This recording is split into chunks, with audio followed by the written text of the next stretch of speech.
Those brakes are steaming hot. Did you like that? I got a Class Warfare reference in. 21 of Simon Hodges, with Dean Campbell right behind him and Grant Sherrin. As you mentioned before, Jonathan, had so much tyre trouble. They'll be slightly gun-shy on leaning too heavily on this tyre, with still 26 minutes remaining. They must be confident today, though, not to change rubber and go to that front left and just drop it on the ground and put it back on. They're running the same tyres for this entire race. Remember I told you that the target number was probably a 47.5? Well, his fastest lap he's done this race was that last one around Grant Sherrin, and it was a 47.29, so 47.3. He's driving very well. So it's clearly a number he is driving to on that 47.3, 4 or 5. And what's beautiful right now is you sit in third comfortably with the draft. There's no need to make a move unless Simon Hodges in the 21 starts pulling away. The 118 is holding you up of Dean Campbell. Then you make a move and try and catch him for the win. But otherwise, you can sit comfortably at this stage of the race, let the draft carry you, and then save rubber through the corners.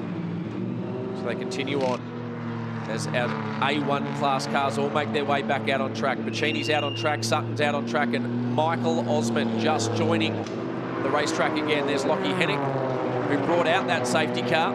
Still back in pit lane, but he's back underway. And it looks like only Inwood, Croxon and Jarvis still to pit. Inwood in the B1 class car, Croxon in the B2, and Rob Jarvis in the C class. And just as I said that, Rob Jarvis pulls into pit lane to take his compulsory pit stop. What a cracking scrap this is for Class X. We've been waiting for this all weekend to see the three of them out there on the racetrack. We're past halfway mark of this event. So Grant Sherrin now into the 46s. So maybe just releasing the shackles slightly on that car. 46.91, that last lap around.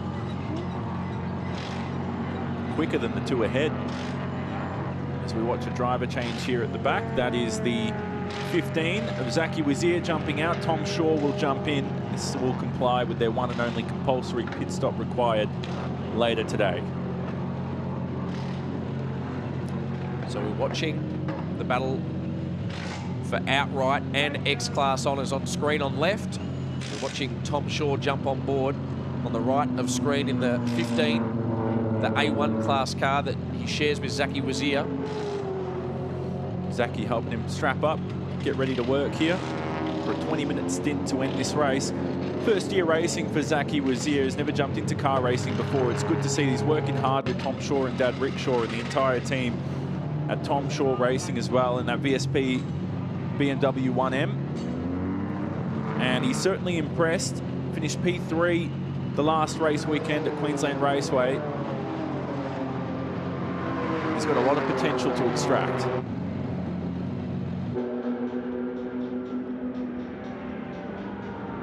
Rob Jarvis also exiting the lane.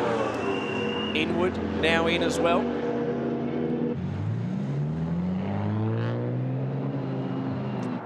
So Darcy Inwood at the wheel. Car he shares with Grant Inwood.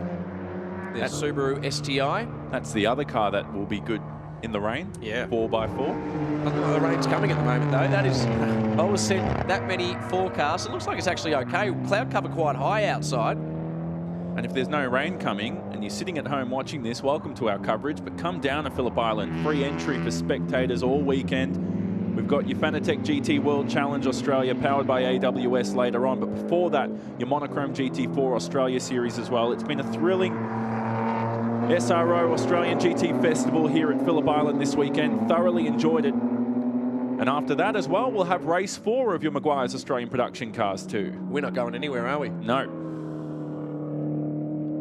Matter of fact, I'll stay here all night if I need to. There'll be no racing for me tomorrow, but I love this place. So do these drivers. And look at the battle now. Grant Sherrin turning up the heat on Dean Campbell in the battle for second place.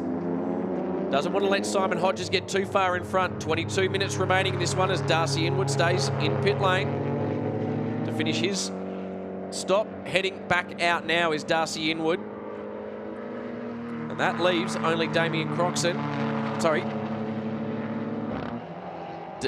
Hold on a second. Where am I? Oh, is that troubles for the 27? Tyre gone again. Right front gone. As soon as he went faster than that 47.2, he went down into the 46s and immediately blown a front right as Grant Sherrin. And it's happened at the final corner once again. So he'll have to trundle his way all the way down. He's not even at turn 1 yet, still on the Gardner Straight. He'll have to drive around for about 2 minutes. There's a lot of debris there at the final corner. It might have actually gone offline, so it might not trigger a BMW safety car for the second time this race. Here's the replay. So he just started to lean on it, turns in. You can see it just go a little bit on the entry. Oh. Now, right at the most loaded up point, it had already gone. And that was when he slipped off the back of the ripple strip at turn 12. Now, where's the debris? That's just bang, off it goes. Look at that. I reckon on entry, it just started to give. If you watch, there was just a slight bobble as he turned in, and you tip it in at speed. Turn 12 is it feels like a big flick. And unfortunately for Grant Sherrin, he'd been running at that 47.5 throughout, and the moment he dipped into the 46s, so the lap around was a 46.6. The moment he went sub 47, that front right has given up the ghost. So we're getting a black flag now for cars 70 and 15. 70 being Rob Jarvis, and the 15, which was Zachy Wazir, and now Tom Shaw. So that looks like a full black flag as opposed to a mechanical. Yeah, that's interesting. Yeah, I don't see it's not the meatball flag. But there's Damien Croxon also in to make his one and only pit stop of the day just before that pit window closes at the 20-minute mark. So the debris is completely offline. We've got a great vantage point here in the commentary box. I'm just taking a look outside. There doesn't seem to be any rubber on the racing line. So the racing should continue for the moment for race 3. The pit window closes. Croxon, yep. I was just going to say that the mechanical black flag for the C-Class and A1 class cars of Rob Jarvis and Tom Shaw will most likely be a pit lane infringement because it happened off the back of their pit lane stop. So I wonder if they were speeding in pit lane. That's just a potential that it could be for that black flag as we're seeing some more moves out on track. And this is the time of the race where we start to see the tyres let go. That's what we saw yesterday anyway, as Simon Hodges continues on, passing Chris Sutton. So too does Dean Campbell. He's through. That's to lap Chris Sutton. But the gap between your two leaders, 1.7 seconds there. Look at the That was the blistering I was talking about that you can get here with a brand new tyre. So traditionally, if you can, you'd bring your oldest tyre you've got in your bank that's done enough Ks on it just to give it that extra tyre life. You put that on the right rear or right front, depending on the heaviness or the weight of your car and where the weight's carried. As the 21 of Simon Hodges, they'll be well aware of what's going on. But they can't be too slow because right behind him is Dean Campbell pushing on as Grant Sherrin finally makes it back into pit lane. So Grant Sherrin, your current overall championship leader by 58 points. We'll wait and see by the end of the weekend if he surrenders that championship lead. And finally, they've made it back to the lane. And a bit of a rush to get that wheel off. Look at the damage to the front left as well. It's done some bodywork damage, so that'll add to the bill. Of course, you always come racing, as you mentioned yesterday, Cam, anticipating there'll be a damage bill. You hope for it not being there, but you always have a budget. That's really unfortunate for Grant Sherrin. So yeah, current overall points and championship leader. His brother Ian Sherrin is the defending outright champ and Class X champion. They're more than experienced at this level, but what can you do? They will be so frustrated in that garage. Grant Sherrin will be fuming under that helmet. I can't drive my car fast enough, will be the challenge. So he has to go back to driving to a number, even with only 17 minutes remaining in this race, has to go back to driving to the number. Travelled all the way from Brisbane to come down here to race, and their weekend has just compounded with damage upon damage. So Tom Shaw has now served his drive-through penalty. So he'll be back out, or he's actually in pit lane at the moment. Tom Shaw will be back out on track very shortly, serving his drive-through. Rob Jarvis now enters the pit lane as well. So both of them have taken that black flag pit lane penalty and are driving through now. It's a drive-through penalty for both of them. About 40 seconds they'll lose, 39.4 to be exact, at 40 kilometres per hour through the pit lane. That's the speed limit for the entire weekend here at the SRO Australian GT Festival. And if you're going to catch our coverage later on of the Monochrome GT4 Australia race, and of course your Fanatec GT World Challenge Australia powered by AWS, your GT3s, it'll be the same pit lane speed limit. There's another black flag, I think, Cam, for the 143 car of Darcy Inwood in the Subaru. So there'll be another drive-through penalty, and that as well could be for a pit lane infringement. Lights flashing on the Dean Campbell entry. As they're catching up onto the back of Paul Bacchini. Hadrian Morel also in pit lane for another pit stop. Now that is very interesting because Josh Muggleton is second in Class A2. And he's actually peeled in to his pit box too as Hadrian Morel. There he is. So he might surrender the Class A2 lead here to Josh Muggleton, who started from the back, pitted under the safety car. We thought his race was busted and doomed. But now, look at that tyre. They've gone with the right rear. So they must have been getting some radio feedback then from Hadrian Morel that there was an issue with that right rear. That's Tyler Mecklem changing the tyre. He might jump in for race 4 later on. All the bolts on. See where Muggleton is out on track. So quickly trying to get this done. I think that Parramatta Vehicle Services Mustang might actually keep this Class A2 lead. Muggleton, there he is at MG. So, long way to go. No, he should be able to get through Muggleton. It's a long way to go. This is interesting. The battle for the class lead, A2, well picked up, Jonathan. So it's out on track at the moment, still in pit lane. He'll just hold on to it, will be Morel. He's about to be released. He can now go full speed now. Muggleton will have it down at turn 1. Let's look here as they come out of pit lane. Got to get up to speed. That's the A2 class battle here. 14 minutes remaining down into turn 1. That was so close. They've taken the extra one, and Muggleton through on Morel with that extra pit stop required on the right rear. This battle will heat up though towards the back end, because think about it. Still 14 minutes to go. A new right rear for Morel. And Muggleton, well, he is running that same tyre. Muggleton in his first race in that Camaro SS may well take the class win here for A2. It's a long way to go, 14 minutes. But Morel on fresh rubber now. Well, a fresh right rear anyway, so he'll have a little bit more confidence on the right rear. Can lean on it. Oh, can you lean on it a little bit more? Well, this is the question. This is what we're going to see unfold here. Wow. And it's not done yet for Class X either for Hodges and Campbell up ahead. So it's about 1.5 seconds between first and second, and then third and fourth outright is for your Class A2 lead, as we've mentioned. For Class A1, Paul Bacchini leads by 2.5 seconds over Chris Sutton. The race far from over, with less than 15 minutes remaining here for race 3 of your Meguiar's Australian production cars at Phillip Island. It's a good race. It turned into it, didn't it? All it took was one unscheduled pit stop for a new right rear, and it lit up for the A2 class. 1.9 seconds still the gap between the outright and X-Class leaders, so that one's in the window. 1.2 the gap between our A2 class, 1.7 between our A1 class. So, yeah, this actually is shaping up beautifully across each of the classes.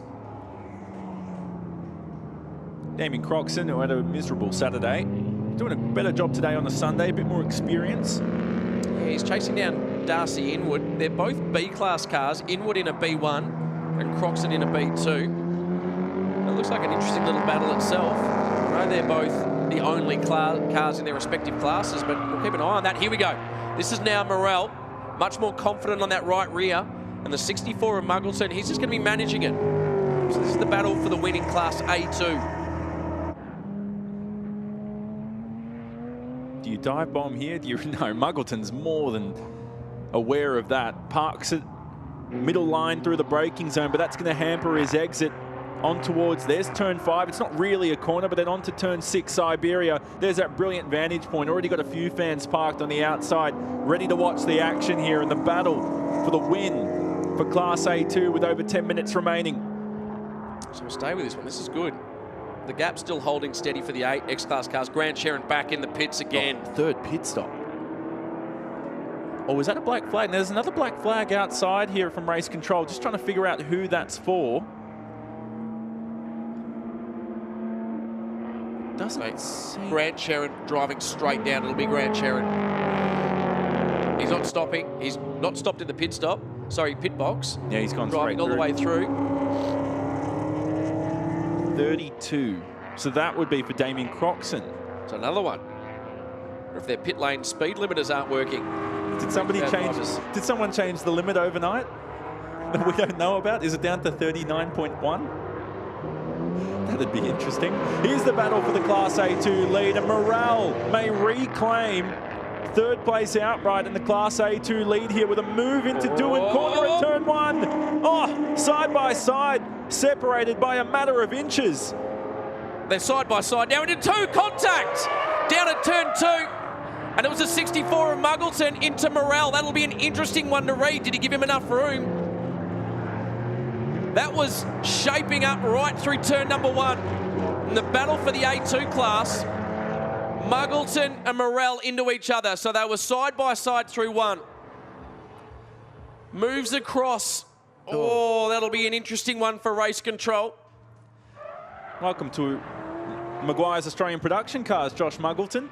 First race and involved in some drama. Not much he could do there. Well, the question will be, was enough room given between both drivers? We'll let race control sort that out. That's not for us in commentary. Unfortunately, though, what was shaping up to be a brilliant finish to the race for A2 class has now blown out. So we head back towards the X class shortly. That is Muggleton at the moment. He's got Grant Sherrin behind him, who had to serve a drive-through penalty. We wonder if he'll be able to maintain that lead of the A2 class. Morale was back up to speed after being spun around down at turn number 2. Now with Morale, he's lost about 9 or 10 seconds from that spin. Not as bad as what you might have thought for a spin at the southern loop at turn 2. But if he makes up time here to Muggleton, there's still 9 minutes remaining. It's going to be a long ask from him. I just watched the right rear then on the 64, just starting to squirm a bit through the final corner. You'll need to roll out of the throttle a bit. It's got a good gap. As you mentioned before, 8.7 seconds the gap between Morale and Muggleton now. Don't worry about Grant Sherrin. He's 10th outright on the road. He's nearly 2 laps down, 1.9 laps for Grant Sherrin, that driver there. Just incredible the amount of tyre drama that team has had across the course of this weekend. Started in qualifying, didn't get a lap in because of a tyre issue. They've had multiple failures across each race. About to get lapped here. Yeah, that's what I said. He was nearly 2 laps down. Wow. Got to drive to that number, and that will be frustrating, crushing even for Grant Sherrin, watching the leader Simon Hodges drive through, and then he's going to get passed very shortly by Dean Campbell as well. He moves off the racing line. Doesn't want to get involved in this one, being 2 laps down. And Muggleton, who's leading Class A2 third outright, has also received the blue flags for your top 2 who are making their way through. So Hodges from Campbell, as you mentioned, Cam, they come through the back end of the circuit. There's Muggleton. Now, what do you do? What's the best way to do it? You move straight out the way. You want to be unpredictable, but he's gone straight out the way, Muggleton, here at Lukey Heights. And you don't want to lose too much time. Hadrian Morale now is only 6.5 seconds. He's made some time back. So I don't know if he'd get a penalty, though, for the contact, because it didn't necessarily hamper Josh Muggleton's race too bad. But if there's damage to that front left, he can argue later on that was caused by the contact. So there's going to be some post-race drama, and this one might not be sorted out on the racetrack.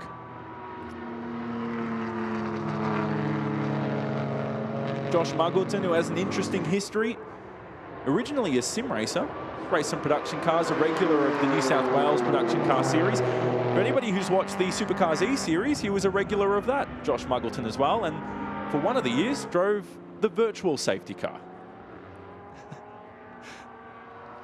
Which was, he put his hand up for that apparently too. He volunteered his time to drive the virtual safety car. Good on him. Paul Puccini on screen, Chris Sutton chasing him down.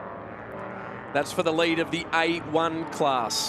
So that's Chris Sutton on screen. He had tyre drama yesterday as well. I feel like I could say that about every car in this field.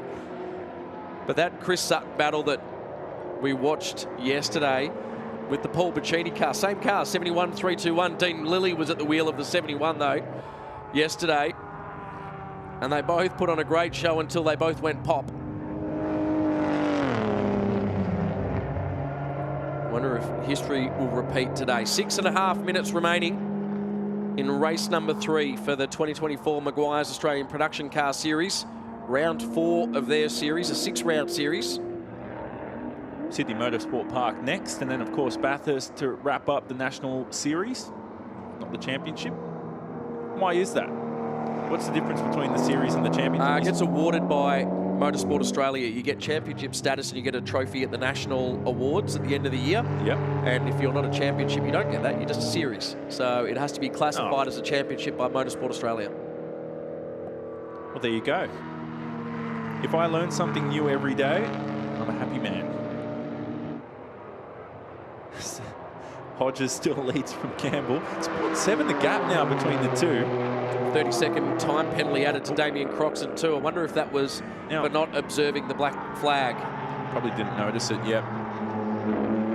Might have to remember what number he was.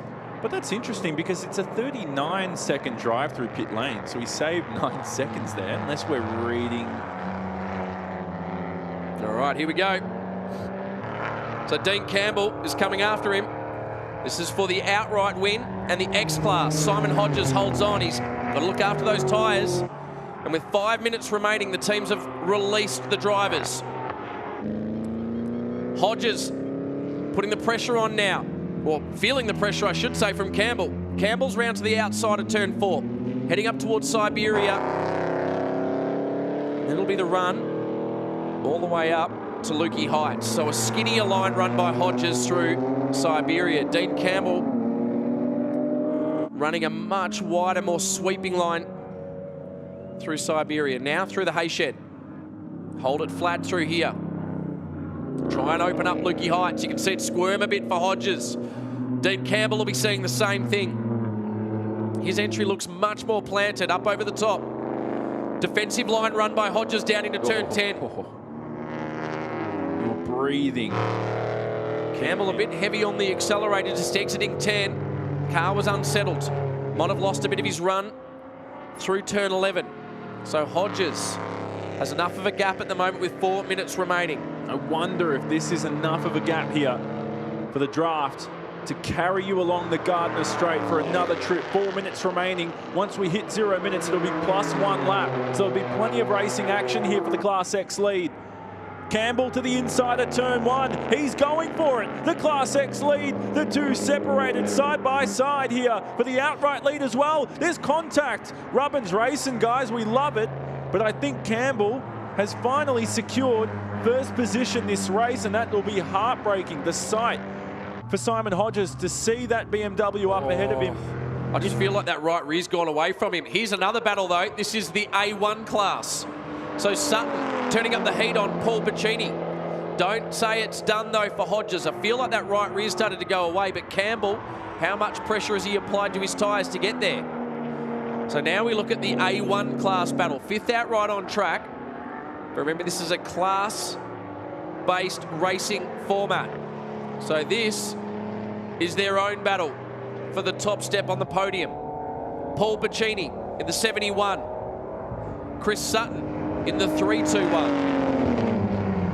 And how heartbreaking would it be for Paul Bacchini to sacrifice this Class A1 lead with only 2.5 minutes left to spare?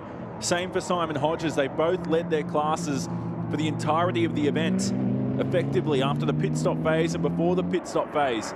To surrender that advantage here with only minutes to spare. It could be their last time in the car for the weekend too, because there might be a driver change for Bacchini. Dean Lilly might step in for race 4. We're also expecting Mark Kane to step in for Simon Hodges for race 4 as well later this afternoon.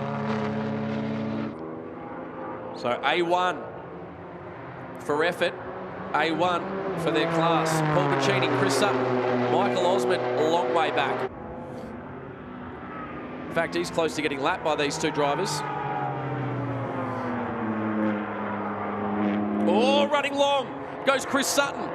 He's pushing hard, and that was actually Simon Hodges, I should say. I saw that yesterday as well. Just I keep getting caught out between those two cars. Yep. The 21 of Simon Hodges just pushing to try and catch up to Dean Campbell has run long, and we saw that yesterday as well at turn 1. This is the A1 class. Paul Bacchini and Chris Sutton. So Sutton ever closer. Down through turn 1. Does he suffer the same fate as Simon Hodges up above? No. Much more comfortably through turn number 1. He's running the wider line into turn 2. You can't run too wide through here, so you'll tuck back in. But what you want to do is get the better run on exit of turn 2, because it's a very long, sweeping turn 3 that takes you to a good passing opportunity at turn 4. Had some good results this year in that 3-2-1 Mitsubishi. Chris Sutton finished second at the bend in round 2. Now searching for that Class A1 win here over Paul Bacchini. The battle continues on. Dean Campbell's position on the racetrack. We're waiting to see whether or not the next lap will be, it should certainly be the final lap of the race. Although I think Campbell, I'm just looking at my track map, these two are coming through the back end of the circuit. They're obviously sitting in 5th and 6th outright. But the timing and the distance of this race will go 2 more laps, because Campbell has crossed the line with about 20 seconds to go. So there'll be 2 laps remaining to sort out our squabbles for not just Class X ahead, not just Class A2, but also this class in your pictures. Paul Bacchini and Chris Sutton for Class A1. Darcy Inwood and Damien Croxon in 8th and 9th, battling for B1 and B2 respectively, but they can have an overall Class B battle if they'd like. Have a look at this. Bacchini ran way too skinny into 10. That's given Chris Sutton an opportunity here. So tucked right under the rear bumper. He's going to get almost tap the back of the car. He's managed to maintain that speed. And now they charge down to turn number 1. The clock's counted down. We shouldn't be far away from a race finish here. Be 1.5 laps remaining. So get the white flag next time by. Sutton looking for a move around the outside of the southern loop. You might do the up and under here if he can keep it on the road. He's gone very wide. The camber on that corner, it doesn't do it, well, that picture does do it a little bit of justice, but when you're on board, if you go run wide over there, you might as well end up in the gravel trap. It's very easy to run wide as they head through Stoner Corner at turn 3, newly renamed Miller Corner. And here's the battle for your Class X outright lead. Campbell ahead of Hodges. Hodges trying to reclaim that advantage he's held for most of the event. It'll be 1 lap to go when they cross the line this time round. Simon Hodges, your race 2 winner. Dean Campbell, race 1 winner. It was Cameron Crick in that car, so both these cars are speedy. But Campbell will want a race win himself. 1 lap to go around Phillip Island. Back to A1, Paul Bacchini fighting off. Chris Sutton round the outside, up over the top of Lukey. Brave by Chris Sutton. Will he be able to hold on? He got the job done, but big lock up down into turn 10. That's torched the front left. But he's through. So Chris Sutton getting the move done with 1 lap to run. If you're going to torch any tyre, you'd want it to be the rear left, but the front left's not so bad either. But can he hold on for 1 more lap? They'll cross the line for the American-style white flag, you could say, but the Class X lead, this argument's still not settled between these two. So Dean Campbell holding on through Honda Corner for the last time in race number 3. 1 more race for the Meguiar's Australian Production Car Series coming up later today through Siberia. And you just feel that Dean Campbell might have got enough of a gap as they make their way towards Hayshed. But traffic, will it play a part in this one? Good gap now. I think Simon Hodges may have rolled out of it to control second spot. I say that, and then he charges into the screen and heading up over Lukey Heights for the last time in race number 3. Too far back to take essentially what will now be the win for Class X and outright for race 3 of the Meguiar's Australian Production Cars. The 71 there of Paul Bacchini, who was leading Class A1 for most of this race. In second, hunting down Chris Sutton for the class win, is off the road. We'll go back to those pictures in a minute's time because Dean Campbell will take his first race win of the weekend, the second for that 118 DA Campbell Transport BMW. Well done to our X-Class drivers. We look now to Josh Muggleton, or Hadrian Morel got through. Josh Muggleton ended up winning that race for the A2 class cars, so both of them on screen. Grant Sherrin, well, he's 9th outright and 3rd in Class X. So 3 cars in that category. He crosses the start-finish line as Jonathan Osmond goes and gets set for our post-race interviews. And this is the A1 class winner coming into screen right now, Chris Sutton. What a battle he had with Paul Bacchini. He can just cruise to the finish line now after Bacchini ended up stopped out on track, I think. I haven't seen him break the beam for the second sector. That'll go the way of Michael Osmond now. But what a battle.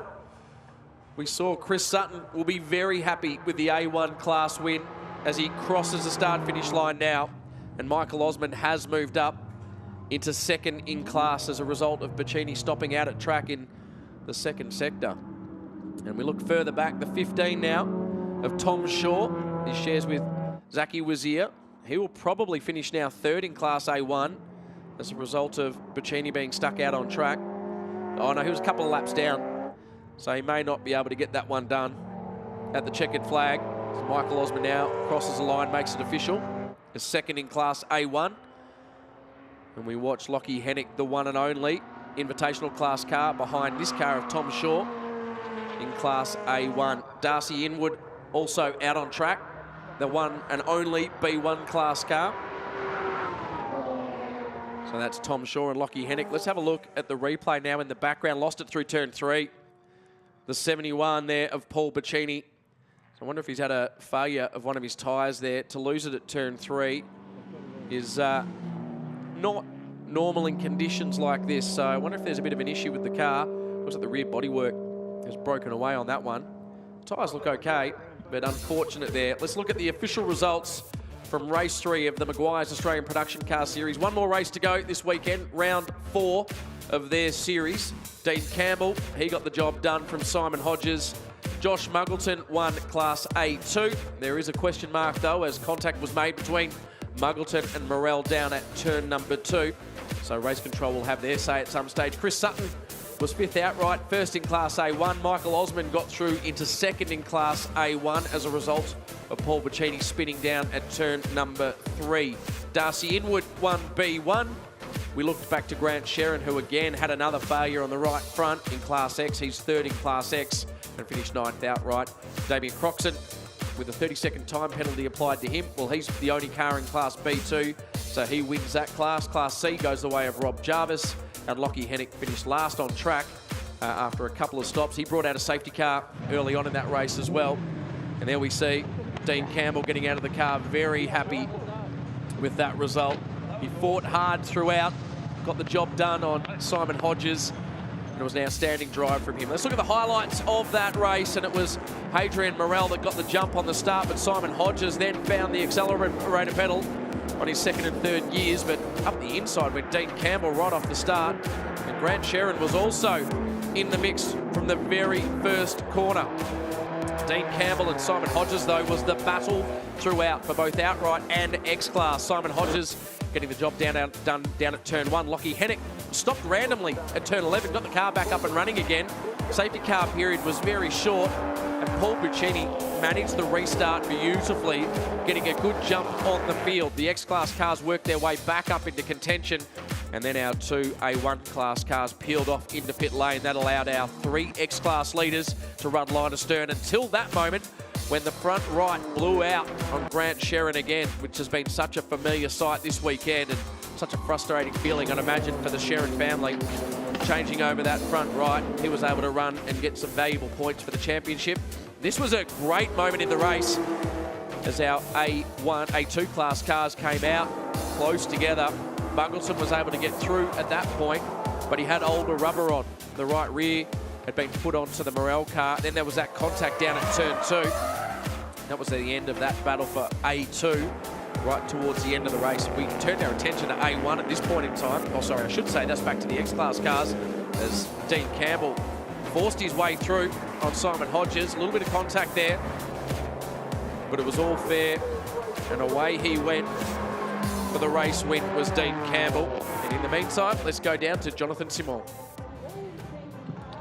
Thank you, Cam. Down here in the pit lane with your outright race winner in Class X, Dean Campbell. What a race that was, mate. You had us out of breath in the commentary booth. For yourself, your first win and only win for the weekend because Cameron Crick's jumping in the car later on, but how did it feel for you?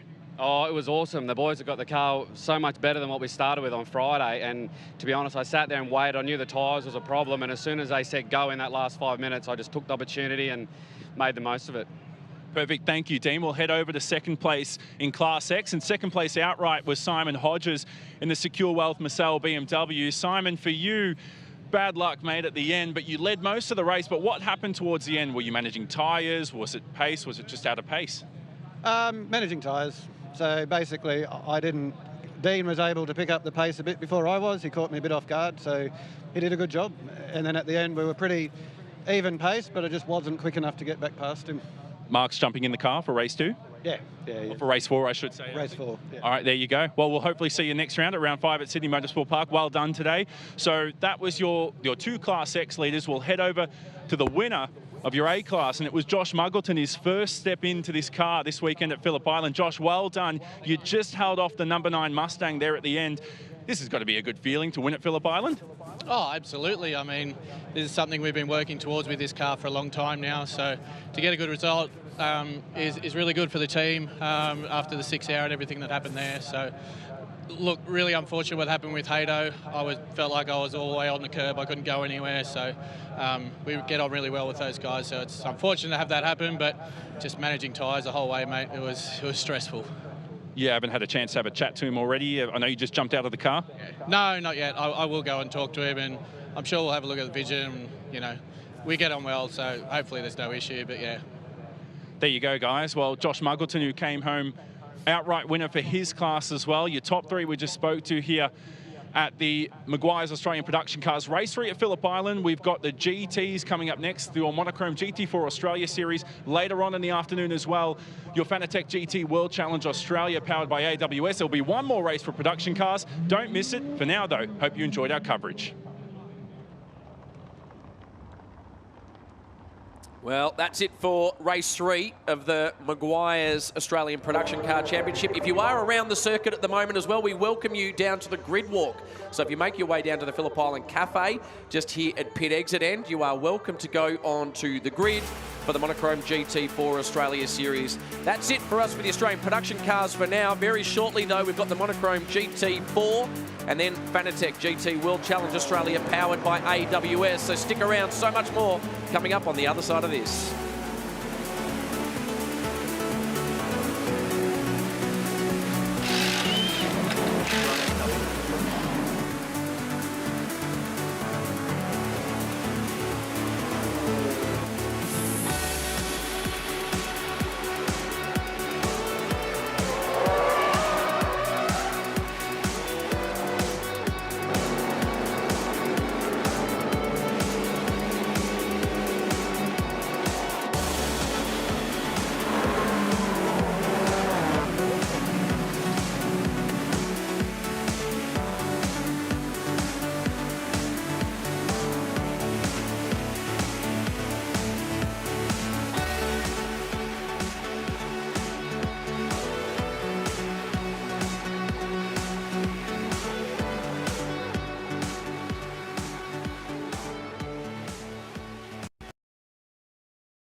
how do I say your name? It's LeServe. LeServe. So Mayor it's Councillor, sorry, Mayor Claire LeServe. Yeah.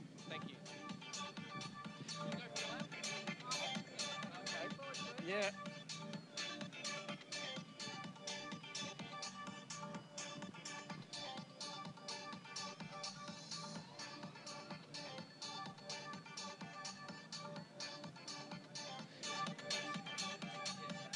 Yeah.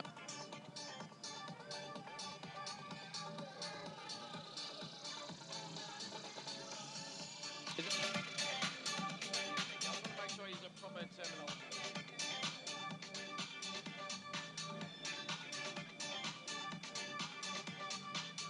Hold on 2 seconds.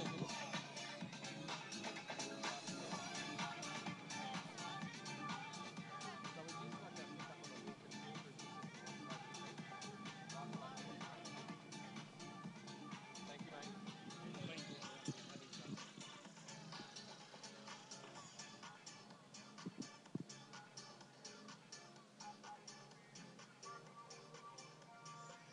On this beautiful day at Phillip Island, I thought I'd have a chat with our Mayor of the Basque Coast Shire, Claire LeServe. Welcome down to the grid at this beautiful circuit, and thank you for having us in your part of the world. Thank you. Thank you for the invitation. This is amazing. Thank you to SRO for Motorsports for being here this weekend. Fabulous event. It helps Phillip Island. It's already on the map for motorsports because this iconic setting is fantastic. So our coverage this weekend's going out over Fox Sports, KO, but also to the GT World. So over 600,000 subscribers. What is so special about this part of the world beyond the racetrack? Phillip Island is renowned for its beautiful natural beauty, penguins, motorsports. It's always been at the heart of our community.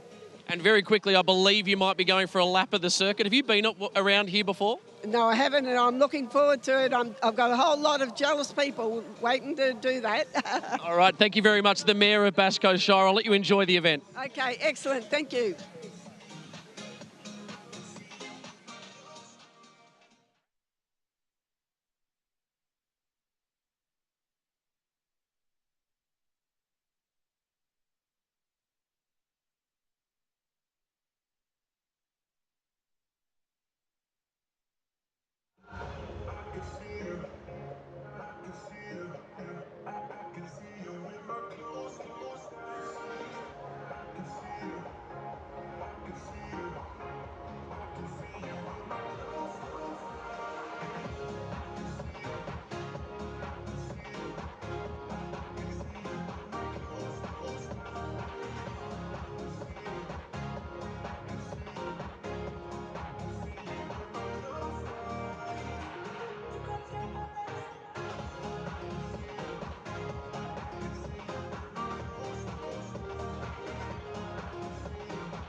Phillip Island is one of the world's great racetracks, and this weekend made even more spectacular by some of the world's best GT cars. Hi everyone, welcome to the Phillip Island Grand Prix Circuit and the SRO GT Festival for 2024. It has been a spectacular weekend already, and two great races coming your way today. There's a terrific vibe here, a DJ on the grid, lots of colour, lots of glamour, and some really cool racing cars and drivers, and chance of weather as well. It wouldn't be Phillip Island without a little bit of drama in the weather department, and there is a high chance of rain for later on this afternoon, but terrific conditions. I'm Richard Crah, with me in the commentary box, Garth Tander, Jonathan Simon and Cameron Vanderdungan covering our pit lane action for you today. We're counting down to Monochrome GT4 Australia. They're going to kick us off with a 1 hour race, and to kick us off on the grid, let's go down and say good day to Cam. Good morning, Kralsey. Good morning, GT. I'm actually here at pole position at the moment. Rylan Gray on board. Rylan, last minute 25 kilos added to the car yesterday. You're carrying that again today, but I dare say you've been able to set up a bit better with a little bit more time on that extra weight. Yeah, definitely. Obviously, the call yesterday to get 25 kilos made the car a bit unsettled in the race, but the team was all over it overnight. So, yeah, looking forward to this race and getting out front and just put my head down. Now, mate, we've got DJs playing down here, massive grid packed with people. The atmosphere around the Monochrome GT4 just continues to grow, doesn't it? Yeah, it's pretty cool to see the series grow. You know, I had the DJ here on pole position, so a bit of pre-race music, so it was good. Before I jump over to Jonathan, I'm going to leave you 2 seconds. George Miedeke. So Miedeke Motorsports, the team. George, I'm going to grab you really quickly. I've got you standing around here, mate. Big day today. You didn't get the result yesterday. You confident for today? Yeah, absolutely. How good's the vibe down here for the GT Festival? Pretty awesome having DJs on the grid and the grid walk and everything. But as you say, we didn't quite get the result we wanted yesterday. The BOP adjustment really knocked the car around a bit, but we've had our time to actually set the car up for that now, and we feel like we've got a good machine, so we'll leave it to Rylan and I'll get in halfway. Good luck for the race. Thanks, mate. I'm over here on the other side of the front row, the Central West Prestige BMW M4 of Tim Leahy. Tim, your chances today for this one? Yeah, we had a pretty good day yesterday. We had to work hard for it in the end, but today we've still got the same objectives. So off the front row, we'll, I guess, hopefully get a good start and then take it from there. Good luck, mate. I'm being rushed off the grid, so I better head out. Best of luck. Jonathan down there with Cam Vanderdungan. So the grid is clear. The grid is clear. Jonathan Simon down there with Cody Bircher, who will start the BMW off the front row of the grid. So Tim Leahy, the Mayor of Orange, to jump in the second half of the race. And you heard from George Miedeke about yesterday, where they finished fourth in the race, I should say, which avoids them any pit stop time. Garth Tander's alongside me to walk us through these next two races, starting with Monochrome GT4. Garth, a ripper race yesterday. This was entertaining from the outset. Over an hour, it was full of drama, battles throughout the field, and the class fights were just as good as the one for the outright win. Yeah, it certainly was, and you're right, Rich. There was battles all through the field for all of the categories, and Ryder Quinn was very fast early in his BMW, took the lead from George Miedeke, and we heard from George on the grid ahead of this one. That car had 25 kilos added just before yesterday's race. This was a big moment early in the race for Steve Jukes in his Audi. A moment at turn one. You don't have a small moment at turn one. Luckily, Steve was okay, and we hope to have that car on the grid in today's race. Pit stops through the pit stop window, and various cars had various compensation times, but this battle for the lead, Oscar Target, Antonio Astudi and Cody Bircher, three young guys driving three very different race cars going at it at Phillip Island, was great to watch. And the battle between Bircher and Astudi, Bircher in the BMW, Antonio Astudi in the Mercedes, was really good to watch. And then this move, Rich, around the outside, north of 260 k an hour at turn one at Phillip Island, for the race lead. You do not see that often, that working successfully, and Bircher was able to get the job done, and he went on to have success later in this one. Yeah, the McLaren was working its way through late in the race as well. Tom Heyman was charging on. Marcus Flack started that car. That was for third place in the end, so just worked his way past young Oscar Target in the Ginetta. But it was a win for the BMW, and a terrific drive anchored by Tim Leahy at the start, brought home by the young gun Cody Bircher, who will start this one from the front row of the grid. So the grid for race 2 set off the qualifying 2 times, so it's not indicative of where they finished yesterday's race. But this is a terrific place to go car racing. It's one of the world's most iconic circuits we know. We love it. 4.46 Ks, 12 turns, some of the most iconic names like the Southern Loop, like Honda, like Siberia, and then that run past the Hayshed and up over Lukey Heights before they plunge down 20-odd metres down the cliff into MG, and then that flat-out run through 11 and 12. Onto the Wayne Gardner front straight, heading due south towards Tassie.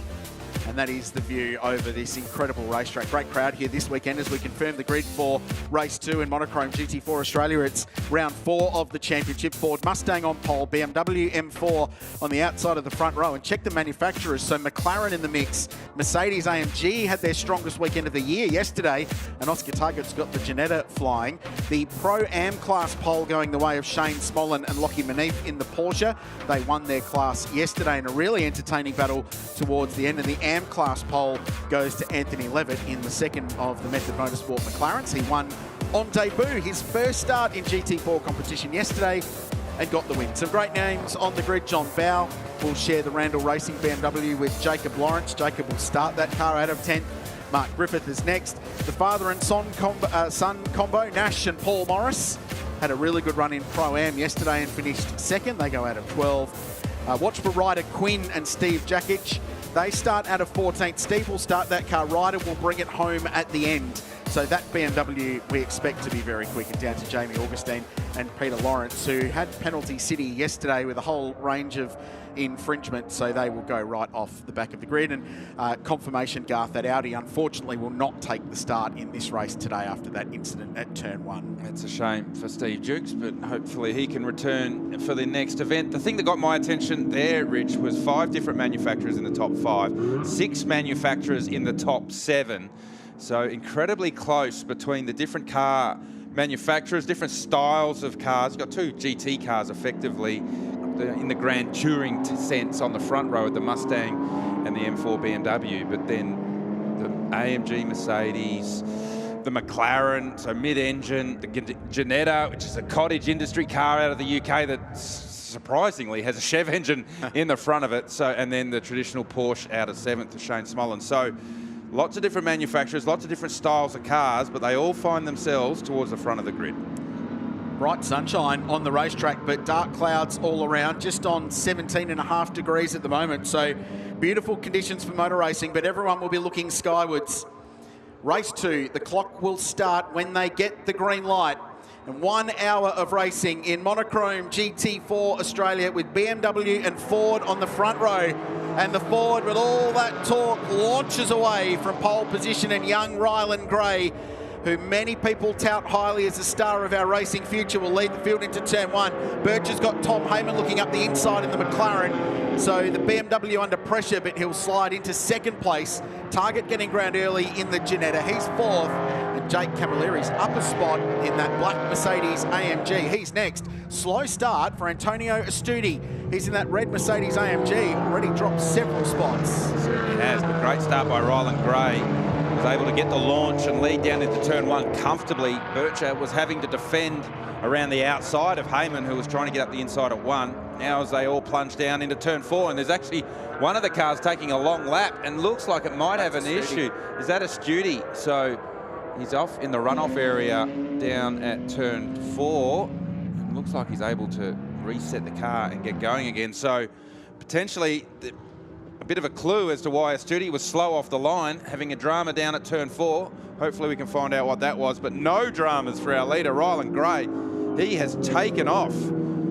So this team 4th yesterday, and look how much speed he's got. Heyman trying to get around the outside of Bircher here, and if he can stay up the inside here into turn 11, it's going to work, Garth. Will it work? Bircher's trying to hang around the outside, but you're going to have to sort it out before the final corner, and Bircher does. Looks like the McLaren had a bit of an issue there, launching off the second last corner, and Oscar Target didn't need a second invitation. He gets up the inside, so plenty going on in this first lap. Side by side across the line for 3rd place. The young Porsche Junior driving a Ginetta this weekend will go side by side with Tom Heyman. I thought that move was done at 11, but was just squeezed down a little bit, and then, yeah, it struggled for drive out of the corner, and now loses that spot to Oscar Target, who squeezes through. This is the first weekend racing in Australia for that Ginetta G56. Contact on the exit of the Southern Loop, little hip and shoulder there, and Heyman will get that spot back. So it looked like Target had a little bobble in the mid-corner at 2. Heyman saw the opportunity and turned a 3/4 hole into a full-size hole and got his McLaren up the inside on the exit. But the opening lap from Ryland Gray, seriously impressive. He was gone to the tune of 1.5 seconds. Bircher now starting the fight back as Heyman and Target argue over the final step on the podium. It's still a long way to go, but big. I saw smoke leaving turn 2, and I wonder what that was, and it's coming from our leader, Ryland Gray. So the Medecky Motorsport Mustang, some sort of issue for that car when it's leaving a corner, because at the moment I'm looking from our vantage point, it's not smoking when it's mid-corner, but then as it leaves the corner, sort of off throttle, isn't it? Turn 2, Siberia, heavy smoke coming from that car. Yeah, it's coming from underneath too, Garth. So is that gearbox? Is it differential? It's something that obviously Ryland's probably unaware of. Team will be seeing the same pictures we're seeing, so they're aware of something. Oh, it's visibly getting worse. Yeah. So Motorsport Australia Race Control will be watching that too to see if there's actually any fluid dripping onto the racing surface. And if they get the meatball flag for that, they've got to serve it immediately. They will need to pit within 1 lap. They were told about that in driver's briefing. There's a huge battle pack going on behind the field. They're at 6 wide for 8th through about 15th, but we'll get our team in the lane onto what's going on with that Ford. It was a solid day for them yesterday from a points point of view, because they actually extended their lead in the championship. What they also did by finishing off the podium was save themselves some penalty in the pit stop time. So it was actually quite a productive day, and knowing they were going to start from pole today, it put them in a really good spot. All that will be for naught if the car's got a mechanical drama. Cameron. Well, the first of the stories you asked me to follow up is Antonio Astudi, so I thought I'd get Sam Brabham. Sam, what's happened off the start and down at turn 4? He was reporting a warning on the dash that essentially gives him a limited amount of power. So at the start, he got swamped, and we thought, I wonder what's happened there, and he was causing loss of power. So he stopped at turn 4, reset the car. He set the fastest final sector, so hopefully he's back up and running. But it's a shame because he qualified really well in 4th, and yesterday after a podium finish was a huge result. So hopefully we can pray for a safety car and bring us back up closer to the pack, and we can press on. So good luck, Sam. Thank you very much. Yeah, thanks, Cameron. Busy time in the lane for our team down there chasing the stories in the first 5 minutes and 45 seconds of this 1 hour race. The Mustang continuing to trail smoke. It's getting worse now, Rich. And no sign of a flag, but Bircher is drawing closer as well and sets the quickest lap of the race last time by in the BMW, the margin 1 second. We're watching back a little bit to Mark Griffith, who's got Paul Morris behind him. And these two last time by, in fact, these three, with Tony Levitt in that green, white and yellow McLaren Artura, all across the line side by side. So there's a pretty furious battle going on for the lead in the AM and Pro-Am classes. We'll follow that story of the Ford Mustang for you, though. It was a solid day yesterday, but they need to consolidate on that in a championship so close, and one that is only getting more and more competitive as this season goes on. So hearing from Sam Brabham from the 27 AMG Mercedes that was heads-up driving by Antonio Astudi. The car was effectively in limp mode, so he did have to reset it. So putting it down in that runoff area at turn 4, really smart. Got himself out of the way without going too far off the racetrack. We continue to monitor our race leader, Ryland Gray, one of the Randall Motorsport BMWs in the lane. Left front tyre going on that car, and that's the opposite side to where all of the drama's been this weekend. So I wonder whether there was some contact that may be involved with the 32 car. That team goes to work to change a tyre. It's been a tough weekend for that BMW team. The sister car had a whole array of dramas in yesterday's race. So Bircher to the back now of the race leader. Race control letting it go at the moment. Clearly they've judged that it's not leaving oil on the racetrack, but I'm basically surprised if it is. Jonathan? Well, I spoke to the team at the Medecky Motor Group with Lubrimax Mustang, and they said they're unaware what the issue is. They tried a little bit of the oil down in pit lane and tested it. They said they're still unaware what the problem is. For now, though, they say the issue's cleared, and they're going to allow the car to keep running for the rest of this race. well, they will let the car keep running for the rest of the race, but it may get taken out of their hands if Motorsport Australia Race Control decide that it is causing or dropping oil.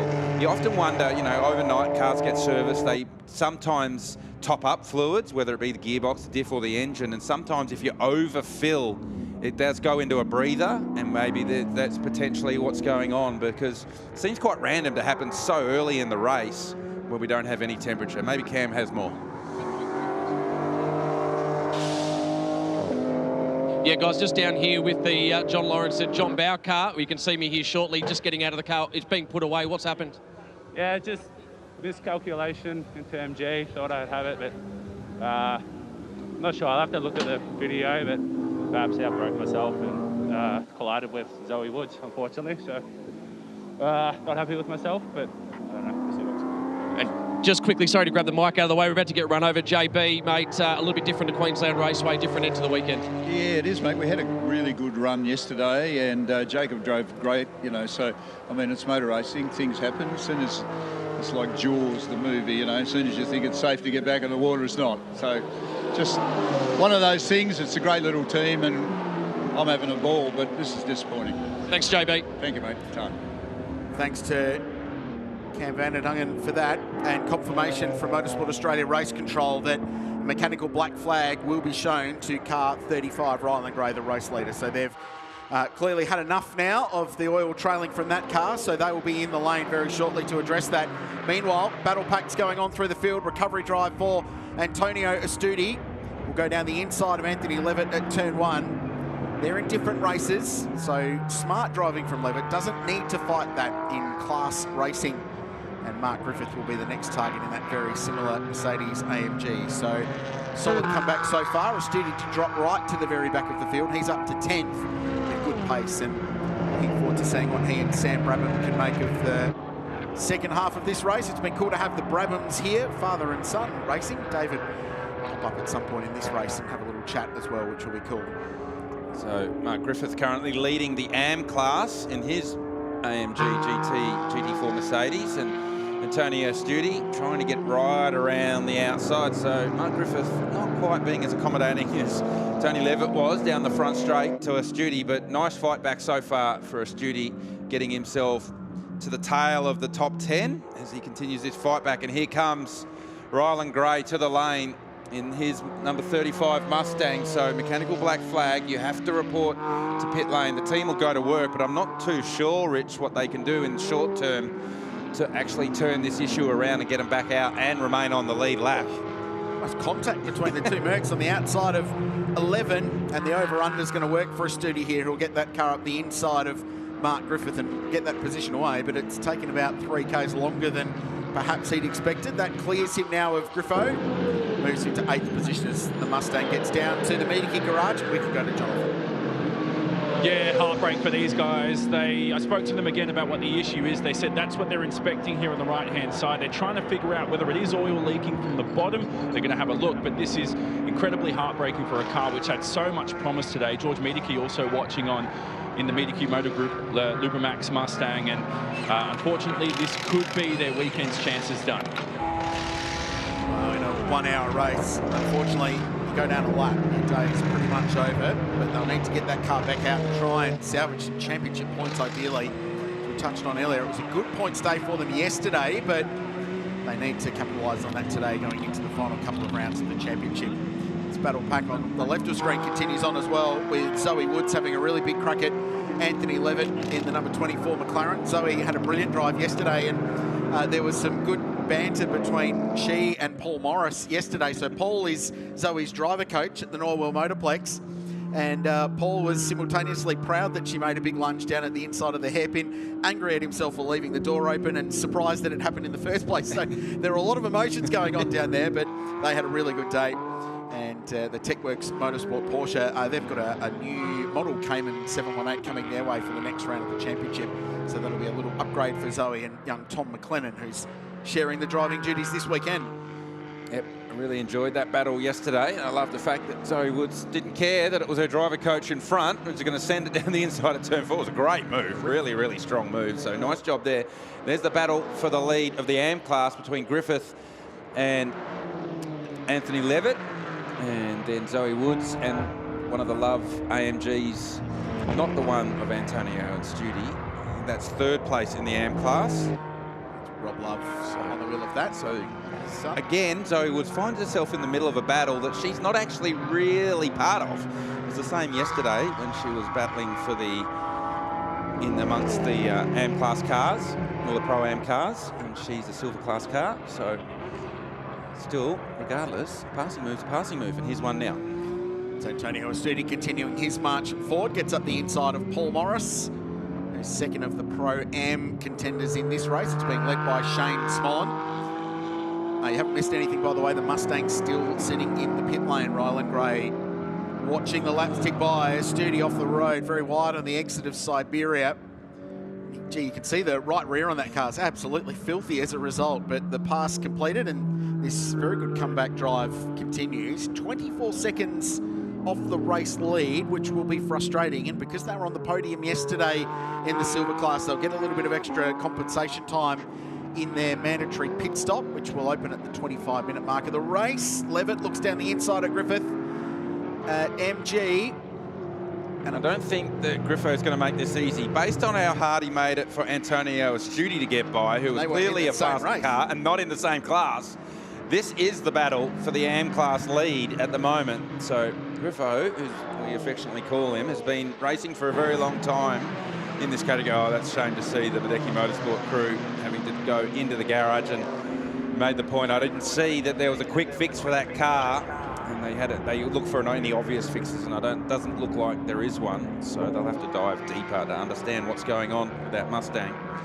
Back to the battle though here for the lead of AM. Mark Griffith's not going to make it easy, and again Zoe Woods. It's like these two are battling. I don't really need to be part of this. If you just let me by carefully, I'll get on my way, and you guys can resume the battle for the lead for AM. Actually bringing Rob Love into this as well in the Love Motorsport AMG. You can see back of shot there, just dragging up the inside. Levitt again, just going to have a look, and Griffo's very wide this time. This is for the class lead, remember, so there's a bit in this. And Mark will have the right line for Siberia, and this battle will continue. So too the dramas in pit lane for the Ford. Let's go back to Jonathan. Yeah, that Medicki Motor Group with Lubramax Ford Mustang of Ryland Gray and George Medicki, they suspect it's a gearbox issue, and that's what was spilling oil all over the racetrack. And unfortunately for them, that's their weekend done. I think they're going to retire that car now, and it's in the garage, as you can see. Thanks for the update. It's a massive shame for that team.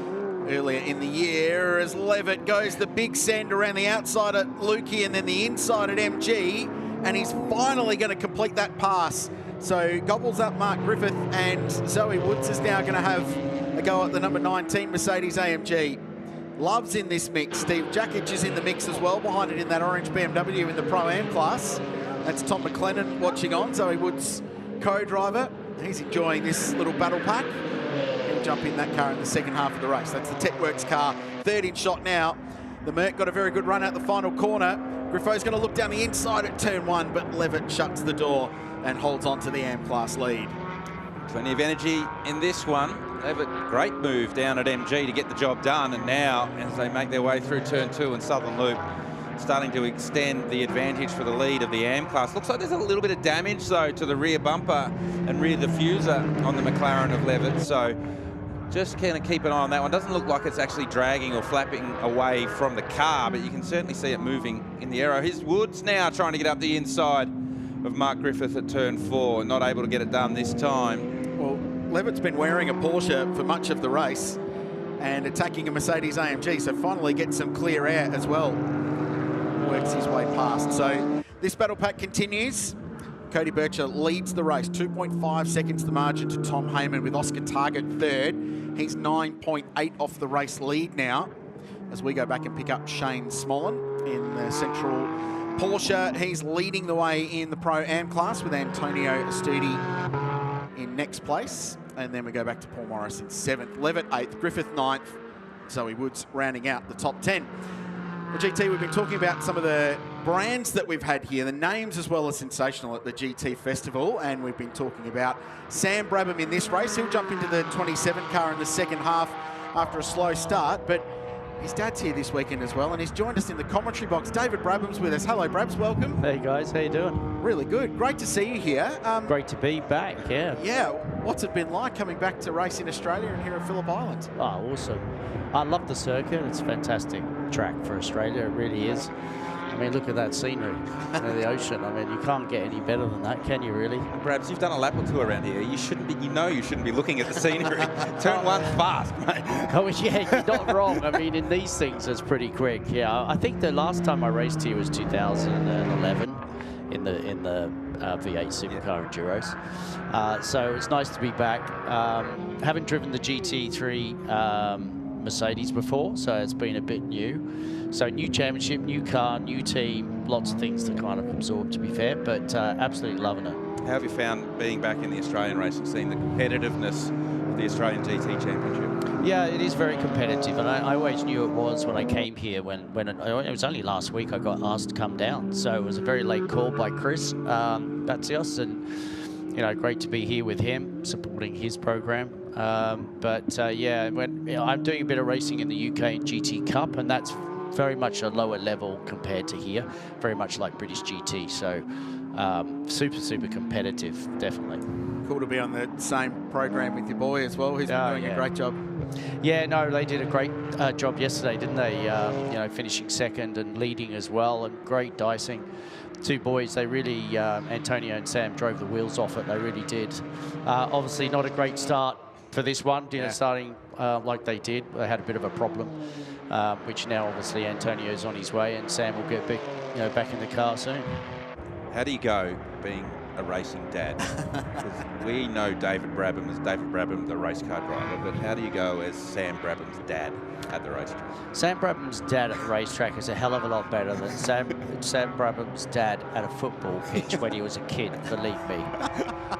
I mean, we were looking at some old videos because it was his birthday not long ago, on the 18th of August, and we put some videos together, and we got some old stuff. And both my wife and I, who was is as aggressive as I am on the pitch and the sideline, it was it was embarrassing to look at ourselves back then shouting at them running for a football. So we got all that out of the way in that field, and when it came to racing, it got a lot better. Yeah. Is there a chance you two share a drive at some point? We did do at Snetterton in a SR3, actually. Yeah, we got a third place there in our first race together, which was, again, pretty special. And, to see what Sam's done coming over here in 2019, and, he now, he works here, he lives here, he's racing here, and he's done all that himself. And, his parents were really proud of him. Is that important? Because obviously he carries a very famous motorsport surname. So is it important for him to go, you need to sort of walk your own path a little bit, find your own way? Yeah, definitely. I mean, I think at the time he needed to find something that inspired him to take himself to the next level, and coming to Australia has most definitely done that. He's found himself, he's comfortable with who he is, and he's, from a family brand point of view, he's the perfect guy, to take this on into the future. Just watching Zoe Woods get down the inside of Mark Griffith at turn 1, so having spent 20 minutes and 18 seconds locked up behind car number 19. Zoe's got that move done down at turn 1, and the Porsche moves away. Cody Bircher continues to lead the race. The gap out to 3.2 seconds with pit stop window to open in 5 minutes. How have you found the Mercedes AMG, Brabs? And also working with Chris Batsios, who will be the first to admit that he's very early in his development as a racing car driver. So what's that sort of relationship been like working together? Great. Really is. I've known Chris for a few years now, and he's been a huge help to Sam when he came over here. And he was a huge F1 fan when I was driving, so this is like a big deal for him, for me to be next to him. And, I'm grateful to him to have that opportunity and help him come along. I've had to learn the car first before I've been able to give him much advice, to be fair. And yeah, we had a few little issues with the tyre shuddering through the corner and not getting quite the grip that we wanted, and we've slowly been improving the car. I've got more up to speed with it. Things are starting to slow down a lot more because I don't really drive to this level anymore, you know what I mean? Yeah. So, but Chris has done a great job. There's only three or four places he needs to work on. Everywhere else, he's bang on, for his experience. So. And tell us more about, you've been involved with the Brabham BT62. It's an incredible piece of engineering, amazing. It's not really a race car, it's an amazing car that does do some racing. It's a track car, but it is a race car. Yeah, and it's an amazing bit of kit. So tell us a little bit more about that one and if there's any more future plans in that sphere. Yeah, so you know, we started that project in launched it in 2018. We tested here in 2017, had the biggest accident we'd ever I wasn't going to bring that up. No, well, you know, it was early doors, and the car was there was an issue at the rear, and it was flexing, and you know, poor old Ash had a massive accident. Which obviously set the program back a bit, but you know, that's what you go testing, you push the boundaries. This thing's super fast. Broke the record obviously at Bathurst with a technical issue. For 2 seconds the engine went into neutral, basically just stopped, and he coasted for old Luke, and then he got going again. We still did a 58 round there, so that should have been a 56 or a 55 to be fair. But yeah, so we actually pulled out of the program. It wasn't getting to the place we wanted it. We were going in different directions with it, so we cut ties with the partnership. And now we're assessing what we do. We'd love to see Brabham back here racing in Australia. It's Australia's like biggest name in motorsport, and it really should be here racing. So having a few meetings with teams to see, okay, what can we do? I mean, it's very early doors. This is the intent. This is the interest we want to do, and see where we get to, see where the land lies. Cody Birchall leads. Pit window opens in about 90 seconds, so expect the first round of stops to occur very, very soon. Do you look at GT racing as an option, David, for where your brand, your surname, that iconic name could exist in this level? I think if you know, for something like that, there's only really two places. That's V8 Supercars and GT. So they're the sort of places we're looking. You touched on the fact you raced here in the supercars. Fond memories from your time popping up and co-driving in the Enduros? I did love it. I always found it like probably the biggest challenge to come down and drive those cars on the limit. And not always I got into a car that was kind of sorted. I always found that a lot of teams got quite lost halfway through the year by the time the Enduros came, so it wasn't easy. And at first I was trying to help them figure it out, and I thought, no, I can't do that. So I just focused on my own driving. And I had some good teammates as references. So I absolutely loved coming here and doing the V8s. And very jealous friends of racing drivers in Europe and America when they saw me come down and do the racing. Yeah, it's often underestimated just how competitive it is, supercar racing. And I mean, I used to think how brave you were to come and race in our championship at that stage of the year, because obviously so like after you had a degree of success in your career, and to be able to throw yourself basically in the deep end in supercars. Big moment, exit turn 11. So Rob Love, the sister car to the one your son's driving, has just had a big moment. Was involved in that battle with Steve Jakic, and they almost swapped positions a couple of times over the last 2 laps. So he spun to the inside, and then it's fired it across the road, and he's pointing in the wrong direction. Right on line at a really fast entry, the final corner. So hopefully he's able to get that fired up and out of the way. Cars don't like rolling backwards too often, race cars, but he's able to get out of harm's way. Replay, just leaving the second last corner. You can see the oversteer starting. It slides to the inside. Then the tank slapper effect effectively kicks in, and we go the other way. Wet grass. Not a lot of grip on that grass. No. So old trick for young players here. Probably should open the wheel a bit earlier, and probably could have used some of that asphalt at the pit entry, but is able to get himself out of the way, and as actually we're looking from our vantage point, has just made his way into pit lane. Is the pit window open, Rich? Is this maybe just a reverse entry into the pit window? Well, it has, conveniently, Garth, just opened. So the clock has ticked over, so he can actually make this a compulsory stop, and he'll hand that car over to his son, which is a cool thing. Great to see father and son racing together in that team, which is what's actually caused the 27 car to have Sam and Antonio. You know what happened there? David saw that car off the track, and you instantly thought it was Sam's car, didn't you? There was a moment. Yeah. There was a moment. So he is still but full at the same racing, time, Dad. when I realised it wasn't, I was kind of hoping, now don't start it, just stay there, get the yellow. Oh, then he wanted to up. Yeah. So he quickly transitioned. Phew, Yeah. not Sam's car. Oh, we might have an opportunity here. Don't tell me he's not a racing dad. Yeah, exactly. Pit stops have started. So Shane Smollen, leader of the Pro-Am class, is in the lane in the number 1 Porsche. Paul Morris is in. We'll hand over to Nash in the 570S McLaren. Steve Jakic in. So Ryder Quinn will take over the number 3 BMW, run out of TechWorks Motorsport. He will be very quick in the back end of this race, Garth, so he'll charge through. The Lawrence number 33 BMW in the car. Rob Lovin, as we know, spectacular style. Ryan Gray out of the race, unfortunately, and Jacob Lawrence too in the second of the Randall Motorsport cars as Zoe Woods and Mark Griffith continue their battle that's been raging since the very start of the race. Cody Birch 2.7 seconds out in front. Now, David, I wanted to ask, you've been racing with Valenti Rosso Motorsport, Chris Papadopoulos and Josh Hunt, both guys with a huge amount of international racing experience and a long, long CV. They've got a really good little race team down there, don't they? And what's it been like working with them this weekend?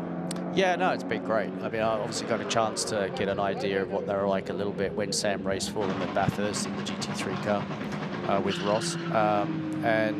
You just, I mean, look, just talking to them, you know there's oodles of experience there for sure. And they know the Merc really well as well. And they've been really helpful for me to get up to speed with it. But yeah, cracking little team.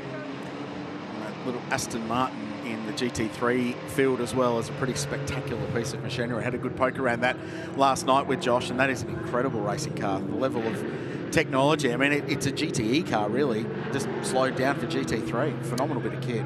Yeah, I mean, all these cars, they are real pieces of kit. They really are. And they fly around here at the moment. I know. I mean, I don't think I've ever been to a racetrack in the world with this much grip from a circuit. It's insane. It's insane. And like the first day, my neck, I could really feel my neck, and I was really worried about saying anything. But then I started to hear that even people like Will Brown was complaining about his neck. So I thought, well, if he's complaining about his neck, I'm all right, you know. Yeah, it's incredible whenever they resurface this place, just how much the grip level comes back up again. And it seems like since they last resurfaced it in 2014, when they did it this time, they've added more glue to the surface or done something. Oh, man, it's insane. But obviously it's caused a lot of loading going into the tyre as well. So I think any tyre manufacturer coming to this circuit get a bit nervous because the load is so much more than what they ever see and what they did develop for. Anywhere globally, yeah. A lot of the tyre manufacturers do come to Phillip Island to test here because it is known internationally as such a hard place on a tyre. Yeah. So. Will you put a tyre on your car in a stop, or is the Mercedes okay? No, we're okay. I mean, it got a little bit hot on the outer rear, right rear, so you know, started to snap a little bit more towards the end of the stint, but obviously Audi were having a lot more problems yesterday. There's Sam. There he is.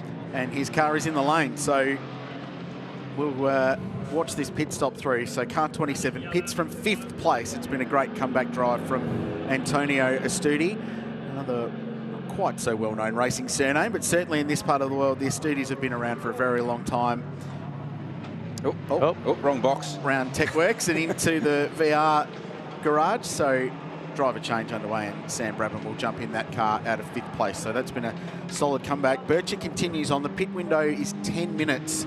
So 34.59 into the race is when it will close. So they've still got plenty of time to get these stops done. So the BMW will remain out for as long as it can before putting Tim Lay in that car. Tom Heyman doing the same in the number 25 McLaren, and Jake Camilleri has stayed out in the Mercedes AMG. He's driving solo, so doesn't have to do the driver change, but still has to come into pit lane for that 120-second mandatory pit stop. Let's jump down to the lane with Cam. Yeah, I've been enjoying the chat up there, guys. Very enjoyable from down here at pit lane. I just wanted to add that Nash Morris and Paul Morris had a slightly slower stop as a result of a radio connection issue. They probably lost an additional 5 seconds on what their compulsory pit stop time was. So unfortunate for them, and they got jumped by the Smollen car in the meantime.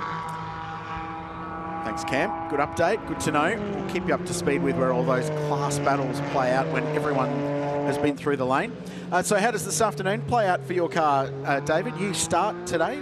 Yeah, I start today. And from what we learned yesterday where we really got the front end to work, the rear end wasn't. So now we've got a bit of a direction, so we're going to change the setup again. And I said to the guys, look, you know, look, Chris is not competing in the championship as such.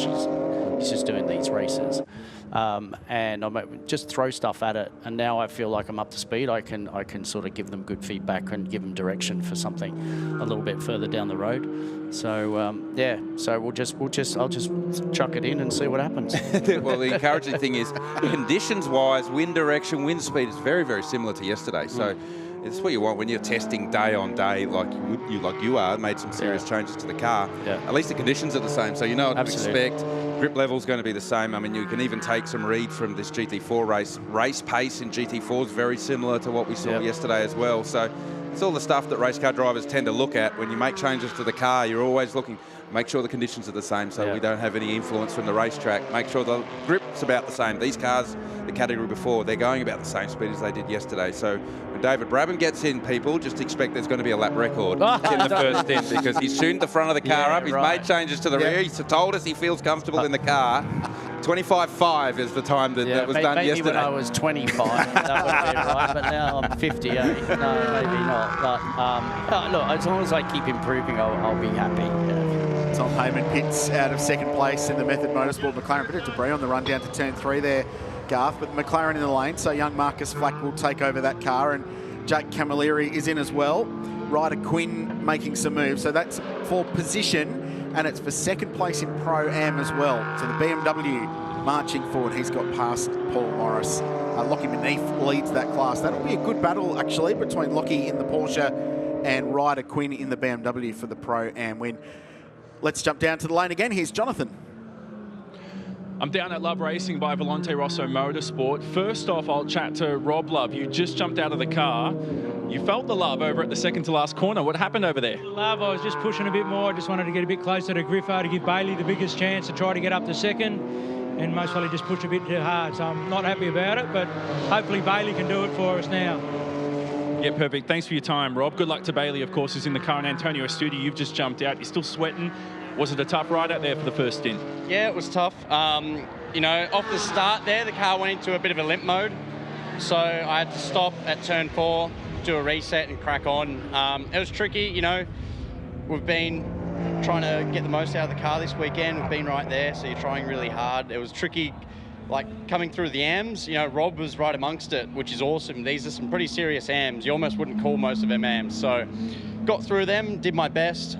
Sam's in the car now. He's been doing a mega job, so I'm quite confident that for, you know, maybe a bit of luck, we might have a decent result here. But yesterday was awesome, so got to be happy with that at least. And how's that relationship with Sam been building this weekend? You guys have built some good chemistry together at Phillip Island. Yeah, I think we've built it before Phillip Island. Like, he's been a good mate for a while. So when Rob gave us the opportunity this weekend to hop in a car together, you know, it was like, oh, mate, it's awesome. When else do you get to hop in a car with your best mate and go racing? So it's been good. He's an awesome teammate. We push each other. So wish him luck out there right now. Beautiful. Thanks, mate. Thanks, mate. Cheers. Thank you.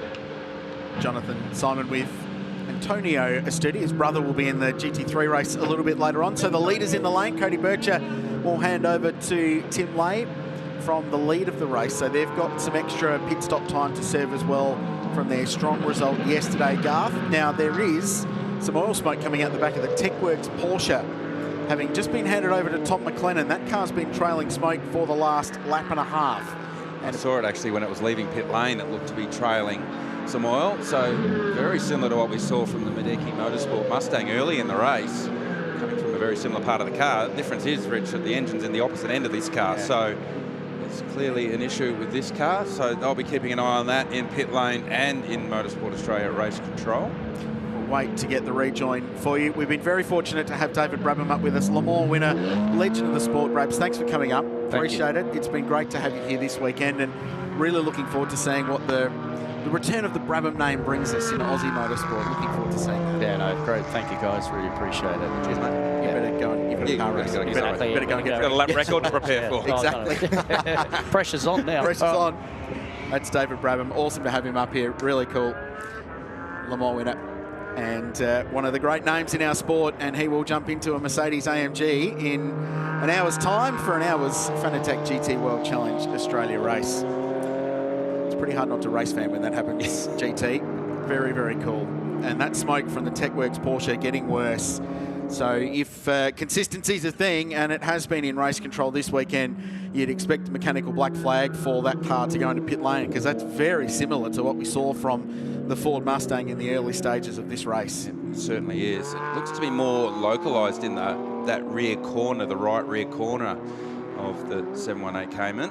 Yes, Anthony Levitt and Mark Griffith resuming hostilities after the pit stop cycle. Levitt's already done this once and now has to go and do it again, given he had more compensation time in his pit stop, so he was able to get through on Griffith, open a gap, had to spend an additional 10 seconds. His pit stop was 10 seconds longer than Mark Griffith's. Caught him back up again, has to do it all over again. And that is the battle for the race lead in the AM class.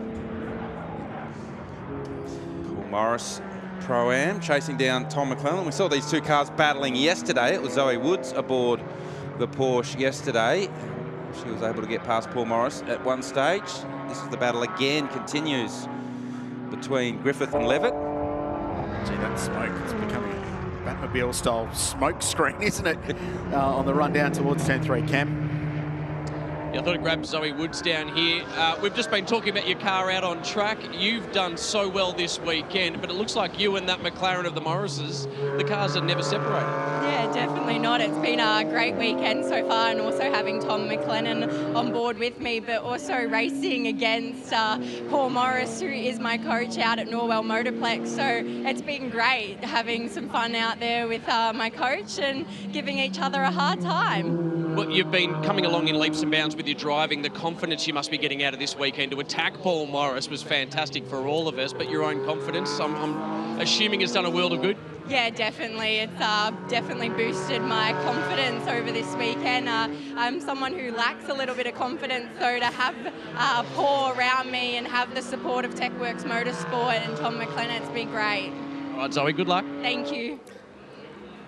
Yeah, doing a super job. This is the battle for the lead in the Pro-Am class. They're 6th and 7th on the road, but it's Porsche versus BMW.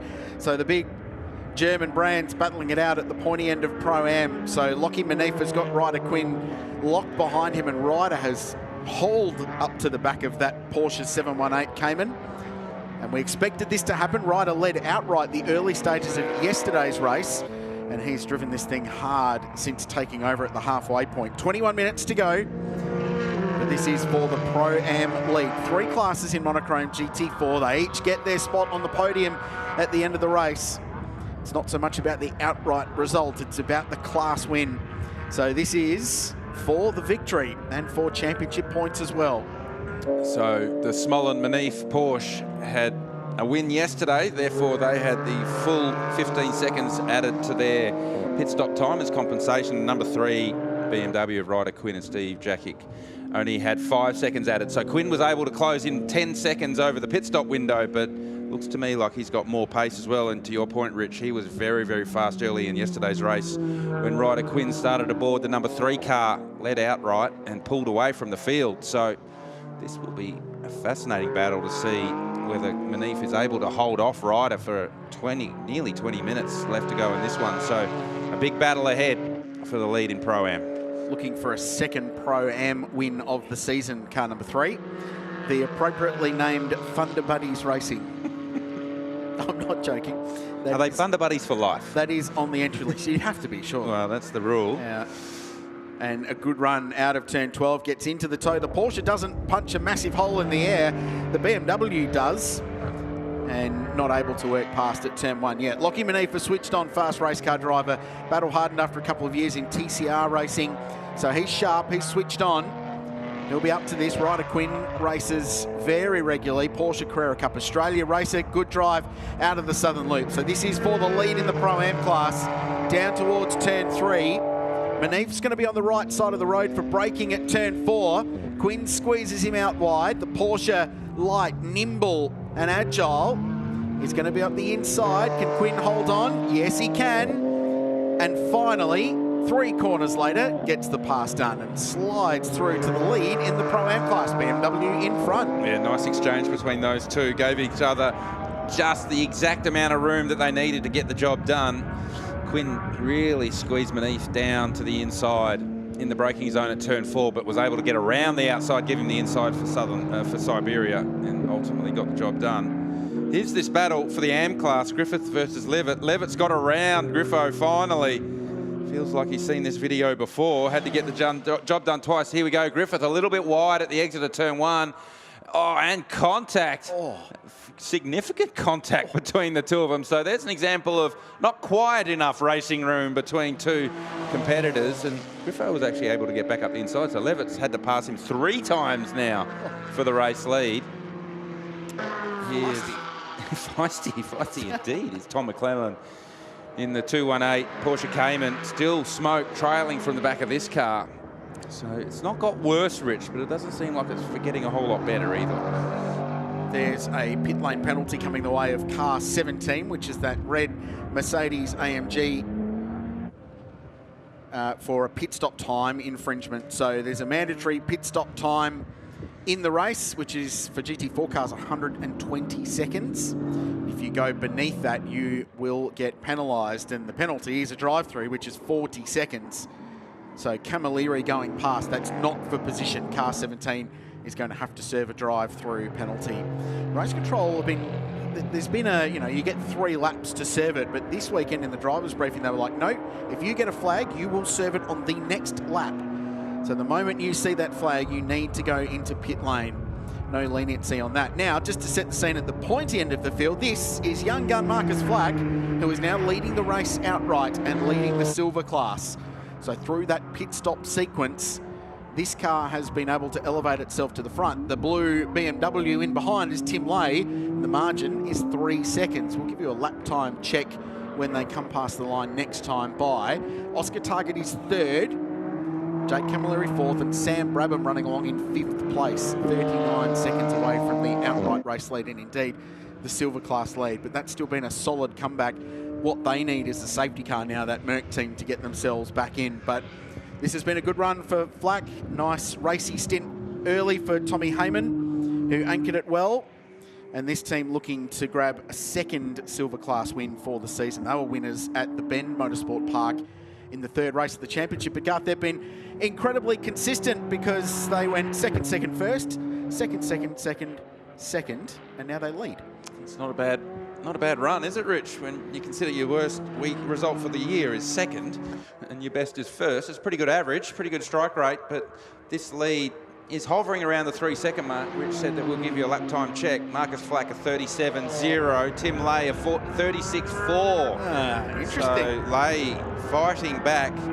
The way the 25 car was able to get to the lead was through the pit stop cycle. There's their pit stop, or their compensation time was only 5 seconds, and by the virtue of fact that the 22 BMW of Tim Lay and Cody Birchall won yesterday, they had the full 15 seconds. So the Flack car spent 10 seconds less time standing still in the pit stop cycle. This car finds itself chasing down the number 25 McLaren, Tim Lay aboard the 22. So it was Cody Birchall that had to get the job done yesterday for the Central West Prestige team. Today it's team owner and all-round good guy, he'll tell you, Tim Lay, aboard the car to try and get the job done this afternoon. The Mayor of Orange. But by definition, could run in the AM class as a bronze-ranked driver, but elects to run in silver because of the competition. And he wants to race at the front of the field. He wants to win races outright and wants to challenge himself against super fast young drivers like Marcus Flack, who's leading, like Oscar Target, who's in behind him in 3rd place. So I love that. Fiercely competitive guy, in business as well, of course, but on the racetrack with a really long and very successful racing career. For a long time was the fastest ever guy at Mount Panorama in a production car at the Bathurst 6 Hour, and still a contender there every Easter. So can wheel and enjoys the BMW product. He's raced them for a long time. Flack with another lap, 36.8 that time by, plays a 36.0 for Tim Lay. He's absolutely flying at the moment. So we have still got a motor race on our hands as this one winds down. Less than 15 minutes to go in race 2 of Monochrome GT4 Australia. Oscar Target is currently 3rd place, 36.9 for him on the previous lap, so he's very similar to our race leader. So Tom McClellan has finally brought that number 2110 Porsche Cayman to the lane, and you can see the team going to work on the offending corner of the car. You can actually still see the smoke coming, so with Rags trying to understand there's a lot in the back of Porsches. It's all back there, Rich. So actually see one of the Motorsport Australia race control scrutineers pointing out they saw something. I think that's Frank Adamson. It is. Actually, so he's seen it all when it comes to race cars. It's Frank, been around for a very long time, very experienced, knows what he's looking for. It's a fairly cursory look under that car. I don't know if they learned an enormous amount from that, Garth. You can see Rob Woods, the team boss, in the background watching on. They built a really good program up there at TechWorks Motorsport. Licky Hilton was involved at the start of that program. Max Vidot still involved every now and then. Put it in the garage. Yeah. A really promising run for this team all weekend comes to an end. And just a few little reliability issues at the end of this race. Porsche will go into the TechWorks garage. There could be a second part to that where you can put more people on the car in the garage, so you can throw everybody in the team at it to try and get it back out and salvage some championship points potentially. So hopefully that's the case as we watch the little Ginetta G56 run down towards turn 1 with Queensland's Oscar Target behind the wheel. Young guy who's come up through a very successful karting career and then into one-make Porsche racing last year. Was podium finisher in Sprint Challenge last season, leads the championship with a round to go in the one-make Porsches this year, part of the Grove Racing Junior program. Very speedy young guy with a bright future in front of him, and everything seems to have clicked for Oscar this year in his one-make Porsche campaign, where he's very, very tough to beat. He's won the last couple of rounds straight in that championship. He's doing a nice job in that Ginetta and a good opportunity to drive something a little bit different to a rear-engine GT3 Cup car. Following Nash Morris on screen, aboard the number 8 McLaren. This is not for position, the car in front of Love. They're 17, so they, remember, had to come through the lane and serve a penalty for breaching the minimum pit stop time for their car. Nash Morris currently 3rd in Pro-Am, 8th outright. And the gap up the road to Lockie Manif is just over 8 seconds, so Zoe Wood and Tom McCullen just debriefing exactly what's wrong with their car. It's a shame for these guys. They were having a great run. Zoe Wood's really a bit of a breakout weekend for her this weekend, Rich. Really confident with the car and doing good things. I spoke to Rob Woods about that this morning, and he said, yeah, they're both giving exactly the same feedback to the team as well, which is confidence inspiring for a driver still learning the ropes like Zoe is relative to Tom, who's been racing one-make Porsches for a while. This is the battle for the race lead, and indeed in silver class. Tim Lay has got to the back of Marcus Flack, and last time around, again, almost a second a lap quicker. So the BMW has got to the back of Marcus. The question is now, can he work his way past? Marcus, a speedy young guy. He's a winner in one-make Porsche competition. He's been very good in this car with Tom Heyman all season long. As we said earlier, they've been a race winner already for Method Motorsport.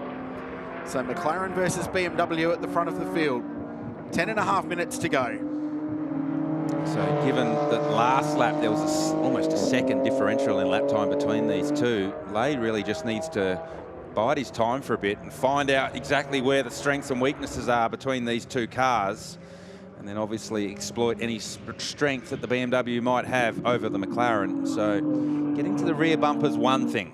Getting past, and you mentioned that Marcus Flack is a very competitive young race car driver. He's not going to give this up without a fight. So just because Tim Lay's had performance over Flack to get to the rear bumper doesn't mean that it's going to be a laydown, given that this is for the lead of silver class and for the lead outright.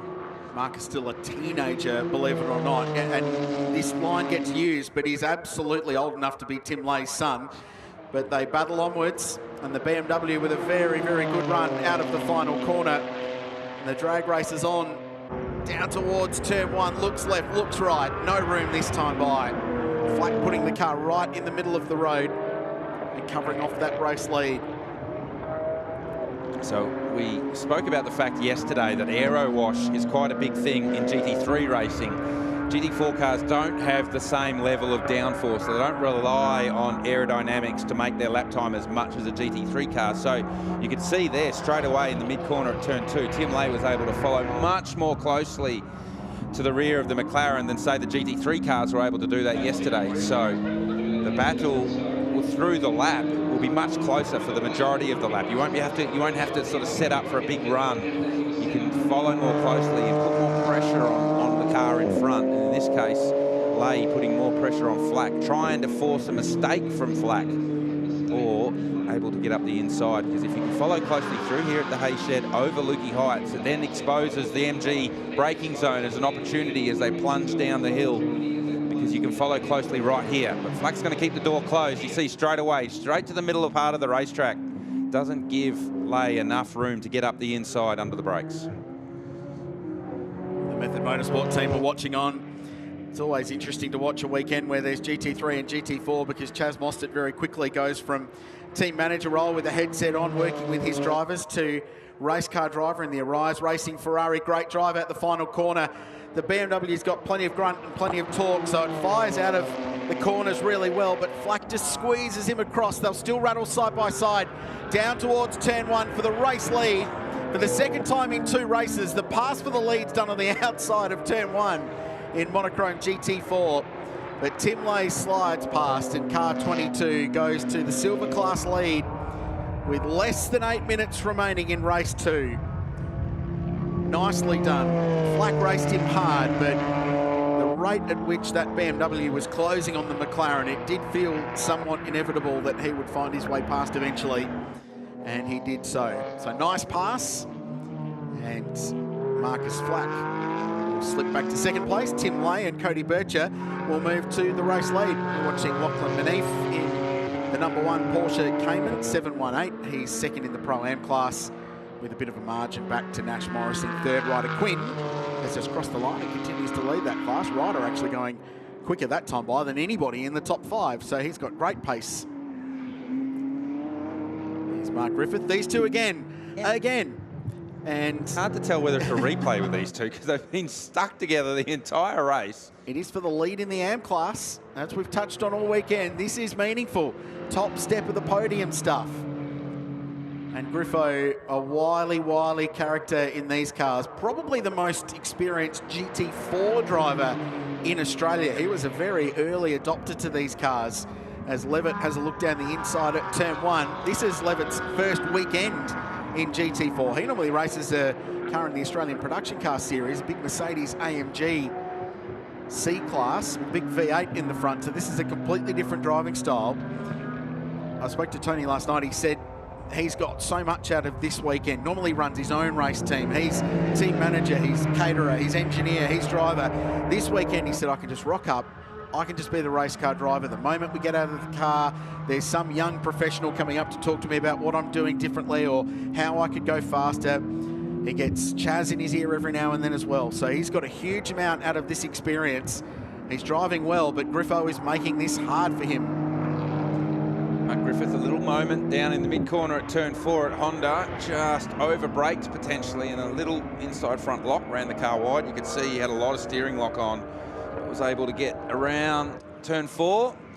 And Levitt now, as Griffith's just opening up the entry to Lukey Heights, just got just a little taste of maybe trying to get up the inside. And again here, down in MG. Remember, Levitt earlier in the race, that's where he passed Mark Griffith for the lead before the pit stop cycle. So Griffo's going to know, well, I'm not going to fall for that trick twice. So he's going to position his car in the right spot to not allow the McLaren through at MG. So Levitt's got to come up with a new trick. He's already done it 2 or 3 times, getting around Griffith. But this battle has raged for the entirety of the 55 minutes so far in this one. The Daimler Trucks Mercedes continues to lead the way in the AIM class. Tim Lay 1.5 seconds out in front in silver of the race overall, and Ryder Quinn with a big margin in the Pro-Am battle. So this is the fight on the circuit right now, and it's for the AM class win. Less than 5 minutes remaining on the clock, and then it's plus 1 lap after the clock counts down to 0. Don't forget to stick around Our coverage from Phillip Island today. Fanatec GT World Challenge Australia coming your way this afternoon. They are going quicker than GT3 cars have ever gone at this place. Lap record set yesterday. All kinds of drama at the end. Ferrari, Mercedes, AMG and Audi in particular absolutely battling it out at the front. And it was a win for Chaz Mostert and Liam Talbot yesterday. So that race coming your way a little bit later on this afternoon. And it is blockbuster stuff at the moment, GT racing in Australia. So stick around, lots to come your way. I'll tell you what, GT, the threat of weather has somewhat diminished. I know we often talk it up in motor racing TV, but there was predictions of doom and gloom this morning about 100% chance of rain and thunderstorms and all kinds of bad things. But right now, beautiful sunshine as the McLaren squeezes. Is there room? Well, it just was on the entry to the corner, but it closed pretty quickly. And a dive plane has gone missing off the front corner of the McLaren Artura GT4. So a little bit of contact. Griffo gets some margin. And this battle for the lead in the AM class continues on. Is there worse damage perhaps to the steering of Anthony Levitt's car and the outright race leader coming by to put them a lap down? So Tim Lay does not want to get involved in this. Let's have another look. So remember last lap, Levitt might have had a little think about it. Then here, Griffith just opens the steering. Levitt has to use all the curb and then some. So just the smallest of contact. Hopefully no real steering damage. And now Levitt has to deal with Tim Lay trying to put him a lap down effectively. So our outright race leader ranging up on the rear of our AM race leaders. So this also will sort of just slow Levitt's catching of Griffith again. So Lay now. Oh! No! So that is damage. Levitt, serious damage. He did not see Tim Lay up the inside, and you can see that car's effectively cross-eyed at the moment. Big steering damage to the 24 McLaren, and he will be out of this one. But what has that done to Lay, our race leader? So you can see here, Lay ranging up on the inside, goes for the passing move into turn 4, and Levitt's not really noticed that he's there. Heavy contact. You can see straight away steering damage to the McLaren. Lay turns turn 4. What damage does that car have? Now he up the inside of Griffith. Griffith sees him coming and gets well out of the way. And given by the body language of this car, it looks like Lay's got away with it. Wow. Big moment for the race leader late in the race. I'm just about to say the smart thing for Anthony Levitt would be to get in behind Tim Lay and follow him to the back of Mark Griffith and then re-engage that battle. So perhaps a bullet dodged for our race leader. The BMW powers away out in front and Tim can bring this car home. He's still got 2.7 seconds over Marcus Flack.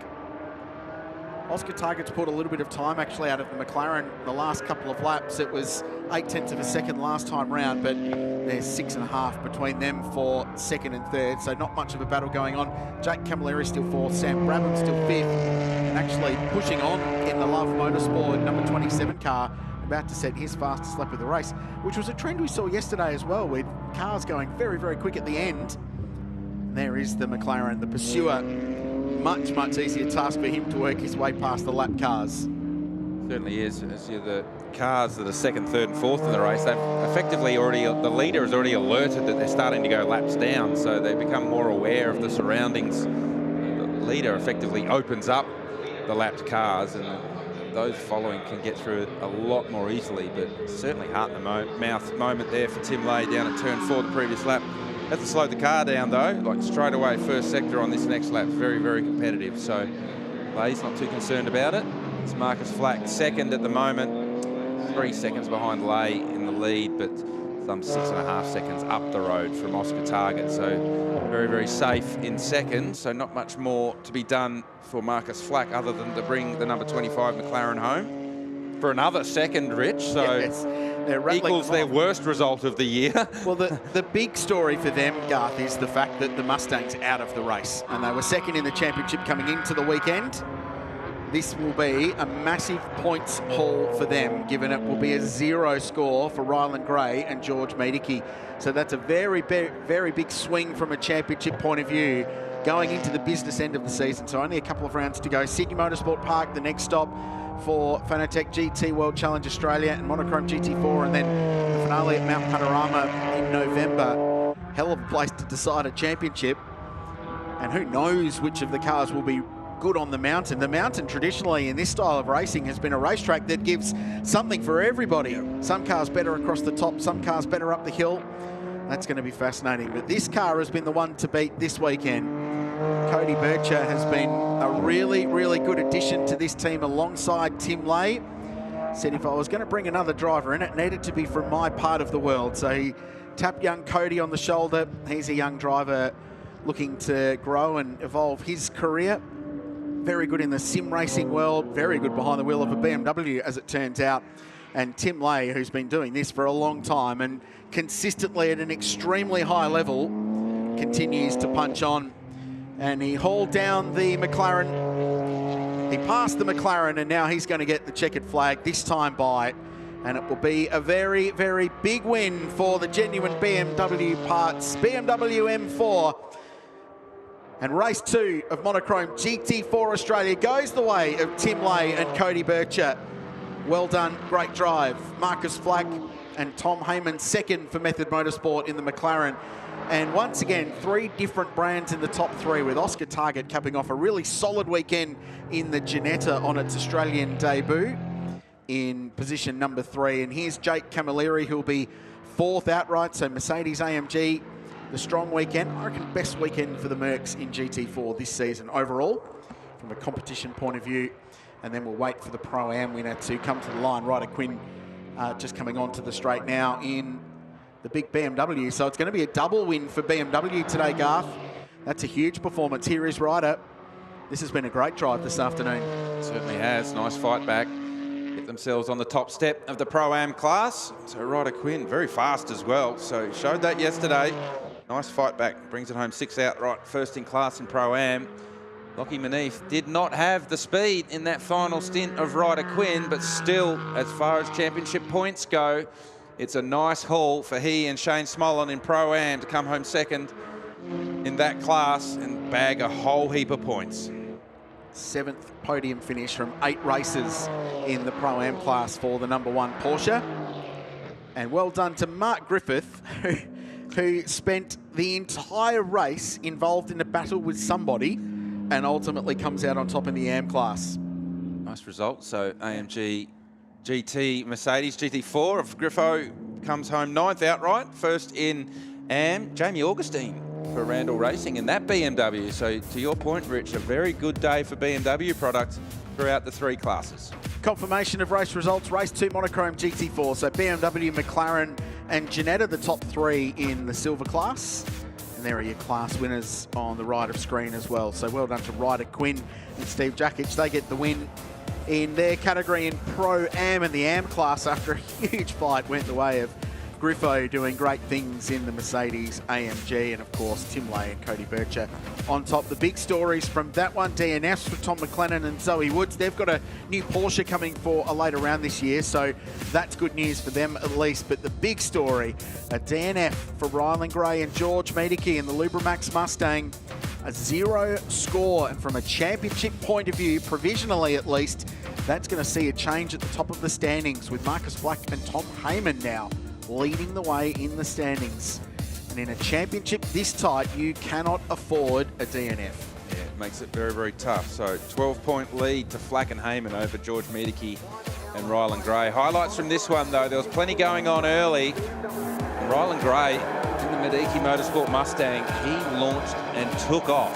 And it was an exciting battle between the BMW and McLaren at 1, and Cody Bircher had to go right around the outside to effectively defend second to get the job done over Heyman. Oscar Target slid in to 4th, and he would stay inside the top 5 for the majority of today's race. Antonio Astudi lost a heap of spots off the line and had to effectively stop and reset their Mercedes and get going again. It was a great fight back by both he and Sam Brabham as the race continued on, but you can see that gap that Rylan Gray was able to open up before drama started to strike the Mustang. Yeah, so the smoke started pretty early in the race. Just a couple of laps in, he was caught by Cody Bircher, but then was given the mechanical black flag, had to pit, and ultimately what we understand is a gearbox issue for that car. forced it out of the race. Behind it, as always, in Monochrome GT4, it was all going on. This was a big moment. It turned out it worked all right because it was just a wild way to get into pit lane for the compulsory pit stops in this race. This was the battle for the Pro-Am class lead. Ryder Quinn and Lockie Manif punched on for a good time, BMW versus Porsche, and ultimately Ryder was able to get that pass done. More smoke, more troubles, this time for TechWorks. The Iron Boats Innovation Race Cars entry, Zoe Woodson driven so well at the start. Tom McLennan didn't get much of an opportunity to demonstrate what he could do. And then this was the battle for the race lead. Tim Lay hauled in young Marcus Flack. The second time in 2 races, the pass for the lead came at turn 1. At the end of Gardner Straight, the BMW swept through, and that would be the race win. A huge weekend for the BMW. It wasn't without some late drama, though. While navigating the battle for the AM class win, contact with Anthony Levitt, who had dramas, was off the road. Checkered flag was out. Tim Lay and Cody Birch are the winners at Phillip Island. Here's Cam. Thanks, Kralsey. I have got those winners, Cody Birch and Tim Lay. Congratulations. I'll start with you, Tim, because you're right next to me, and you finished that race. Well done. Thank you, mate. It's terrific. Ash Seawood and the boys just did a great job. We came here and tested and really reinvented the car this weekend, so it was fantastic. And to get Cody, who's from my hometown of Orange, and give him some miles, because I want him to become a race car driver, and I'm just going to be an old car dealer. So it was terrific. Great result for the team and for Cody. Yeah, thank you. And a quick one, the Mayor of Orange is a bit aggrieved you've stolen the title. We'll talk about that later, though. Cody Birch, congratulations. Thank you. Yeah, it was a really good race. Made it. Didn't get the start I wanted, but I was able to push quite hard, and I guess also look after the tyre to hand over to Tim in the best way possible. So, and then he had an awesome last stint to take the lead. So yeah, super happy 2 from 2 this weekend. You can't ask much more than that. Congratulations. Let you get set for the podium. We're going to sneak through and see if we can find, there they are, Ryder Quinn. Come on up here, Ryder Quinn. Steve Jakic, we're going to steal you guys very quickly down the back. It's busy down here. We'll start with Steve first. We'll go age before beauty. How about that, Ryder? Steve, congratulations. Great job for the class win. Thanks, guys. It was pretty tough, but stayed in, done me best, and Ryder brought it home. Great result, mate.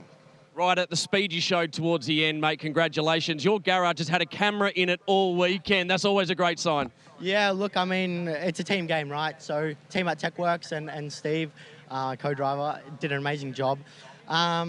It was all about just managing. Once I passed Manif, it was just about managing that right rear. I was hearing sounds and vibrations, and that's never what you want to hear. So it's good we brought it home. Well done. Head up to the podium. We're going to grab Mark Griffith. I hope you've got your Pirelli cap on, Mark. Geez, you were hammered by everybody. You were under pressure all race. Congratulations on the AM class win. Yeah, thank you. It was a good race. Yeah, my good friend Tony Levitt, I'm not sure. He tried to hit every panel I had, but we survived. So I hope he's all right. I don't know where he went. But yeah, what a good race for all. The leaders passed us in the end, and fantastic for our Janetta to get up on the podium as well. All right, Griffo, head up to the podium. We'll be there shortly. Thank you very much. That's your class winners. Yeah, well done, Cam. Nice work. And poor old Griffo has hit pillar to punch in that one, but still got the class win. Tony Levitt at DNF, Tom McLennan at DNF, unfortunately, with Zoe Woods. Rylan Gray, the big story, as we touched on in the Ford Mustang, as we get set for the podium. Let's just have a very quick look at what's yet to come. GT, Fanatec GT World Challenge Australia up next, and some powerhouse stuff going on there yesterday. An incredible race, won by Ferrari, but there were some cars that had some late race dramas that didn't make it to the end ultimately. Yeah, so some very fast cars. Brendan Leach, who reset the lap record lap after lap after lap, had a tyre fail very late, as did Jackson Evans in the team Ferrari of our race winner yesterday, Chaz Mostert, and even found out after the race, our winner from yesterday, Chaz Mostert, in the #1 Ferrari, tyre dramas in that car. So plenty to play out this afternoon. Let's hear more from Cam down at the podium. Welcome to the podium presentation for Monochrome GT4 Australia Round 4. Presenting the trophies today, Ben McMillan on behalf of SRO. Please welcome the top 3 place cars for the Pro-Am class. In 3rd place, Nash Morris and Paul Morris for Nemo Racing.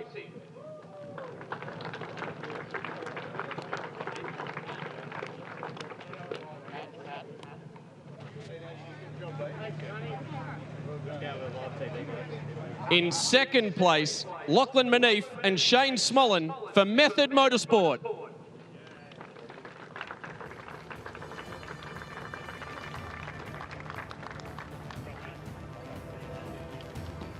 And in first place, Ryder Quinn and Steve Jackich, Thunder Buddies Racing.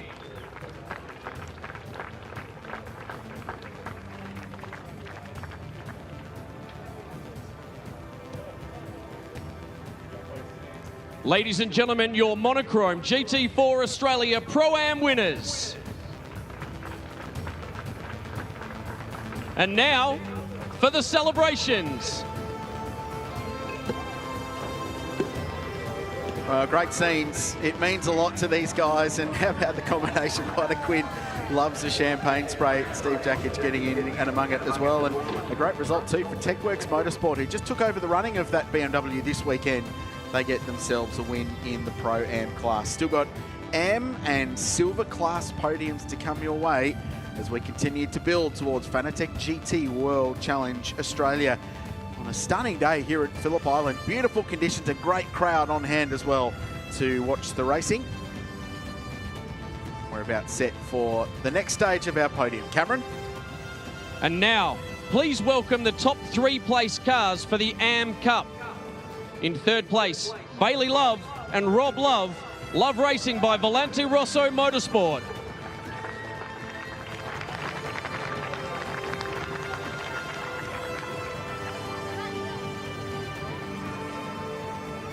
In second place, Jamie Augustine and Peter Lawrence for Randall Racing.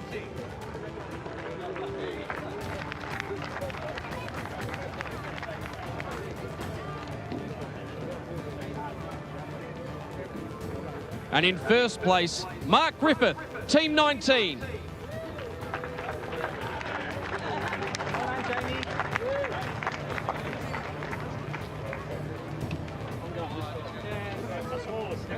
Ladies and gentlemen, your Monochrome GT4 Australia Am Cup class winners. And now, for the celebrations.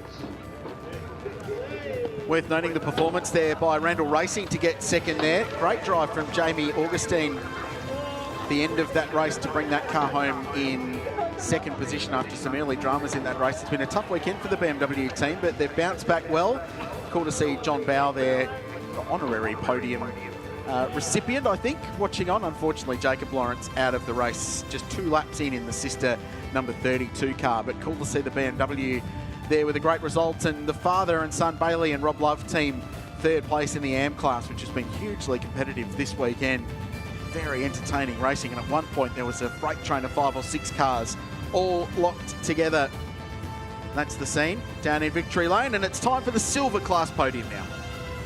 Finally, please welcome the winners for the Silver Cup. In third place, Oscar Target, Team 19.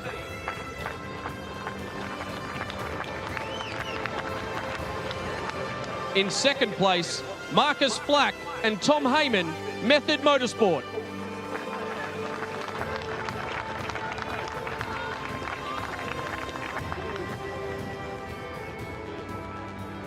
And in first place, Tim Leahy and Cody Bircher for Tim Leahy.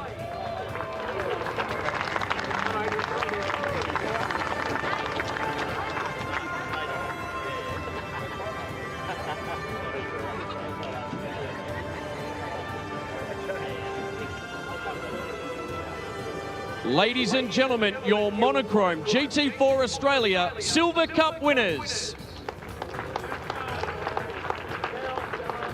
And now, for the celebrations.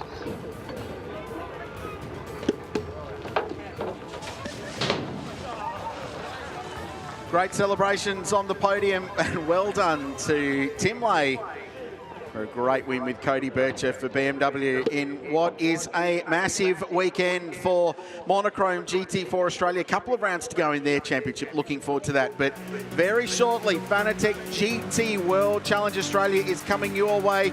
Our team will be on the grid to bring you all of the colour before the start of what is going to be a massive motor race this afternoon. You're watching the SRO GT Festival live from the Phillip Island Grand Prix circuit.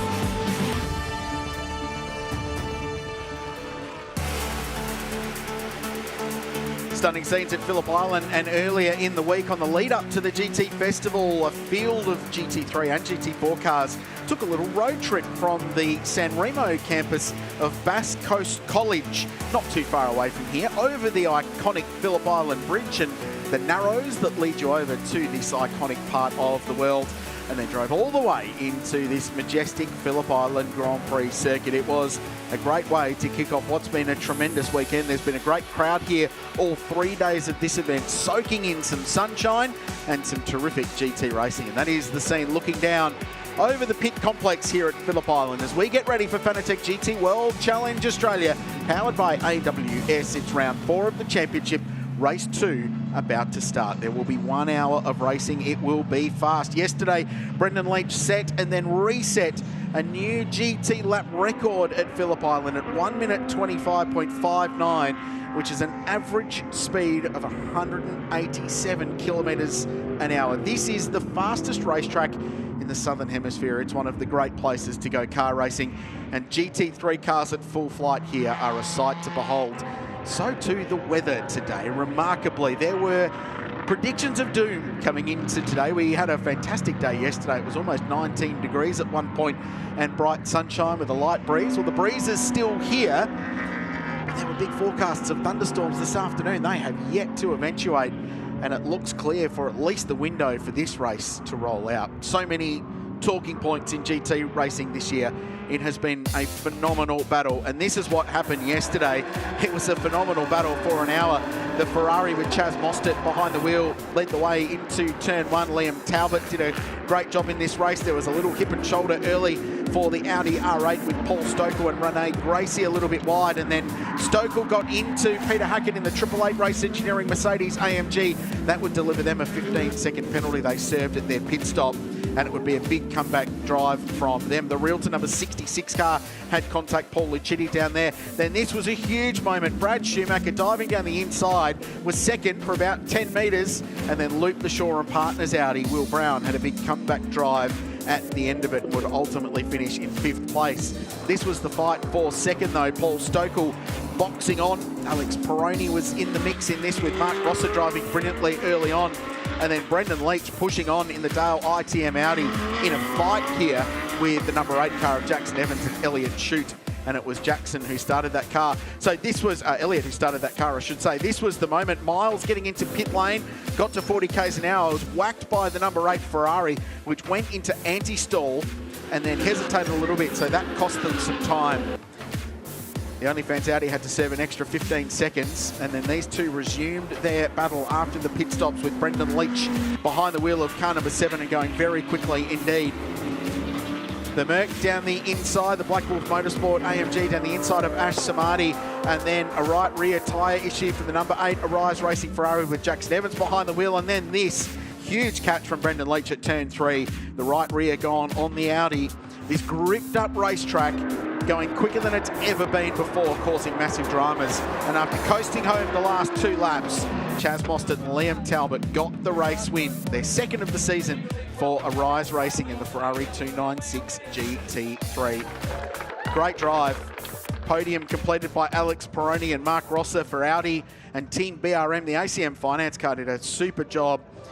Their second best result of the season, having won last time out, and a comeback drive, which was what everyone was talking about, was the huge performance by Declan Fraser and Peter Hackett driving from that spin early in the race to charge their way back through to 3rd place.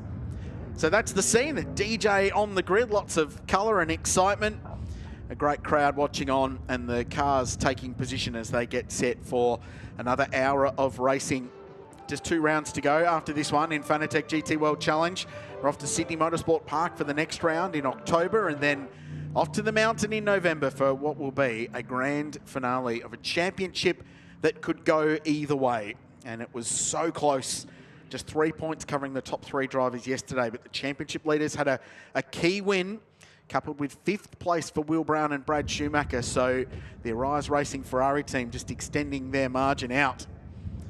Few cars just bottled up, waiting to get down into the front row of the grid, and we'll let a massive crowd and indeed our pit lane team loose and chat to some drivers and bring you some of the colour as we get set for this race.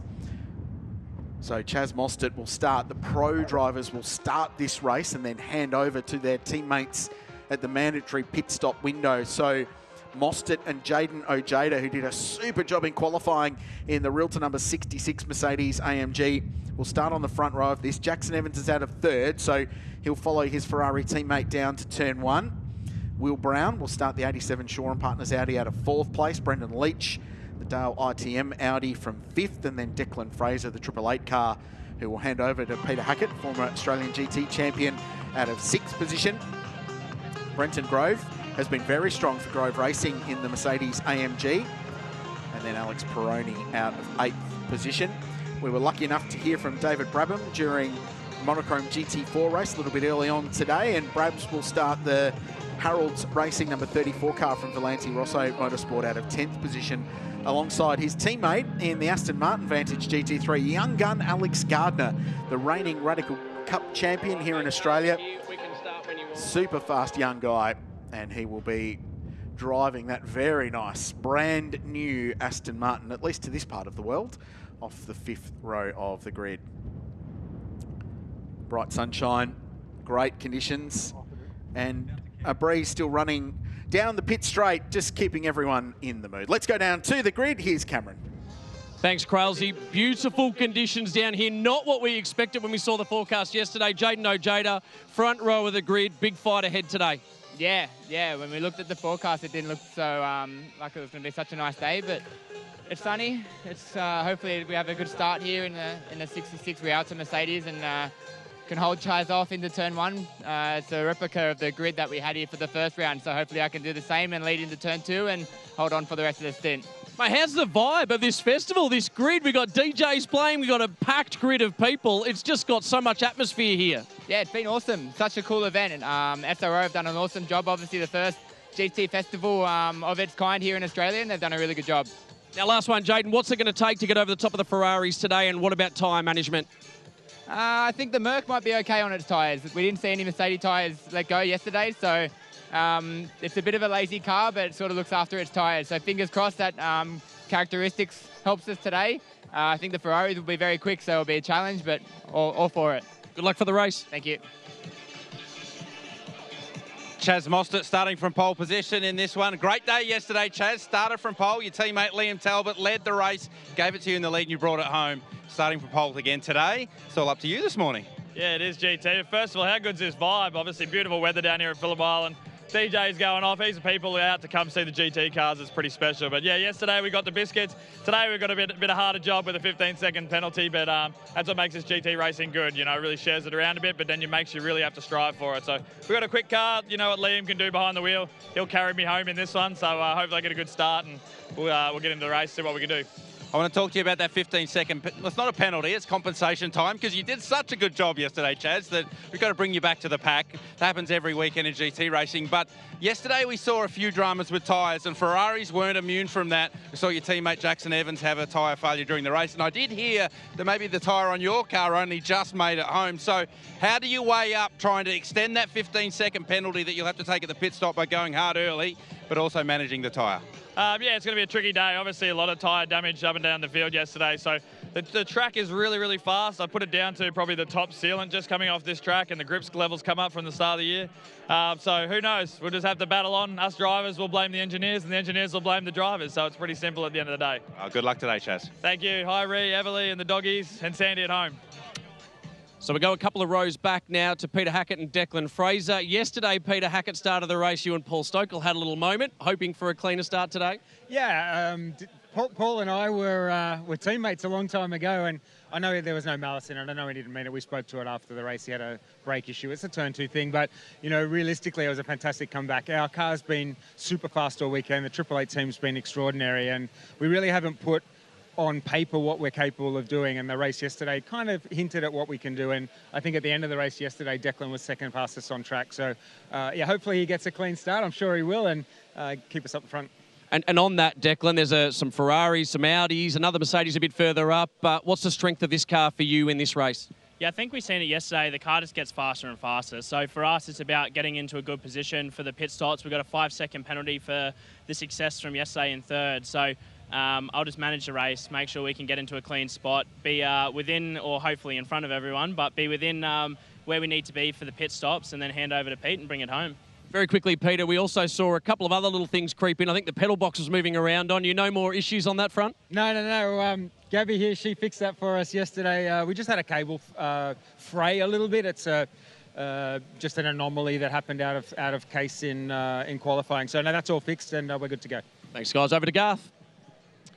I'm with yesterday's very fast man, but ultimately unlucky man, Brendan Leach. Reset the lap record, lap after lap after lap, but tyre failure late in that one yesterday. Yeah, tough day for us. I mean, we had great performance. Tim did an amazing start to the race and got us right into the mix. And then, then I was able to climb forward a bit more and press on. But unfortunately, a radio issue. Couldn't hear anything from the team. Wasn't sure what to do. Didn't know who was behind or what was happening, so just kept pushing and ultimately too much and ended up with a failure and putting us out. We've managed to finish the race and get some points, or a point, but not the result we were after. So how do you adjust in today? So you obviously learnt by pushing every lap is probably not the way to go. So car setup changes today or just adjust the way that you drive the car? We made a couple of very small changes to the car so that I can still ultimately get the pace out of it. So I'll still be going for it as best I can. It is quite tricky to pass around here, especially when the guys in front of me are super fast as well. It makes it a little bit more difficult to, once you get close, you've just got to be a bit smart with how you place the car. So if I can capitalise on some mistakes, or I could just do a better job in qualifying, then we'll have a good race, I'm sure. Thanks, Brendan. Good luck today. Thanks, Garth. Continuing our walk down the grid, I thought I'd grab Mark Rosser and also Alex Peroni down here, a little bit further down. But Mark, yesterday, incredible speed from you. I know you'll be doing the last part of this race, but you must be carrying forward a lot of confidence. Yeah, the car was great yesterday. The team did a great job setting it up. So, yeah, we're confident that Alex can make up a few places today, and hopefully I'll jump in a decent position and see how we go from there.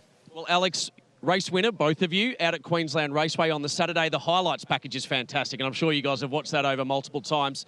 How's the atmosphere in GT racing? Great to have you back in Australia racing GT cars. You must be loving what you're seeing here, particularly this GT Festival. Yeah, it's great. It's great. It's an amazing championship, like a lot of interest, as we can see, and great drivers, great teams. So for a pro driver, it's what we want, to compete against the best in Australia, and they're here for sure. All right, Mark, how confident are you going to get a podium or result here today? We'll need a little bit of luck, but with a little bit of luck, I reckon we can get there. Good luck, boys. Thank you. Thanks, mate. Found a couple of characters hanging around. It's not even their race car. It's Brendan Leach and Tim Miles' car. We'll start with Will Brown. Will, tough day yesterday. Teammate Brad Schumacher had a spin early. You had to fight back, and then ultimately you got stuck behind this guy, Brenton Grove. Tell us how you're going to go forwards today. Yeah, we'll wait and see. We'll see what happens off the start here. Yesterday was an interesting race with all the tyres at the end there. But, see what the boys do off the front row and then follow it through from there. Spoken to a few drivers about how do you weigh up conserving the tyre and making sure the tyre lasts the full hour, but then also making sure you maximise the opportunity at the start of this race. Yeah, they generally blow in the second stint. I'm not in the car then, so typical selfish driver. Hey, no, we want to have a good result. I think a lot of people are going to change a tyre in the pit stop to try and prevent that. I think nearly every tyre failure was that right rear that's so loaded. So I think everyone will chuck one on for the AM and then go from there. Good luck, Will. We're here with Brenton Grove as well, and you kept Will behind you. So for someone that basically sits in the boardroom all week, and then you kept the Supercars Championship leader behind you for the entirety of yesterday's race, you have to have some confidence taken out of that going into today's race. Yeah, for sure. I was just having a joke with Will about it then. We came up through the junior categories together and were teammates quite a bit when we were younger. So it was good to battle again. Like you said, I kind of chose a business path, so to race him is quite fun. But Will's a great guy and he doesn't do anything silly, so it's nice to race guys like that. What about the Mercedes? We've heard from the Ferrari and the Audi drivers that they had some tyre dramas yesterday. How about the Mercedes? How did that pull up after an hour running yesterday? No, we were fine. I think we knew coming in that it was going to be an issue, and we spent our practice time wisely to make sure that the tyre was looked after. So at the end of the day, we're fine, and we'll try and put some pressure on them today because I think they probably need to be a bit more conservative than us. So I'll be pushing them pretty hard to see if they either go to the pace and change a tyre or whether they try to conserve. So it'll be an interesting race. Good luck. Thank you. Well, we go from the Groves to the Brabhams, and now, if I remember from commentary in GT4, you're now Sam's dad, but you said you were a better motorsport dad than you are a football dad. Is that what I heard earlier? That's so right. I tell you, I was shocking, absolutely shocking. But I wanted to be a footballer when I was a kid. So, yeah, you know what it's like when you see parents all thought they could be footballers and they're shouting at their kids. Yeah, I was number one, definitely. But it got better as they went racing, that's for sure. But, yeah, just really super proud of what he did yesterday. The whole team, it was great to be here. So, yeah, just here supporting Sam and Chris. So from David Brabham to Sam Brabham. Now, Sam, great job over GT4 over the weekend. Any advice for the old man? Just have a clean start and have a dip and see what happens, mate. And David, just quickly, while we've got you on the grid as well, how's the atmosphere here in GT racing in Australia? Someone that's raced all over the world in all sorts of categories. You must be proud of what's happening in the Australian motorsport scene. Oh, yeah, absolutely. I mean, Australian motorsport's incredibly strong. And it's admired by a lot of people overseas as well. So, you can see the GT category just getting stronger and bigger with all the grids. GT4 now expanding, obviously, with Sam and that now. And, it's great to be here and absorb it instead of being the other side of the world. And first, the last thing, we just want to say hello to Brab's diva, Lisa, who's watching in the UK. So. There you go, thank you, and good luck today. Yeah, thank you. Standing with the man driving the car in the second half of this race, right next to the car that we were talking to earlier, Ross Polakis in the Aston Martin. It's a beautiful looking race car. This is your second weekend in this car. Just tell us how you're enjoying it. Actually, first weekend in this car. Really enjoying it. It's a bit of a different setup to the AMG, but having a lot of fun learning it. Again, team's learning as well. So we're just having a real good time and getting faster and faster. Hopefully have a nice clean race today and be good. Tell us about the difference between the AMG. They're both front-engine cars, GT cars, but obviously Aston Martin has its own unique traits. Just tell us a little bit about the differences. Well, everything that I've always been told is the AMG set up for the AM drivers, and like an Aston Martin's a bit more pro driver focused, and I can actually feel that. Again, it's a lot more edgier, a bit more nimble. Again, it's just more entertaining, more lively when you're driving it. But again, each car's got its own different characteristics that make it fantastic both to drive. How about sharing the car with young Alex Gardner, who's making his way up trying to be a pro driver in this category? You are an AM driver. You've got businesses to run. Yep. So how is it sharing it with a young guy like Alex? Alex is fantastic. I mean, number one, he's a really good kid. He's humble. He wants to learn. He's doing his homework. And as I said, sharing with him, seeing him in this opportunity, it's just fantastic. And he's going to do really well today. So again, wish him all the best. But again, he's doing a really good job. So we're happy. Good luck this afternoon. Thanks, Garth.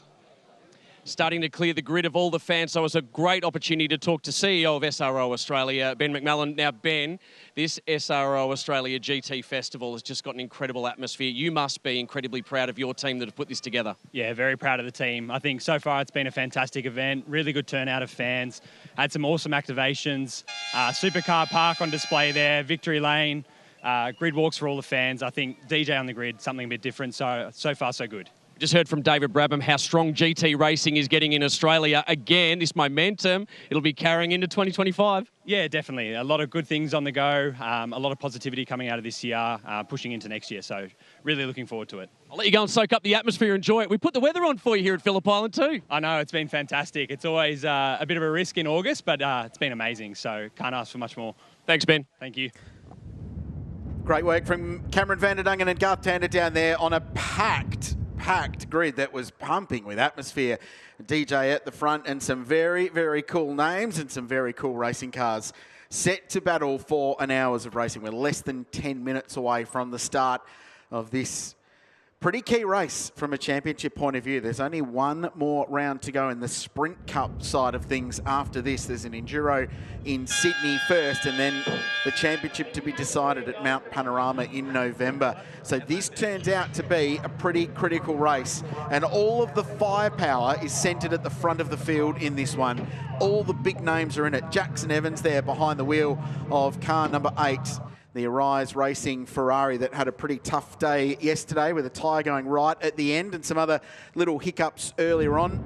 So they're going to have a big day today. But Jackson, one of the most accomplished GT drivers going around at the moment, plying his trade all around. Great to have BMW as an official partner of this race and this event this weekend, and the BMW safety cars and course vehicles have been a big part of it. A couple cutting laps this morning, actually. I was slightly jealous. There was a long line of people getting to go around Phillip Island and enjoy this incredible racetrack. So the Grove Hire Mercedes AMG, that was very fast. You heard from Brenton Grove on the grid, holding out the current leader of the Supercars Championship. So that was a big storyline. He drove that car very well. Shows you how equal things are in the world of GT racing.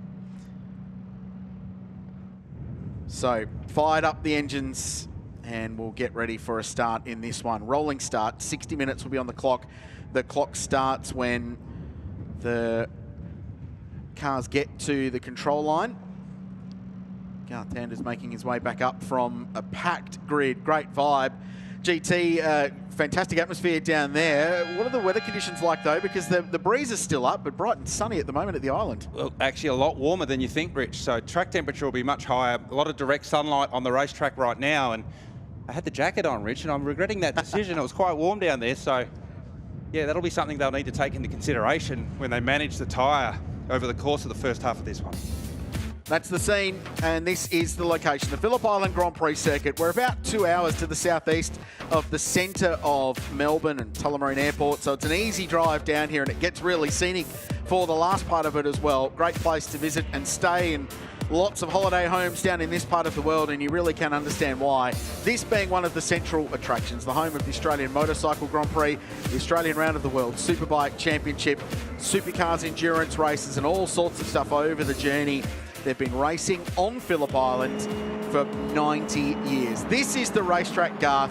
We shot this lap a little bit early with Paul Morris behind the wheel of the Scott Taylor Motorsport Porsche 911 GT3R. Yeah, fantastic racetrack, and one that we all enjoy driving. It doesn't matter if you're a young driver making your way or an experienced hand like Paul Morris, who we're on board with here. You all enjoy Phillip Island. It's so fast, and like turn 3 here, for example, full noise, 5th gear, and then brake as late as you dare for turn 4 at Honda. Back to 2nd gear. Slowest, one of the slowest corners on the circuit. Great passing opportunity there. Then the run up to Siberia, aptly named Siberia because it is right on the tip of the ocean, not far away from Tasmania and Antarctica. It can be so cold over there, Richard Crail. And then this run up past the hay shed. That's actually called the hay shed because of that building right there on the left. You don't normally have time to have a look at it. As we go up and over Lukey Heights, where it's completely blind. You drive up and over the hill, 4th gear, carry as much momentum as you can before you plunge down into MG corner, slowest corner on the circuit, 2nd gear. Important to get a good run out of here because the momentum leaving MG corner through this second last corner and last corner will dictate the top speed at the end of the front straight. The last corner on a new tyre in qualifying is borderline flat out north of 215k an hour in 5th gear. It's a fantastic layout and one of the best circuits in Australia to drive a GT car. And I've never seen so many fit young professional racing car drivers, elite athletes, nursing neck injuries this weekend. This place hard with the G-forces and everyone feeling the heat this weekend. There's the grid for you. So Ferrari 1st and 3rd. Jayden Ojeda did a super job in qualifying for the Tagani team with Paul Lucchetti to jump in that car for the second half. The AM class pole went the way of Ben Schutz and Shane Woodman. They go out of 12th position. Valentino Astudi and Darren Curry with the Aston Martin Vantage. They had gearbox issues in that car yesterday and then some electrical issues that were a flow-on effect from that car. So that's all rectified and good to go. They go out of 11th. Paul Morris, who we just had the lap with, starts alongside Scott Taylor out of 18th position. Mark Sini in the Hallmark Property Group Audi starts off the back of the grid. So that's the field. Everyone's set, stacked and ready to go. This is a great field. It is hugely competitive in this championship, balanced on a knife's edge going into the business end of the season with Ferrari and Mercedes AMG on the front row, Ferrari and Audi on the second row of the grid. Then there's an Audi and a Mercedes on row 3. What can the Aston Martin do today? Will that be a factor with Ross Polakis and Alex Gardner driving? But it will be Jayden Ojeda looking to race Chaz Mostert down towards turn 1. 60 minutes on the clock. Race 2, Fanatec GT World Challenge Australia launches into Sunday at Phillip Island. And it's Mostert who gets the better of the jumps from the front row of the grid. He's followed by his teammate Jackson Evans, who just shows the nose of the Arise Ferrari. He shows a little bit more than that, was almost side by side. The teammates on the run into turn 1, but ultimately Evans has to slot back into 3rd place. Ojeda has slotted into 2nd. Brendan Leach's upper spot. He's got in front of Will Brown and the Audis, and around goes a car mid-corner at the southern loop. Didn't catch it. It looked like a black AMG. It was. Fraser. Second time in 2 races. Triple Eight's been pointing at the wrong direction at turn 2. There was plenty going on off the line. They were very tightly packed for the run through 1 and 2. And then as ultimately Fraser went around, and to your point, Rich, that's twice in 2 days. On the first lap, that car's been pointing the wrong direction at 2. So there now, Evans up the inside of Ojeda, and Leach is trying to go with him as well. Is the Audi able to clear? Yes, he is, before they turn in here Oh, too wide through the hay shed. You only can do that early because as the marbles build up, it gets very dirty offline. Now, Will Brown wants a piece of Jaden Ojeda. So this is answering the question for us, Rich. Are they going to be conservative early and look after the tyre? No chance. Ojeda now runs Leach out of road. Leach is not going to back out of that. He'll return the favour as they leave the second last corner. A lot of pressure from the garages watching on, a lot of pressure on the racetrack. Ojeda fights that spot and gets the Audi back on the run through turn 11. So Ferrari 1 and 2 at the end of lap 1. Aggressive stuff from Jackson Evans. He centred around the outside at turn 4 at the hairpin. Was run out really wide, but was able to get that passed on the inside at Siberia. So Mostert, Evans, Ojeda, the top 3. Leach is next. Brenton Grove up a spot to 5th place. Will Brown down a couple in the Audi to 6th. Then it's Alex Peroni. Alex Gardner in the Aston Martin's got Brown. Valentino Astudi 2. David Brabham rounding out the top 10 at the moment. Now the big talk in this, Garth, has been tyres. I will put money on the fact we'll see, if not tyre changes, some rotating of tyres going on in this race. Yeah, I asked a few while I was down on the start grid. Oh, Will Brown bowls a little bit of a wide down at turn 4. He was into the back of Brenton Grove at turn 2 earlier this lap as well. So remember yesterday, Will Brown was stuck behind the number 4 Grove Mercedes for the entirety of the second stint. He does not want that to happen again today, so he's in a hurry to get by. Small mistake for Brown.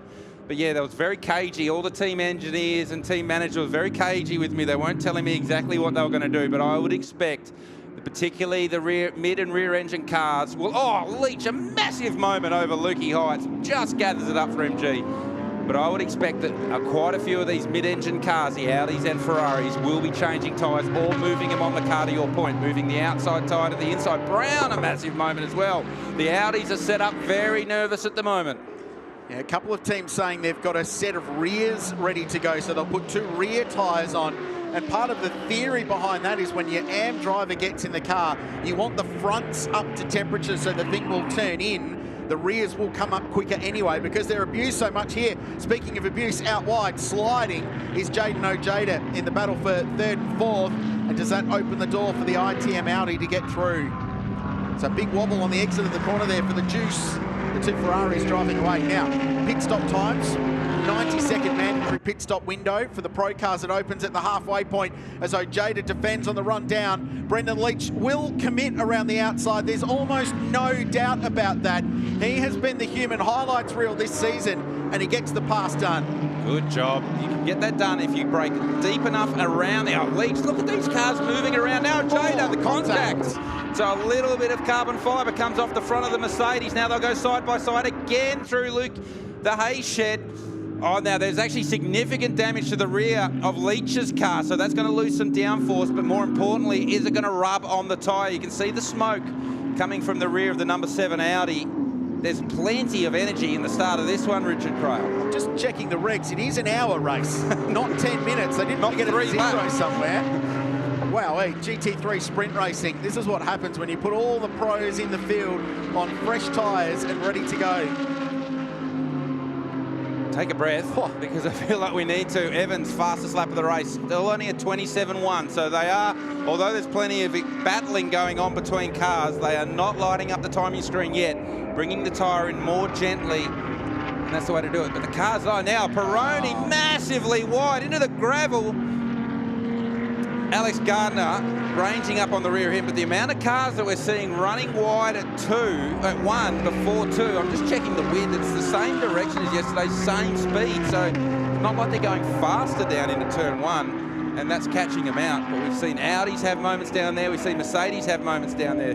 That's certainly the biggest one we've seen so far for Alex Peroni. This teenager, Alex Gardner, in that green and yellow Aston Martin, really nice little sign above the door. They've got the surname first, so it's Gardner, Alex Gardner, because of course it's an Aston Martin. So Valente Rosso challenging their inner James Bond.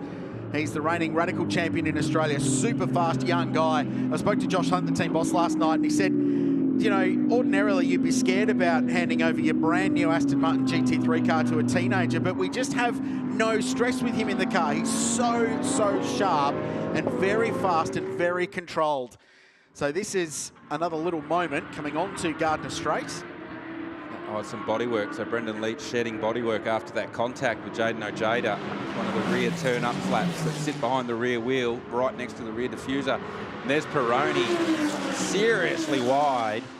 Luckily, just edge of the gravel trap gathers it all up. Alex Gardner isn't able to get it. Oh, no, you give the kid a wrap. Richard Crail. Well, let's just wait till we see a replay, Garth. But ultimately, the end result is there's an Aston Martin in the gravel trap, and it's not four-wheel drive. It's not going to dig itself out of there. It's going to bring a safety car because that's not driving anywhere. So that's the exit of MG in the second last corner. Jaden Ojeda's in pit lane too, Garth. Mandatory window not open. So the Realtor Mercedes AMG has gone down to Tigani Autosport. And are they going to put a tyre on that car? They're not rushing. That was where the contact was. It is. So whether they're just taking, now that it is safety car, but I would be making sure I get back out on the track and don't lose a lap here, but taking their time, having a look. Well, our team will be all over that. I was going to make a point about the pit stops and the fact there is some penalty time assessed for success in this championship. So if you win, your 90-second pit stop is 90 seconds plus 15. If you're second, you get 10 seconds extra stationary time and then 5 seconds if you're third. So on that basis, the car in really good shape at the moment is Jackson Evans, getting that ground early, following his teammate. They have no extra time when we get to the pit stop. So when Elliott Chute gets in, he's going to get a little 15-second free kick versus his teammate. As is Brendan Leach, as is the Grove car, as is Will Brown. So 4 or 5 of the top 6 with no pit stop time added to their compulsory pit stop. So this is why, here we go, we get an understanding of why we are under safety car. So Jada's actually wide. And so he's wide coming back off. And now Gardner, I think, has tried to go around the outside and there's been contact. So secondary contact for the number 66 Mercedes. Gardner finds himself in the gravel trap. Ojeda finds himself in pit lane. And the entire field finds itself under safety car. But that started right back in the braking zone at MG for this car. So I wonder whether there was some damage from that contact with Leach that's then caused Ojeda to have a moment at braking zone at MG and then further contact with the Aston Martin. But that Aston Martin's had no luck since landing in Australia. Cam? They're about to park up the Ojeda car, as you can see at the moment. He's complaining about the steering going left to right. They couldn't see any damage with it, but they've taken the wheels off, had a look, and they're now putting it back in the bunker, as you can see. Thanks, Cam. The only worst place to have steering dramas in a race car would be Bathurst, but this would be second only, such are the high speeds this weekend. So Jaden's clearly felt that there's something not right with the steering rack. You can see the team looking for play in the steering system, just trying to rock the wheels backwards and forwards. But I would hazard a guess that that's why Jaden Ojeda was wide at the braking zone at MG after the run over Lukey Heights. But then further contact with Alex Gardner. It's not going to make the steering rack feel better, Richard Crail. It's not, Garthander. So the BMW safety car will lead the field. The Ferraris 1 and 2, Audi and then Mercedes AMG in front of Will Brown and Alex Peroni surviving that big moment. The big winner out of all of this GT is Valentino Astuti, who's 7th in the trophy class Aston Martin. That's the old spec car, which is why it runs in trophy. So that's a generation old. That car still runs the V12 power plant. Sounds glorious. Goes fast. It does. Clearly. Yes. It's running inside the top 10. Valentino Astuti driving it extremely well. So what does this do, Richard Crail? Because yesterday we had a safety car early in the race to give the tyre a bit of a rest, and then we went green for the end, and we still saw some dramas with the cars that didn't change tyres late in the race. So does this change your strategy? Do you roll the dice and now not change your tyre? The advantage of not changing the tyre in the pit stop is that when you leave pit lane, you have a warm tyre on, you don't have to bring the tyre up to temperature, and you don't lose time on the outlap. The downside is there's high jeopardy, high risk that will the tyre last the entirety of the 60 minutes. Well, why don't we ask someone who's been on the racetrack in the last hour or so. We had David Brabham in the commentary box during the GT4 race. So the GT3 race, we've got his son Sam, who's up here in the commentary box. Good afternoon, Sam. Welcome to you. Cracking day at the island, isn't it? And a bit of action already in this race. Yeah, the GT3s love going into each other at the recent races, but the weather's beautiful. GT Festival, the first one here at Phillip Island, and the atmosphere on the grid before the race, the GT4 and the GT3 race, was unbelievable. And the little podium area out the front, I think, is one of the coolest additions. It's been really, really special. First and most obvious question, cool to be racing with your old man. Same garage, you're in GT4, he's in GT3. It's great to see him here. Yeah, it's really special. It's been a long time coming. We've been working over the last few years just to find an opportunity to get him out here, and the opportunity arose with Chris Batsios, an old teammate of mine, and it's just special. You know, yesterday we finished on the podium in P2 and GT4, and gave him a big hug, and he said how special it was that he could be here for that. So hopefully he goes just as good, but we'll have to wait and see how the race pans out. We'll come back with Sam Brabham up here in the commentary box. In the meantime, back to the lane. Here's Jonathan Simon. I'm with Ross Polakis. Obviously, unfortunately, that Aston Martin AMR is in the gravel trap at the moment. What have you made of what's going on? Look, unfortunately, it looks like we've been hit by the same car we were yesterday, which is a bit frustrating. Like two times in a row, it's just, yeah, a bit frustrating. But as I said, Alex made a really good start. We don't know if we can get back out or not. We're about to find out. But yeah, initial thought process is, yeah, pretty upset. And I feel the pain. Obviously, you sound very dejected, but on the radio, has he said anything about damage so far? Do you know the extent of what's happened? No, I don't. I'm not on the radio, so I'm not too sure. As I said, I just saw it and kind of my heart sank for him because he's started off really well and yeah, he was starting to get into a good rhythm. He deserves a chance to be out there, but again, unfortunately, I guess that's racing. Sorry to hear, mate. Thanks, guys. Hello to my daughter Sophia too. Yeah, got to get the very important. Very, very important. Let them go away car racing, so you need the plug. So, yeah, an unfortunate incident, and we can give you another look at that in a sec because it's a fairly big moment in the race. So we pick up here with the Aston Martin coming down, and Ojeda just gathering it back up. Gardner trying to get around the outside. To be honest, Ojeda didn't have a whole lot of real estate left on the inside for him and wouldn't really have been aware that Gardner would be coming around the outside. So an unfortunate circumstance, both cars going for the same bit of real estate. It is critical to be on the apex there, and I do half wonder whether Ojeda was actually even coming to the lane then regardless because of that steering drama. But ultimately, the end result is the Aston Martin of Alex Gardner found himself in the gravel trap. Ojeda and that car is out of the race, and we went under BMW safety car. Cam Vandenuggen's in pit lane. He has more. Yeah, just a quick update for you on the Leach car, guys. The team down here at Audi Custom Sport Racing started mobilising, scrambling. They thought he had a puncture. There was a bit of bodywork rubbing on the car. It cleared itself, is how the team determined a bit of bodywork falling off, and the car seems to be good to go. So shedding components, it cleared itself. Lightweighting the race car mid-race. That's such a motorsport term, isn't it? So the field packs up and we'll get this one back underway. So 46 minutes to go in this. The pit stop window for the AM class cars opens 25 minutes into the race and runs 5 minutes. The Pro-Am cars will run to the 30-minute mark and then they'll be able to dive into pit lane. We go back to green. Lucky to have Sam Brabham with us up here in the commentary box, so we'll have his insight in the early stages of this race as the Ferraris go 1 and 2. Chaz Mostert, Jackson Evans next, then Brendan Leach. How quick will the Kiwi be early on to try and drag that Audi a little bit further up the field? That's the shot over Gardner Straight and down towards turn 1 at 260 k's an hour. Back of shot is Valentino Astudi hanging on to professional racing car drivers. He's a Formula Ford graduate. He'll love this. So Leach, a big benefactor of this safety car because it's given him the opportunity to get onto the rear bumper of Jackson Evans and Chaz Mostert. We saw just how fast he was in yesterday's race, resetting the lap record multiple times. And I spoke to him on the grid and I said, so what's the plan, mate? Are you going to conserve? And he said, no chance. So he'll be loving this opportunity that now he's got the chance to have a crack at the two Ferraris who have been so fast here all weekend. And they'll be looking forward to having a battle. Will Leach, but in the back of your mind, you are going to have to save the tyre. It is hotter today. It is warmer. There will be more energy going through the tyre, particularly the right rear. And that's the one that we saw fail on the Evans Ferrari and the Leach Audi. And even our race leader yesterday and race winner, Chaz Mostert, they found damage on that tyre after the race. They felt like the #1 car wasn't going to do another lap. So they're lucky it wasn't a 61-minute race. Yeah, walked the car home in the end, did Chaz to bring it home. Sam, while everyone's getting back up to speed, you guys had a solid recovery today in the Monochrome GT4 race. Unfortunate dramas early with the car popping into limp mode, but a great comeback drive and P5 in the end. Yeah, it was such a shame for Antonio. He started 4th and we had some green tyres to throw at the car early on as well. So yeah, shame about the limp mode. I think it was just a crossover on brake and throttle where the car doesn't quite like it, just for a bit too long. And what's happened is the limp mode started. So we came at turn 4 and did a reset.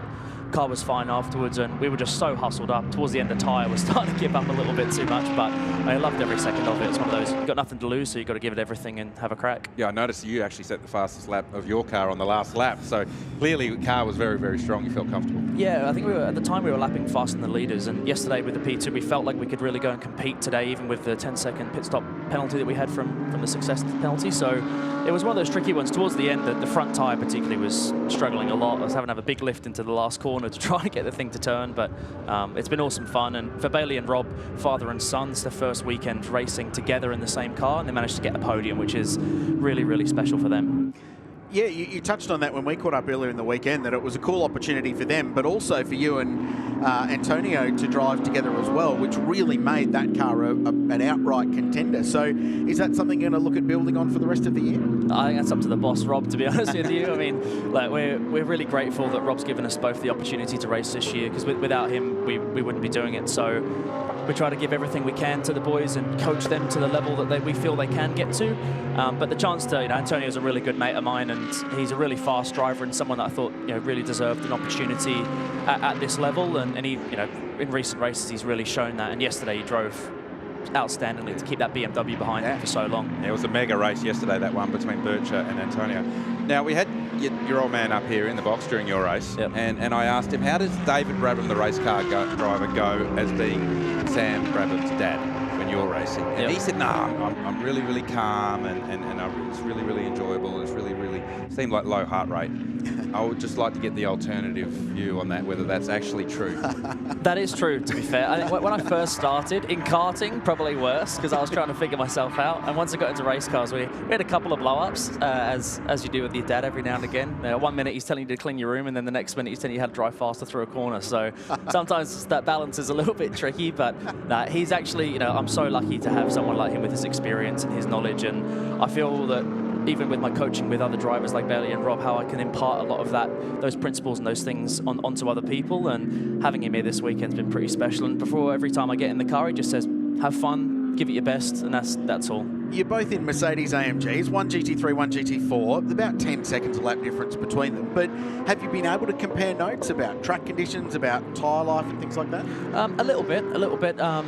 In some ways a little bit separate, but we always come back together. I've watched his onboard, he's watched mine. Obviously, I've spent a lot of time at this circuit, so it's somewhere I feel like I'm quite strong, and he hasn't been here in 15 years properly. So we were talking about a couple of lines, a couple of things he can try and think about, and he's more than willing to listen to me nowadays rather than the other way around, which is quite nice to get to that point with your dad.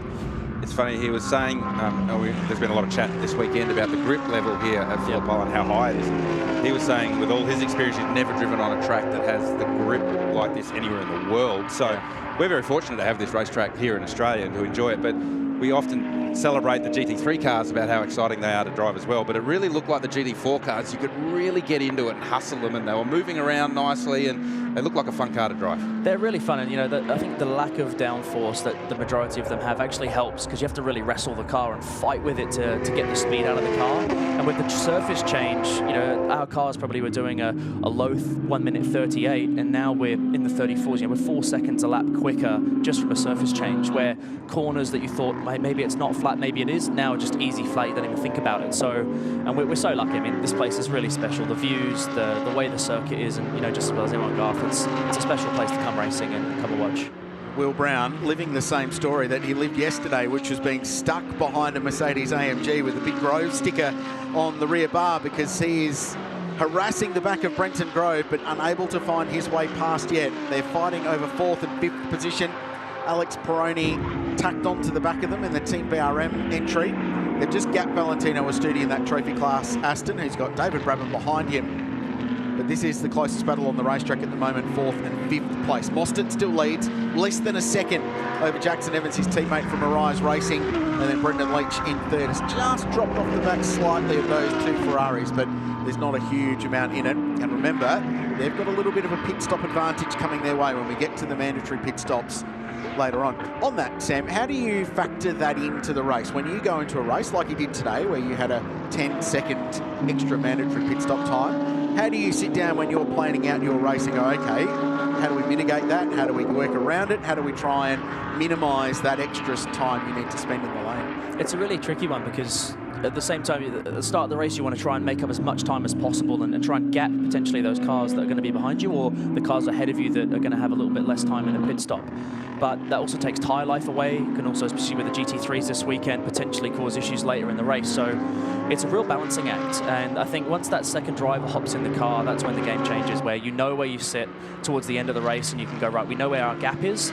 This is the sort of lap time we've got to try and produce. And for the amateurs, that's a real challenge. And you know, the quality of driver in the GT3s and the teams, they're all thinking about it, but it's a really tricky game to play. Yeah, it's a good point you made, because prior to the pit stop window, you often think, well, why would you bother? You just wait for the pit stop window and let the cycle play out. But you're effectively racing for track position for your co-driver to help them out, to help them on their outlap, to help them during their stint. So Will Brown, for example, can get past Brenton Grove. It makes life a lot easier for Brad Schumacher. Yeah. These guys will both have the same pit stop time. So really, you're really helping your co-driver as much as you can now. Yeah, absolutely. And you know, you see the way that Will's right up beside him, and yesterday obviously struggled a little bit more to get past, and the strengths of the Audi in comparison to the Mercedes play out in this situation as well. And you know, for Will, he'll just be trying to get past as quick as he can, like you say, to help Brad to generate as much lap time as possible to get closer and closer to the guys who do have those pit stop penalties later in this race.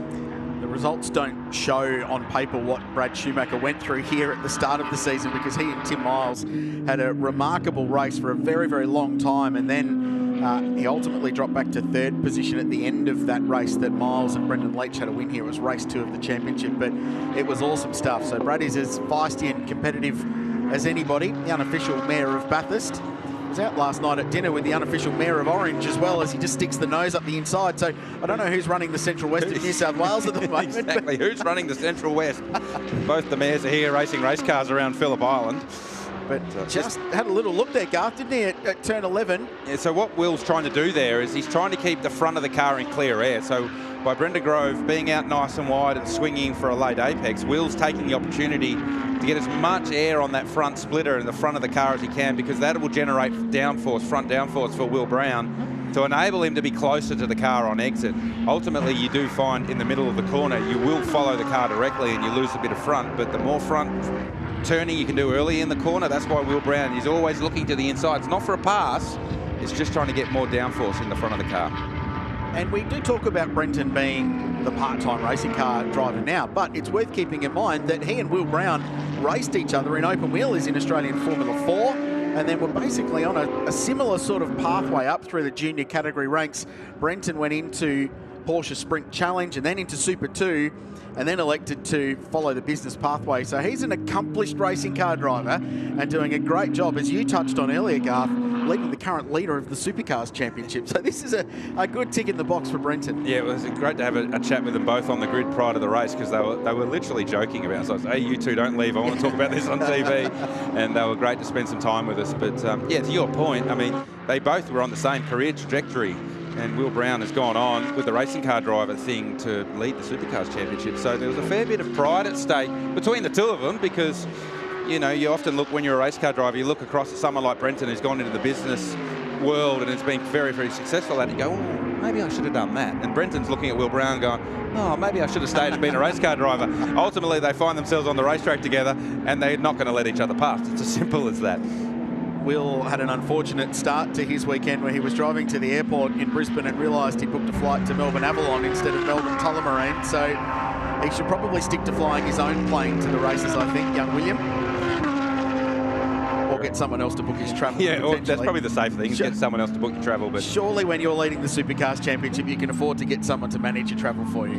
Race car drivers don't like parting with their own money. He is a used car dealer. And he is a car salesman, so that's the worst of both worlds, if you like, as far as parting with your own cash and opening your wallet. So I found it incredibly amusing, the fact that a guy that's more than an accomplished pilot himself, who could have flown himself down here, booked a ticket to the wrong airport, so had to rent a car and drive an extra hour to get himself down here to Phillip Island. The compulsory pit stop window is now open for the AM and Trophy class cars, so the mandatory stops can commence from now. The pro cars have still got to wait another 5 minutes, but expect to see some action in pit lane. So just to bring you up to speed on the AM class, It's being led by Ben Schutz at the moment. He's in 10th position outright on the road. Marcel Zalua in 2nd place in the Valmont racing car. They were the winners yesterday. They've won 3 times this season now. And in the 2 rounds beforehand, they won the Saturday race and DNF'd on Sunday. So their job today is see the checkered flag, and that will be a success.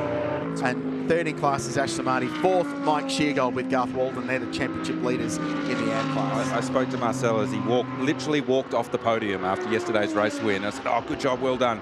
And he was already, we have to do it tomorrow.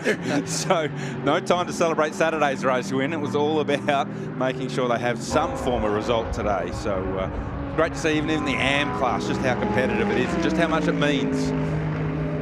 This is Declan Fraser chasing down Valentino Astudi. So it is for track position, but not for class. Valentino leading the trophy class. And Declan goes down the inside for Triple Eight. So yet again, that team has to have a big recovery drive from the back of the field. Actually, I wanted to ask you about that, Sam. So the only similarity between the 2 races, there's 2 qualifying sessions set the grid for them. The only similarity between them is if you finish race 1, you start race 2. But otherwise, it's completely jumbled up, isn't it? And it makes it hard to sort of replicate what you did on Saturday because you're starting from a different position. The strategy is going to be different.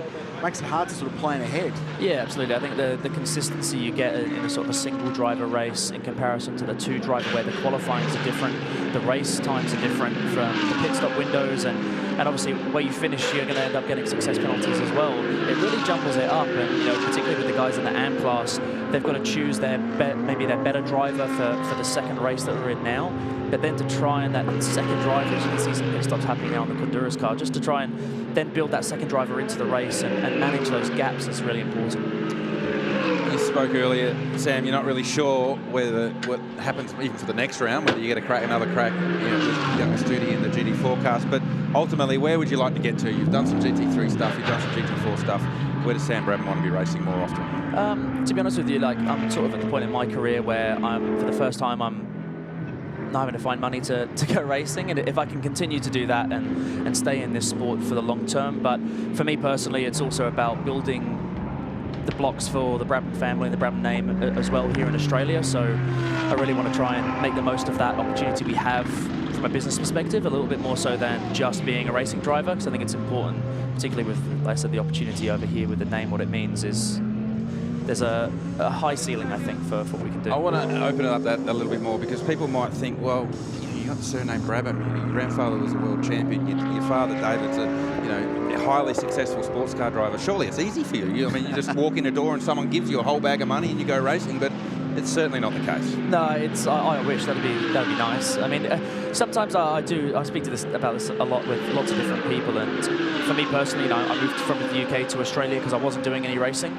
and sort of spent 5-6 years with no seat, and even was told we can't take you on because you're a Brabham. It's not a good look for us. And sometimes, especially when I was younger, that hurt a little bit, but there's no sweeter feeling than forging it for yourself in some way, almost away from Dad, as much as I miss them terribly across the year with them being overseas. But to be able to get to this point in my career sort of on my own and be able to forge those relations, forge those partnerships, to be able to put myself in that position makes me feel even more proud, and I know my parents probably feel very much the same as well. Pit stops continuing. So Ben Schutz, the leader in the AM class in pit lane. We're talking to Sam Brabham, who's up here in the commentary box with us. There's the Valmont Racing Mercedes, Audi R8, I should say, leaving the lane. So Sergio Perez will take over that car for the second half of the race. The other interesting thing, GT, is how do you know a pit stop's coming? Everyone goes really fast, trying to maximise their track position before they peel off to the lane. And a bunch of the cars in that leading Pro-Am group have all set personal best laps on lap 17. So Brenton Grove at 27.5, 27.7 for Will Brown. Alex Peroni set the personal best lap for the Team BRM car in 6th place last time by. So they're all building up. Marcel Zalua unhappy. Little character reference for the team next door. Get to the bottom of that with the boys in the lane, actually. Now, surely that's related to something on track that's occurred. Or coming into the box, and whether the other team was sort of unaware that Marcel was pulling into his lane. Because if you're going backwards up pit lane to the garage and you drive past on the way into your box, generally it might be maybe that there was something impeding his way into his pit stop. There's the Tigani Autosport team. Pro-Am pit window now open, so the leaders can all get to the lane when they choose to do so. And the game there, Rich, is given we have all the Pro-Am cars have got the pros in it, they'll go as deep into this window as they dare to maximise the amount of time that the pro drivers are in the car, given they generally make more lap time. Declan Fraser making his way past Scott Taylor. He's currently second in the trophy class, so the fight back for the 888 Mercedes again. We saw this yesterday. That car fighting back after contact at turn 2, and they found themselves backwards at the start of this race. Did a really good job yesterday to get themselves on the podium. Yeah, outright. Declan just bowling a little wide there, leaving Siberia. Quite very expensive lawnmower, I think. AMG GT3 Mercedes. Quite a few cars dropping wheels off in the exit of that corner all weekend long. And it caught James Konduras out in Friday practice, actually, in the 47 Superbun Supermarkets car, dropped a wheel off and it fired the car across into the fence. So Theo, brother of, behind the wheel at the moment. Two Canberrans doing a good job. Just looking out the window, Richard Crail, and the wind has come up significantly. So although there's no real threat of rain at the moment, the wind is huge. And Sam, we talk a lot about the wind and the wind direction and how much wind there is here at Phillip Island because it is quite exposed. But how much does it actually make a difference to the cars when you're driving? Oh, I mean, even more so in the GT3 cars, more so than the GT4. But even the GT4 into turn 1, as soon as you turn in, the front just starts to understeer massively as we've got that real tailwind down the straight. There's a car off. Can't quite see who that is, the Black Wolf Motorsport car, but Shane Woodman, that was our class leader in AM. That's down at MG. So for those that haven't done their MPS, this is going to be massively beneficial. Oh, have a look at this. The wind.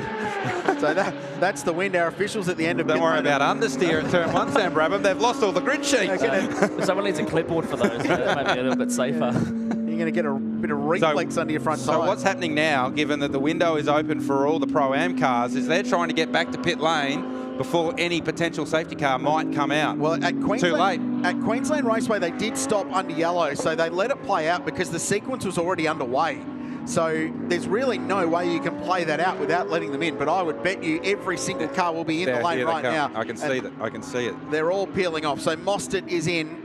Arise are going to stack the Ferraris, but that's all right. They can service both at the same time. Brendan Leach next. Actually, it burnt the Ferraris here last time we were at Phillip Island at the start of the year because one car got into anti-stall and it held the other one up. Probably cost them a race win. This is why we're under the control of the BMW safety car. Darren Curry down the inside of Ben Schutz and nerfed him into a spin at MG.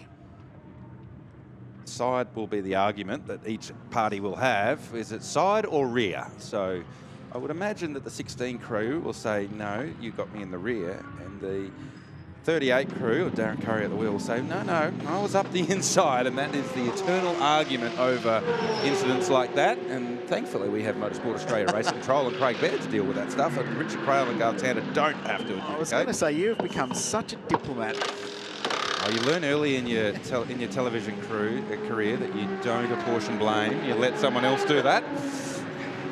So pit stops everywhere. Everyone's in the lane that wasn't prior. And just cycling through to the top. So electing not to stop that time by. Car 34 with one D Brabham behind the wheel. So he's going to lead a lap before the MPS. That's cool. Well, he's going to claim that as well. My mum will be excited back in England. You want to take a photo of the time screen for him? So. I think Mum's already done it, I would suggest. So everyone waiting now. So it's 90 seconds mandatory stop time. There goes the Dale ITM car. So Tim Miles jumps behind the wheel. Brad Schumacher smokes the Pirellis and leaves the lane. And once again, that Audi is going to be bottled up behind the Grove Group car. Cameron? Just a couple of updates down here, guys, on the Will Brown entry, which he's just handed over to Brad Schumacher. They changed right rear only. On the Tim Miles car, he's back on track. They changed both rear tyres. And on Marcel Zalua, that was actually frustration with his own team. He had an issue with his window net. So just a bit of red mist creeping in down there for Marcel Zalua.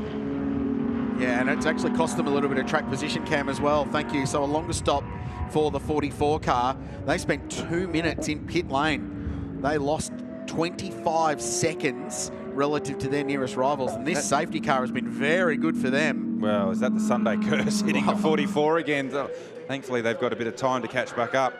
Will Brown was catching his breath, he's worked a bit of a sweat up. There's young Will. I said it at the start, I've never seen so many fit young professional racing car drivers working their neck muscles this weekend. They are all copping a massive workout. Well, David Brabham, when he was in your race, Sam, he was saying, oh, I thought I was, I haven't done as much racing lately, and I thought I was feeling a bit weak. And then he had a chat to Will Brown and Brendan Leach, and they were both complaining their neck was sore. So, well, I don't feel so bad now. It certainly made him feel good about himself. I know that much.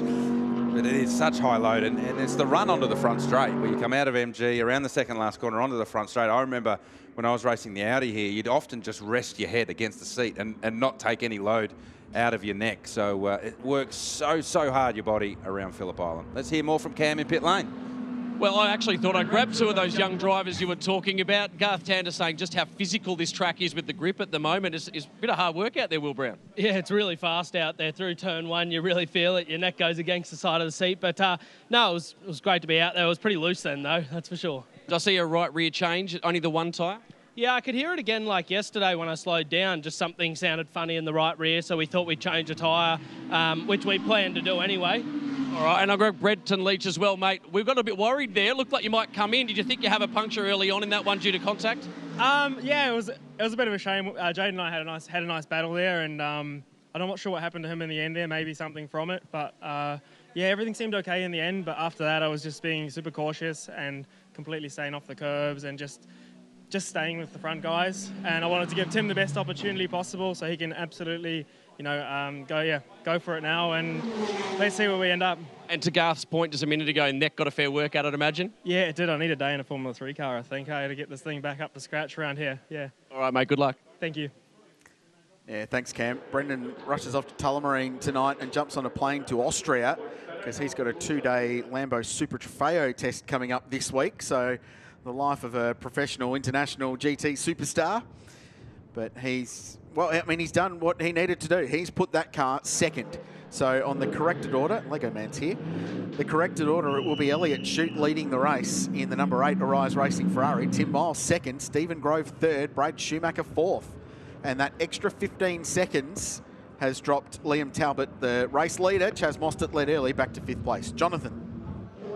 I'm over at Arise Racing GT. Obviously, we heard yesterday about the tyre troubles. That number 1 of Chaz Mostert and Liam Talbot barely made it to the checkered flag with a tyre that was essentially afterwards in parc fermé. They found it was punctured. We spoke about that earlier on in our coverage, of course. But the tyres are in good nick at the moment. The ones over to the left-hand side over there, they're the ones that seem like there's no issues with the camber. You can see they're all in good condition. So at the moment, after their first stint, you'd have to say they're in good nick to finish off this race strongly. But you never know.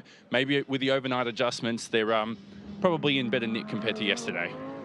Good point Jonathan makes. And just looking at the timing screen, fastest lap of the race so far was the number 1 Ferrari when Chaz Mostert was at the wheel, and that's at 26.9. Brendan Leach's lap record from yesterday is at 25.5. Now, these cars do go faster later in the race as they burn fuel, but I hazard a guess that it's not 1.4 seconds faster. So there's clearly been some adjustments made setup-wise to take some performance out of the car, but give it some tyre longevity. Then the way that the drivers, particularly the pro drivers at the start, whilst they were battling hard, they were also managing the tyre because the lap times are certainly nowhere near as fast as yesterday.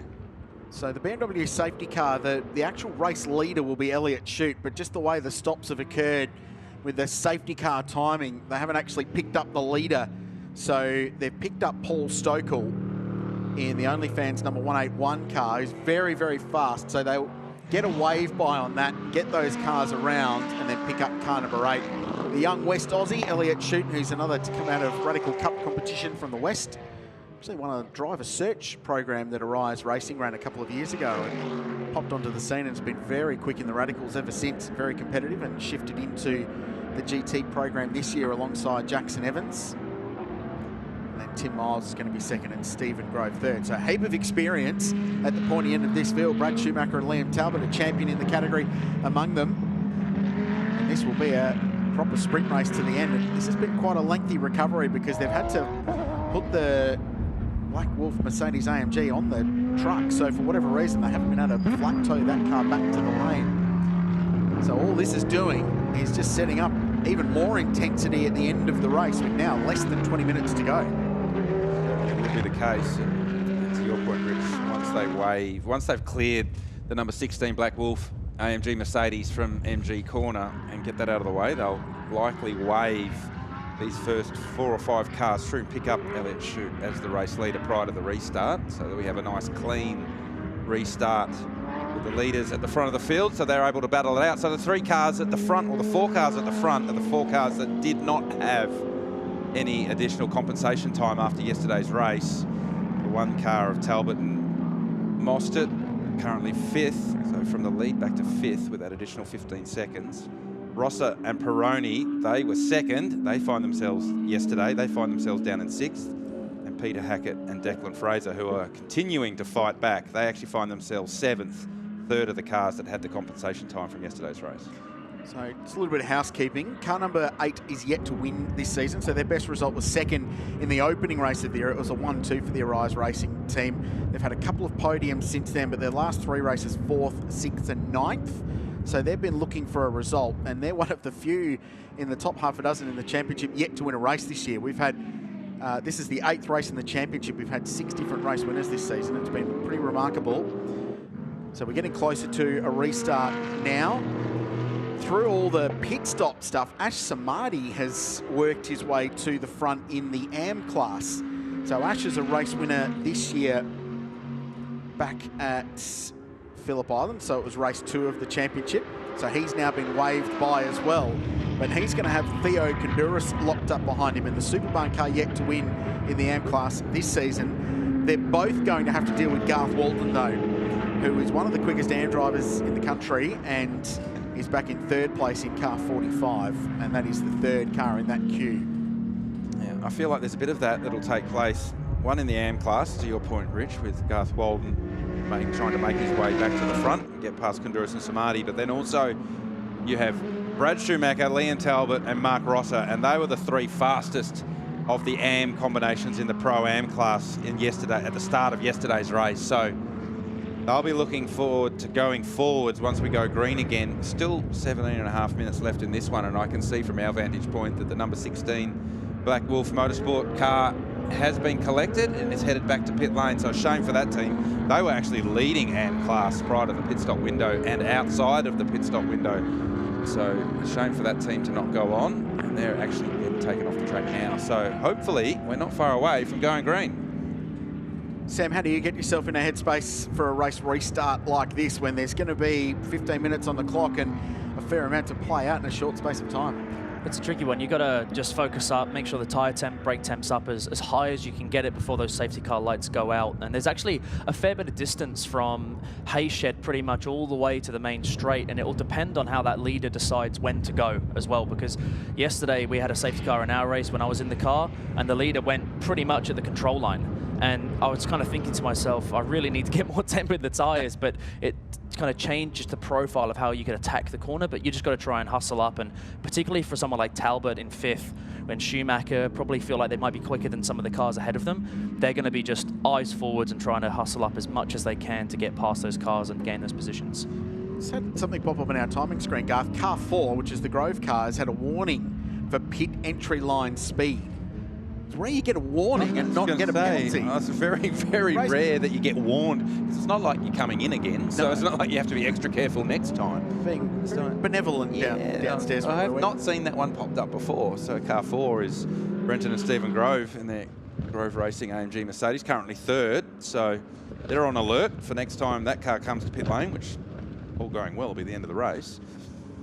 So there is a lapped car trapped here, guys. So the Sergio Perez, Marcel Zalua, number 44. So that 20 seconds was potentially the difference between being at the front of Elliott Shute and getting the wave by and getting trapped behind the leader. So they weren't able, if you're trapped behind the leader, you don't get the wave by when they pick the leader up. So one, you've effectively lost a lap, but 2, you're stuck between the 2 combatants for the outright race lead. And Tim Miles is not going to be patient to come through the lap car, because he does not want Elliott Shute to have an opportunity to gain an advantage on this safety car restart. Well, and at the same time, Sergio will back himself to run with Elliott and with Tim in terms of raw speed as well. The cars are the same, and Sergio will be confident that he can go with it. So if he can get past Elliott Shute, and maybe there's another quick safety car at the end. I know there's only 15 minutes to go, but he can then cycle round to the back of the field. But yeah, that rules them out of contention potentially for a podium in the AM class,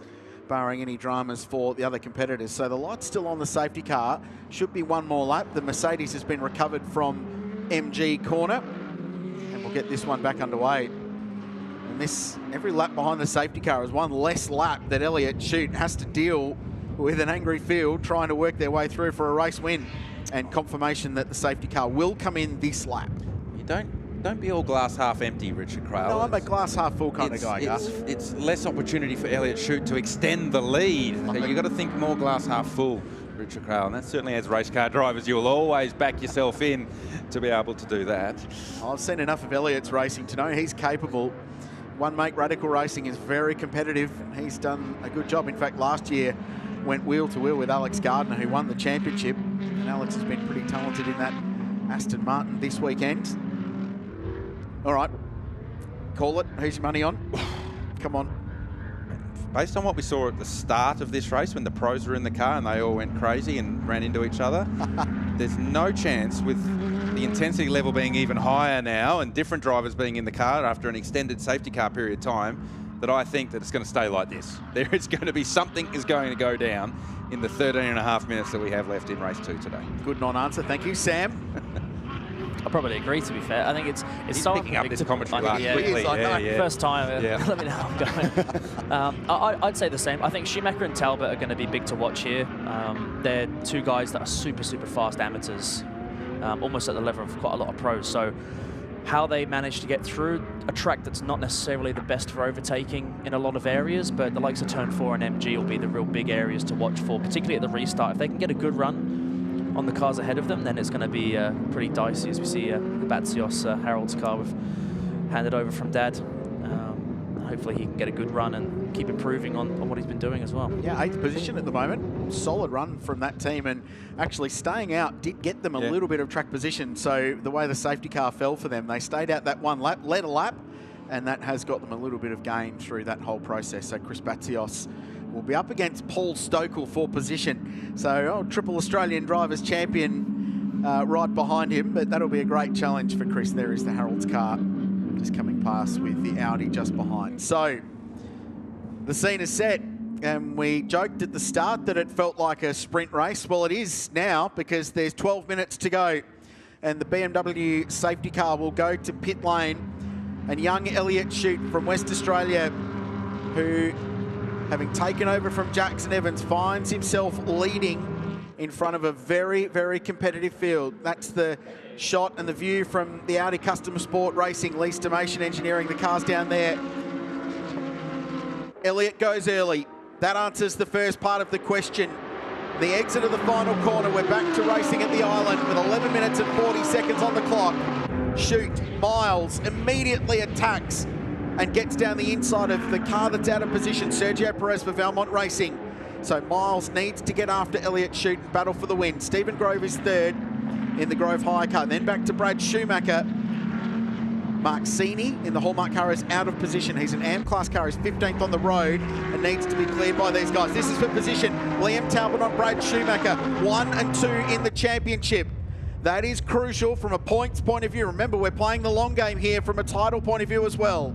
That was an important pass by Talbot to get past Schumacher early at this safety car restart, and then gets around Sergio Perez as well. So Perez is doing a nice job here, to be fair, getting out of the way of the outright race leaders to allow them to continue on, as Schumacher still finds himself behind that Valmont Audi. So now Talbot ranging up on the back of Stephen Grove. This is for third place, and Talbot really using this opportunity at the safety car restart to make some gains. And big story, leader of the AM class, Ash Samadi, car 22, pit lane penalty for speeding in pit lane. So the AM class leader will have to serve a drive-through, and 40 seconds will vanish from his race, plus the time you lose going in and out of the lane. So that will then hand the lead of that class to Garth Walden, who cycles his way through to 10th position. Big, big moments. The little moments can turn into big results in this kind of racing, and that's what's happened to Ash Samadi. So Shute, 1.3 seconds over Tim Miles now. Liam Talbot up to third, 2 spots gained on the restart. Stephen Grove next, then Brad Schumacher, then Mark Rosser in the BRM Audi, who's being chased by Peter Hackett, who'll back himself in here to get that car up towards the podium. And this now for second on the road. Liam Talbot, and contact on the run to turn 3. But the Ferrari gets through the Audi, which has been punched around a little bit today. And it's now an Arise Racing 1 and 2, as it was at the start of the race. This time it's car 8 in front of car 1. You're right, Richard Crail. Car 7's had more hits than Elvis. Remember that contact between Brendan Leach and Jaden Ojeda early, and they thought they may even had to come to the lane because of a tyre rubbing on bodywork. It shedded rear bodywork. Now contact with the Ferrari. That car will be okay. Actually, GT3 car's quite robust. You can go wheel to wheel and bang wheels like that, but Miles not getting up to speed like the others, and we resume Ferrari 1, 2. The positions are swapped, but Sam Brabham picked it. He picked Liam Talbot was going to be the one to go forward, and he's really taking his opportunity here in the first 2 laps after the safety car restart, and he's ranging up on the back of Elliott Chute too, so don't be surprised that the battle between the 2 Ferraris is not resolved yet either. And just a little bit of housekeeping for you. We talked about that drive-through penalty. We were talking earlier about messages we've never seen on the timing screen. We've just seen that penalty withdrawn. So the stewards have overruled the race control decision, have withdrawn the drive-through for Ash Samadi. Regardless, he's already dropped 2 spots in that AM class battle, so he's back to 12th. So they clearly went back and had a look at that and judged that he didn't, in fact, speed in pit lane. However, car 38 has a driving infringement penalty. That's the Aston Martin that turfed the Mercedes into a spin at MG. So that's just a full stop on that. And now we find the 2 Arise Racing teammates lockstep. Elliott Chute defending from Liam Talbot. How does this team play this out? What do you do, Garth Tander, team boss, if you're on the radio to these 2? Well, I mean, GT racing is different to, say, Formula 1, for example, where you have 2 genuine teammates. These cars are painted the same and they have the same stickers on them, but there's 4 drivers that are only interested in their own result. So for me, you have to manage that. So your first rule is no contact. Second rule is race very, very hard, but don't disadvantage the other car. If Liam Talbot's good enough to get past, get past. But Elliott Chute does not need to open the door and let Liam Talbot through. Some brain power down there in Arise Racing. BD Suter Dawson with the beanie on, engineering the Elliott Chute car. Adam DeBore engineering the number 1 Chaz Mostert Liam Talbot car. Jackson Evans just watching on nervously. He can't do anything now. Jake Claridge next to them, former Australian karting champion as well. So this is where your race engineer turns into your biggest cheerleader. So DeBore is going to be on the radio to Liam Talbot saying, you're good, mate, you're faster, get the job done. And if you're BD Suter Dawson, you're on to Elliott Chute saying, mate, you are as good as this guy. Go and get your first race win. Look at the marble. There's been some excitement down there we didn't see. So the leader's first to deal with it. There's more gravel out of the gravel trap than in it. One right now. So there's going to be a whole heap of cheerleading on the radio right now by their respective car engineers, telling them that they are the man, that they can get it done, regardless whether you're in car 8 or car 1. 6 minutes plus a lap to go down the inside. This is for 3rd place. Oh, there's almost no room down there for Grove, who showed the nose to Tim Miles. These 2 have been racing each other in one-make Porsches for a very, very long time. They've swapped it up to Audi and Mercedes now, and through all of that, Brad Schumacher, desperate to find a way past for their championship, knowing that Liam Talbot is out in front of this race, and Mark Ross has latched onto the back of it, and Peter Hackett's latched onto the back, and Paul Stokel's just set the fastest lap for car 181, and he's cruising up to them as well. So it's not resolved 1st to 2nd, and it's not resolved 3rd to about 12th right now. So this battle pack, Tim Miles is the cork in the bottle right now, and we saw Stephen Grove have a big look at turn 4 last time round, so he'll be lining up for another one of those. And Mark Rosser, who is having a breakout weekend, has got to the rear bumper of Brad Schumacher, and Schumacher looks more vulnerable to Rosser than he does attacking Grove right now. 28.7 for Chute, 28.8 for Liam Talbot. Miles in the 29s, and everyone else behind him as well, because they're all bottled up behind that black and silver Audi, looking for another podium finish. Would be their 4th of the season potentially if they can hold on. Tim drove the defensive race of his life back here in April this year to get a race win for he and Brendan Leach. Oh, Hackett! Big moment from Hollywood. That was so close to turning sideways right into Sergio Perez. And Hackett got away with that one. We've seen plenty of cars run wide on the exit of 2. The wind direction effectively just pushing the cars off the track as they try and pick the throttle up early for the run down to turn 3. Elliott Chute now It's just starting to open that gap. So he's done a nice job. He's settled down. He's absorbed that pressure from Liam Talbot, put his head down, and just starting to open the gap. Drive-through penalty, car number 7. That's the Audi for a pit stop infringement. This is Peter Hackett. Oh, and right there, when it turned sideways and almost bottomed out on the curb as he rejoined, I thought he was going to be a door ornament in Sergio Perez's Audi. Luckily, Pete's got plenty of experience and able to catch that one. Richard Craill asked us earlier, didn't he, Sam Brabham, whether what's going to happen? Is it going to stay the same? Answer being? It certainly didn't.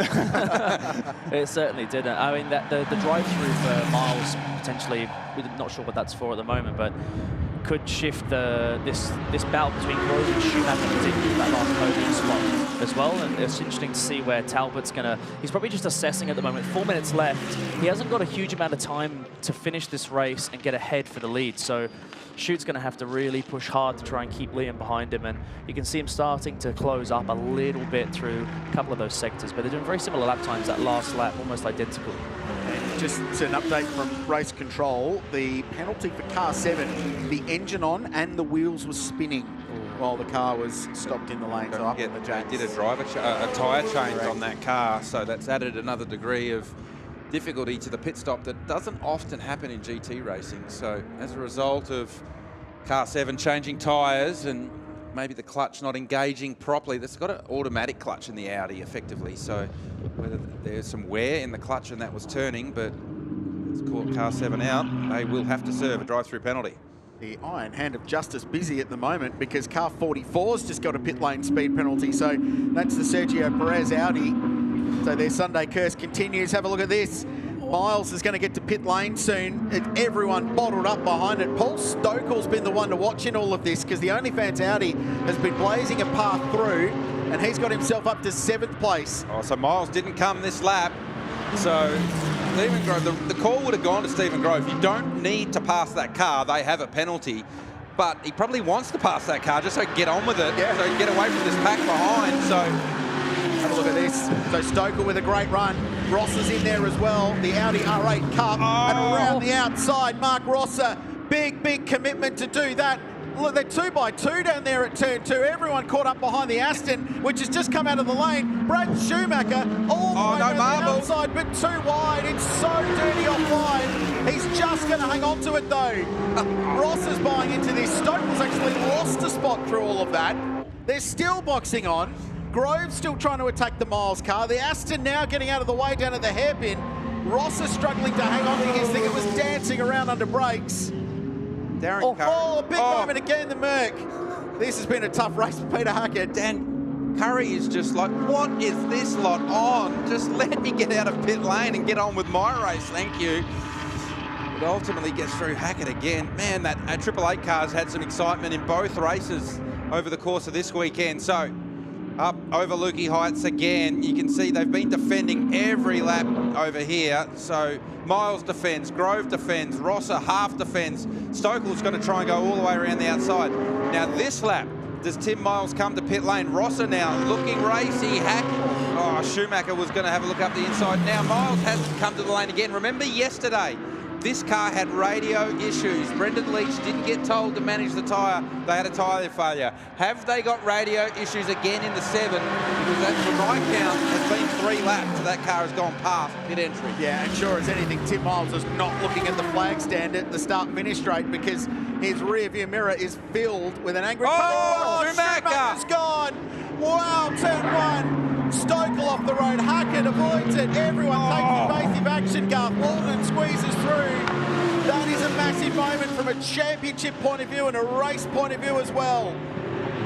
Wow, were they lucky to get away with that without further contact. Spinning between turn 1 and turn 2, not making contact. So what happens here? Schumacher just gets out wide, tries to pull the car tight, and around it goes. Stokel wants nothing to do with that. Hackett around the outside, didn't know which way to go. And then right here, Garth Walden just gets through. Alex Gardner's had an exciting race already. And Brad Schumacher's, I do not want to parallel park on the apex of turn 2. Thank you very much.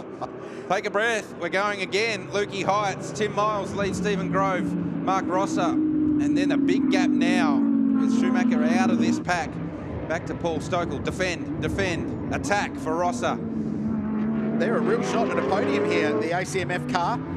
On the podium yesterday with Alex Peroni, Mark Rosser. It's a brilliant drive. And they've done a superb job today. One of the more unheralded performances, BRM, this season in what they've done with that Audi with Mark and Alex behind the wheel. So can they engineer a way past the Grove car? The Miles car stays out. I reckon they're arguing this, and I think they might be willing to cop a penalty post-race, if only to get across the line and then go upstairs and argue their point with it in race control afterwards. So Melbourne Performance Centre, who run the Audi Customer Sport Racing Australia program, will be on. The clock has ticked to 0, so we're not far away from the end of this. Elliott Shute continues to hold on, looking for his first win in the championship with Jackson Evans. Liam Talbot, championship leader, knows that if he finishes where he is, not only will it be a 1-2 result for Arise Racing, it will also be an extension of his championship lead. Third place, very much yet to be decided.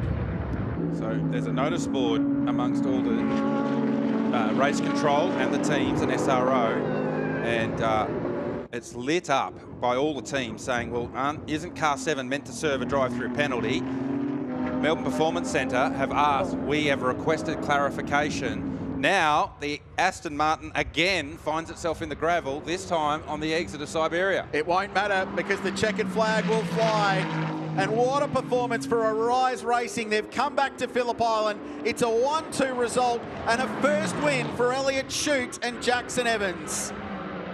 Car 7 will come to the line third on the track, but they will argue this one in race control for a few hours post-race. The world's biggest asterisk next to car 7 in the result sheet of that one. Stephen Grove across the line next. Mark Rosser, Paul Stokel, Peter Hackett, who is going to have to go and have a lie down after everything he's experienced today. And the AM class win is going to go the way of Garth Walden. And now Garth got to the back of that massive battle pack at the end of the race. So he wins AM class with Mike Sheargold. 8th outright in the end. Brad Schumacher, after the world's biggest lose in the exit of turn 1, crosses the line in 9th. That's a big blow for their championship. Ross Polakis buried in the sand. We actually heard that tortured squeal of Pirelli's. We didn't see it happen live. That's at Siberia on the exit of the corner. A beautiful view in his rear view camera. And then the trophy class for the second time is going to go the way of Scott Taylor and Paul Morris. So after a win yesterday, they're going to get another one. And after what was just a little cameo at Queensland Raceway, it's turned out to be a very productive year for Scotty and the dude. Very happy scenes in the Arise Racing Garage. Another 1-2 for this team. These cars and this team have been very, very strong at Phillip Island. They were earlier in the year, and they've picked up right where they left off last time we were at Phillip Island. Oh, deep breath. Exactly. Wowee. A 1-2 for Ferrari. Jackson Evans and Elliott Shute get their first win of the season. 6th different winner from 8 races this year. That is a remarkable strike rate. Tim Miles and Brendan Leach are being shown on our timing screen a penalty, so 40 seconds is going to drop them down to about 12th place. So we suspect provisionally Stephen Grove and Brenton Grove are going to be 3rd at the end there. Rosser and Peroni, really solid weekend for the BRM crew. Stokel and Renee Gracie, that's a great fighting drive from them towards the end.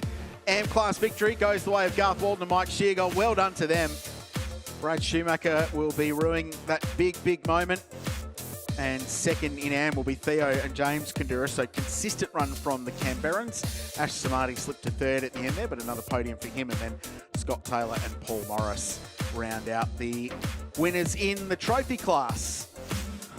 This championship is outrageous with just a couple of races to go. And it's great sport. You go into each race not knowing who is going to win, and you can't ask for anything more than that, really, can you? Highlights of Fanatec GT World Challenge, powered by AWS. A sneaky little look up the inside there by Jackson Evans on his teammate Chaz Mostert, but wasn't turned too busy on the opening lap of this one. So they were so tightly packed, and I was actually just trying to catch the replay and see if I could see how the 888 car went around early in this one. Then this was a big moment for the Ojeda Latifi car and the Aston Martin.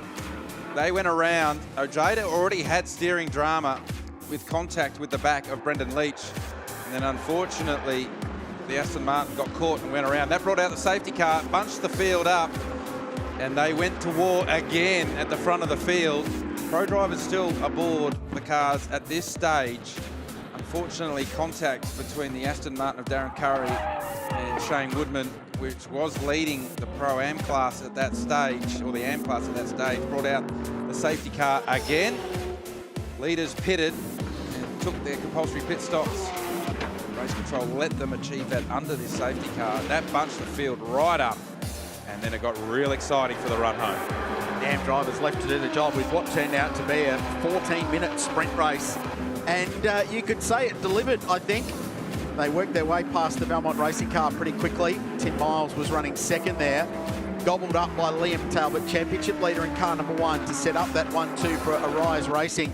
But then she all teed off, and this was huge. Brad Schumacher at high warp factor on the exit of turn 1.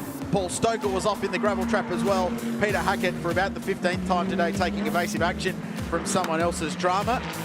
But then a 1-2 result, a crushing 1-2 for the Ferraris and Arise Racing. But this time it was car 8 in front of car 1. Here's Cam with the winners. Thanks, Kralsey. Very quickly, congratulations, Jackson Evans. I'll let Elliot get his hat on. Come on, we've got to get the Pirelli hat on, mate. Got to do the job. There we go. First race win for this car this year. Congratulations. Yeah, no, thanks very much. It's obviously great to get our first race win together. Nice to finish 1-2 as well with the team. So, you know, it's a big team effort. Elliot drove great race. A lot of fun out there, and, you know, some changes this weekend, and they've paid off. So, yeah, really, really big thanks to the team, and thanks to this guy. So, Elliot, how does that Pirelli first place cap feel, mate, especially with the pressure Liam Talbot put on towards the end? Yeah, it feels bloody good. Very elusive, actually. Feels like a long time.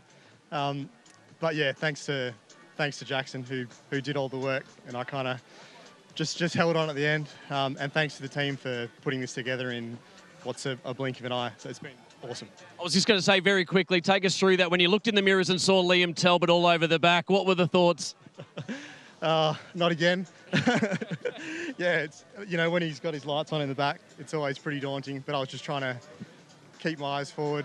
There's a bit of gravel, so yeah, just trying to stay on the track and with help from BD on the radio. Well done, boys. I'm going to sneak through. This is mayhem down here. We'll try and sneak through to the boys from, well, there's Garth Walden out the back.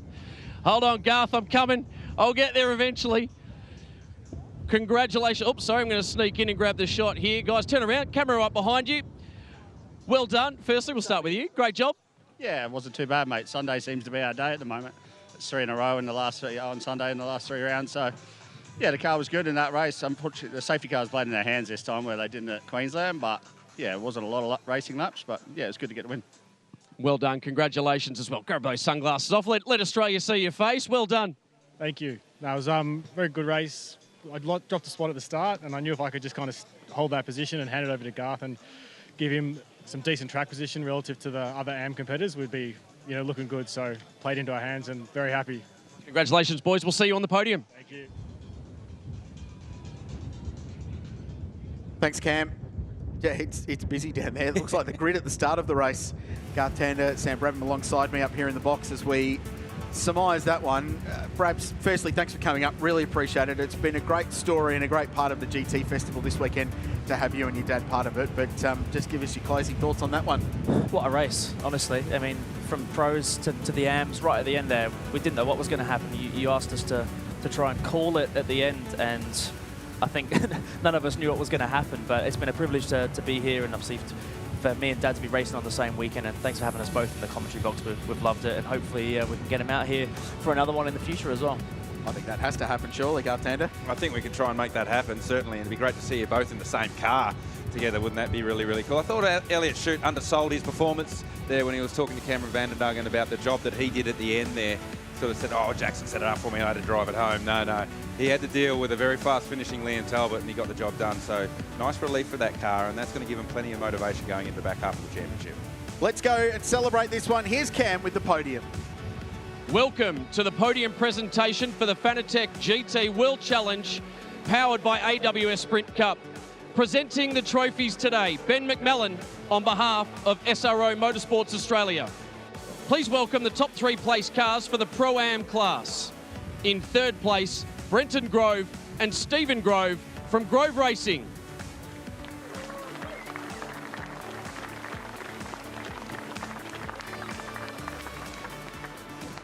In second place, Chaz Mostert and Liam Talbot for Arise Racing GT.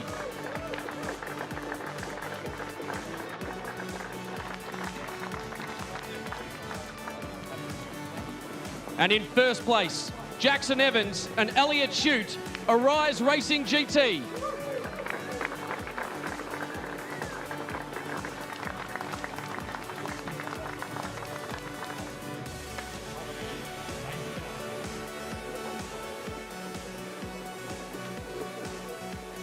Ladies and gentlemen, your Fanatec GT World Challenge powered by AWS Pro-Am winners.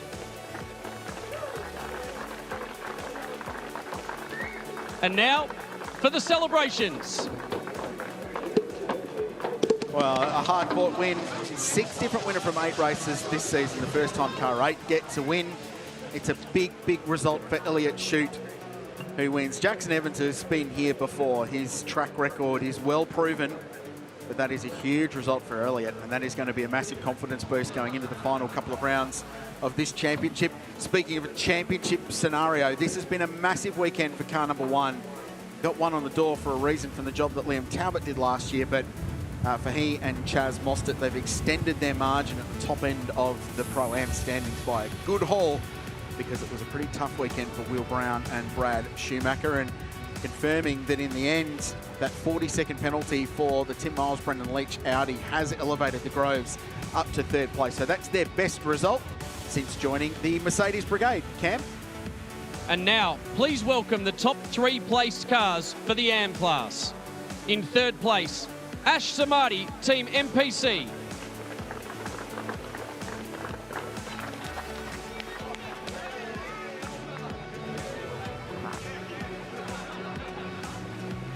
In 2nd place, James Konduras and Theo Konduras, Superbarn Supermarkets, Tagani Motorsport.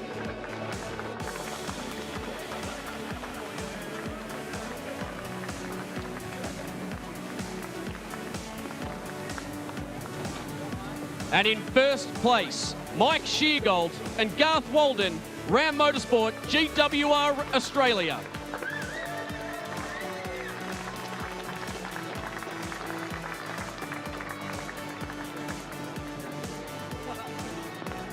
Ladies and gentlemen, your Fanatec GT World Challenge powered by AWS AM Class winners. And now for the celebrations.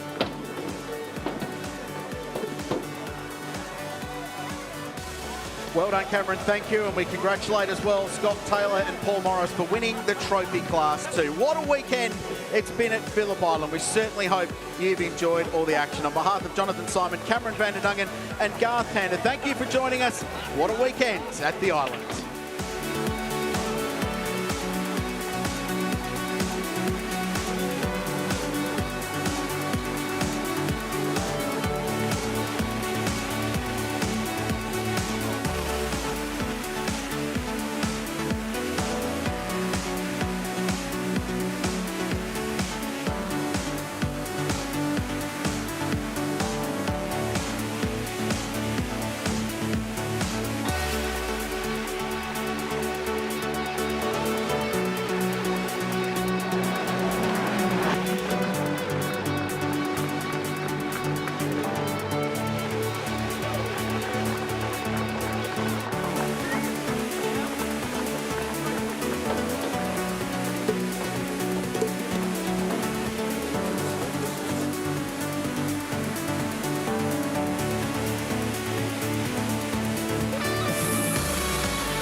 Our coverage continues on the SRO GT World YouTube channel and the internet and our streams. Thank you for joining us all weekend. It's been a terrific show here at Phillip Island. We're going to celebrate our final podium for race 2 here at Phillip Island. Let's go back to Cameron.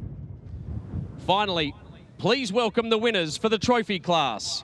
In 2nd place, Valentino Astudi and Darren Curry for KMB Motorsport.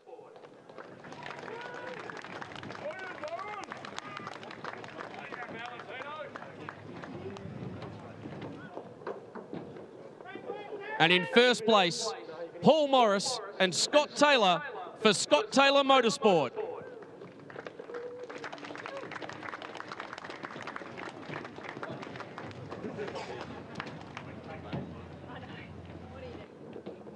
Ladies and gentlemen, your Fanatec GT World Challenge, powered by AWS, trophy class winners. And now for the celebrations.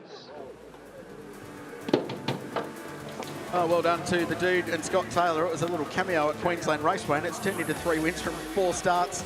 Richard Crowell and Garth Tander still with you here on SRO's GT World YouTube channel. Man, what a weekend. This is blockbuster stuff, isn't it, this championship, and there's still so many storylines to play out. Yeah, I thought the 4 races across the GT4 championship and GT3 were fantastic to watch. The Ferraris in Fanatec GT3 clearly love Phillip Island. They've got their head around this place, and the drivers are driving it well. So they're loving being here, but really interesting to see how they'll go at Sydney Motorsport Park and then ultimately at Bathurst in the events to come. Nice week this weekend, mate. Good stuff. Thank you, Garth. On behalf of our entire team that's put this production together, we'll see you at the next round of Fanatec GT World Challenge.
Now we look to the beautiful skies of Phillip Island. The sun continues to shine here ahead of the final race of this weekend, the Meguiar's Australian Production Cars Sprint event. 1 hour will be the journey for our Australian production cars around this iconic Phillip Island Grand Prix circuit. Thank you for sticking around for what has been an incredible weekend at the SRO Australia GT Festival. There is 0 chance of rain for this race, I can tell you. The humidity is about 54 degrees. The wind temperature, the wind temperature, but the wind speed did come up a bit during that GT3 race. It's at 31 kilometres an hour coming in from the north, and it is not carrying any dark cloud with it. So these will be perfect conditions at this iconic circuit. I've said that once before, and I can tell you these images have been beamed all around the world. Let's have a look at this circuit. Down at turn 1, it's been such an action corner this weekend. Turn 2, Southern Loop. Turn 3 leads you into turn 4, one of the key passing opportunities here. 6 is Siberia. You'll hear us talk about Hayshed. Well, that's turn 8. Then up over the top of Lukey Heights at turn number 9, down into turn 10, which is another great passing opportunity. And a very fast turn 11 and 12, which sets you up on another lap of this 4.448 kilometre circuit here in south of Victoria. It's on the Western Port Bay, and you've got beautiful views out over the ocean. And here's some of the highlights from the race earlier today. Jonathan Simon joins me, Cameron van der Dungen in the box. Jonathan, it was again a story of tyres. It was, and that turn, the final couple of corners, turns 11 and 12 is where most of the drama happened today. Leading the field away was the 118 D.A. Campbell Transport BMW, but the number 21 Secure Wealth BMW of Mark Kane then snatched the lead. We had an issue for Lockie Hennick, which brought out the safety car. He was in that Toyota 86. You might see him back in your pictures. He was able to get back up and running and underway. Well done to the 15-year-old in his first ever car racing event. The pit stops came in. We'll have compulsory pit stops for every race, including race 4 of 4 this afternoon.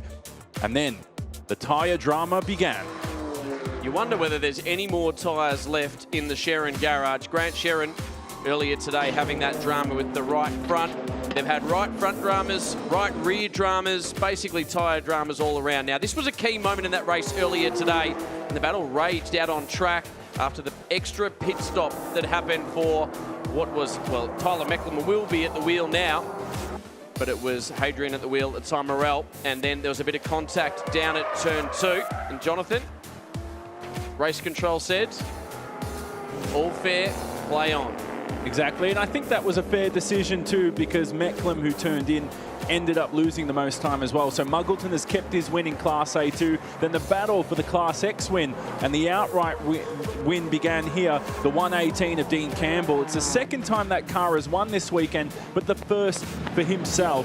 Him and Cameron Crick sharing the driving honours this afternoon. Cameron Crick will drive the car live today, and will start from pole from that Secure Wealth BMW N4 of Mark Kane, who's jumped into the car. Chris Lillis and Josh Muggleton will begin on pole for Class A2. So obviously second row of the grid. Standing starts as always for our Meguiar's Australian Production Car Series here at Phillip Island this weekend. Tyler Mecklem jumps in to the number 9 Ford Mustang. They've been very quick this weekend. Multiple classes of cars, Cam, because then later on it's Class A1. Chris Sutton versus Michael Osmond. They had some good scraps in the first in race 3 earlier this morning. We look back to Inwood. We'll be starting, well, on pole for B1. He's only one car there. Grant Sherrin, he's back there in, would be position number, where is he? 8. Then a bit further back, we've got Brent Peters. He'll be driving the B2 entry, car number 32. Alan Jarvis in the 70, that's C-Class car. Zaki Wazir back at the wheel of the 15. And Lockie Hennick on the 99. The 71 sees Dean Lilly return to the car after he drove the first race and had that tyre drama in the huge battle with Chris Sutton. So watch for Dean Lilly to move up through the field. And overall in points for this weekend, Cameron Crick and that 118 D.A. Campbell Transport BMW, they currently lead on 99 points. The Secure Wealth Marcel BMW of Mark Kane, who's currently driving that one today, they're 1 point behind in the overall round point. So good on them. And they're catching up to the Sherrin brothers, who have been leading for most of the campaign. Unfortunately, one of their cars was binned, and the brothers have had to team up the last couple of rounds, and that's why you're seeing them have to compete the rest of the year together. Welcome to Australian Production Cars. If you've never watched this before, we have multiple classes of cars, multiple makes. 8 different car manufacturers are out there today. The most cars you'll see will be the BMW. They both start on the front row. Those are your 2 Class X cars. The Sherrin brothers will start back later on in the field. They're still in your top 10, but they'll start from position number 9. So I should update that Ian Sherrin at the wheel of the 27 now. That has been adjusted on our timing monitor, so that makes sense because Ian Sherrin's only had the 1 race to date, and Grant Sherrin did have those last 2 races. So Ian Sherrin will be starting in the 27. There's a Commodore out there in the field as well, and this will be the final race, race number 4. It's a ½ kilometre run down to the first braking zone at turn 1, and they're underway. What a terrible getaway from the red Mustang of Tyler Mecklem. That's going to hurt his chances a little later on, but a drag race between your 2 Class X runners for the lead, and at the moment it's Cameron Crick who'll lead into turn 1. Look at that, Ian Sherrin already through on the Mecklem car. That happened off the start. We've just seen that car, the Mustang, really struggle to get off the line, and now he gets back into the lead, does Tyler Mecklem of Ian Sherrin, I should say, not of the race, because Cameron Crick's the leader of the race with Kane right behind him. Muggleton at the wheel of the 64. Well, he sits there in 3rd at the moment, and they've got 3 wide as they enter turn 3. And this time, Tyler Mecklem's got the car back up to speed, and he sets off up the road chasing Josh Muggleton. A great vantage point and a great viewing point here at turn 4. Then on towards Siberia at turn 6. Can still see some fans hanging around the outside. Thanks for joining us this afternoon. If you're still hanging around the racetrack or in our streams as well, it's a pleasure to have your company here. But the racing continues. Crick from Kane, from Muggleton so far, as the rest of the field jostles for position. I'm just trying to find out where that Parramatta Vehicle Services Mustang has ended up. It still ended up behind Josh Muggleton, so these 2 cannot separate themselves from each other. Once he got it up to speed, he moved around very quickly. He had it by turn 4. Now having a look down the inside, turn 10. And he'll get that job done. Muggleton doesn't make it too difficult for him. Remember, tyres will be the story later on in this race. 52 minutes remaining. And Tyler Mecklem on a charge. And we've got a look at the damage on the front left. That's the 143 of Inwood. And that front left is cooked. Grant Inwood driving that Subaru STI at the moment. One of the oldest cars on the grid. The chassis is from 2004. Now, I think he's made his way up towards, that'll be Lukey Heights at turn 9. And he's trying to use the escape road to get back to the pit lane. But you saw the bent front left of that car. I probably wouldn't be surprised if he's made contact with another driver. And he's trundling away on our track map at least. We'll keep you posted on what the situation is there as well. I can see another car coming into the pit lane, but for the moment, the Sherrin brothers are making their way up ahead in that BMW. It's Dean Lilly in the lane. So I wonder if Lilly's made contact with Inwood or vice versa, because he has come back into the pits in his A1 class car. So we'll continue to watch the battle. That on screen there is the Mustang, the red Mustang of Tyler Mecklem. And behind him, Ian Sherrin. He's through on Muggleton and Michael Osmond.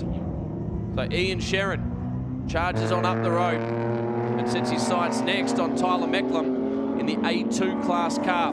Both Inwood and Lilly in the pit lane as we speak. So that'll be the end of their race contention. Dean Lilly was pushed into this car because they were anticipating wet weather this afternoon. We think they're going to escape the rain, although it is coming pretty hard later this evening. But this will be a dry race, as Josh Muggleton, in his first day in the car since Friday, is normally not a part of this number 64 Camaro team, but was parachuted back in for this round to help out with the team over there. He's done a great job as well. Chris Lillis, his teammate this weekend, obviously took the race win for race number 3.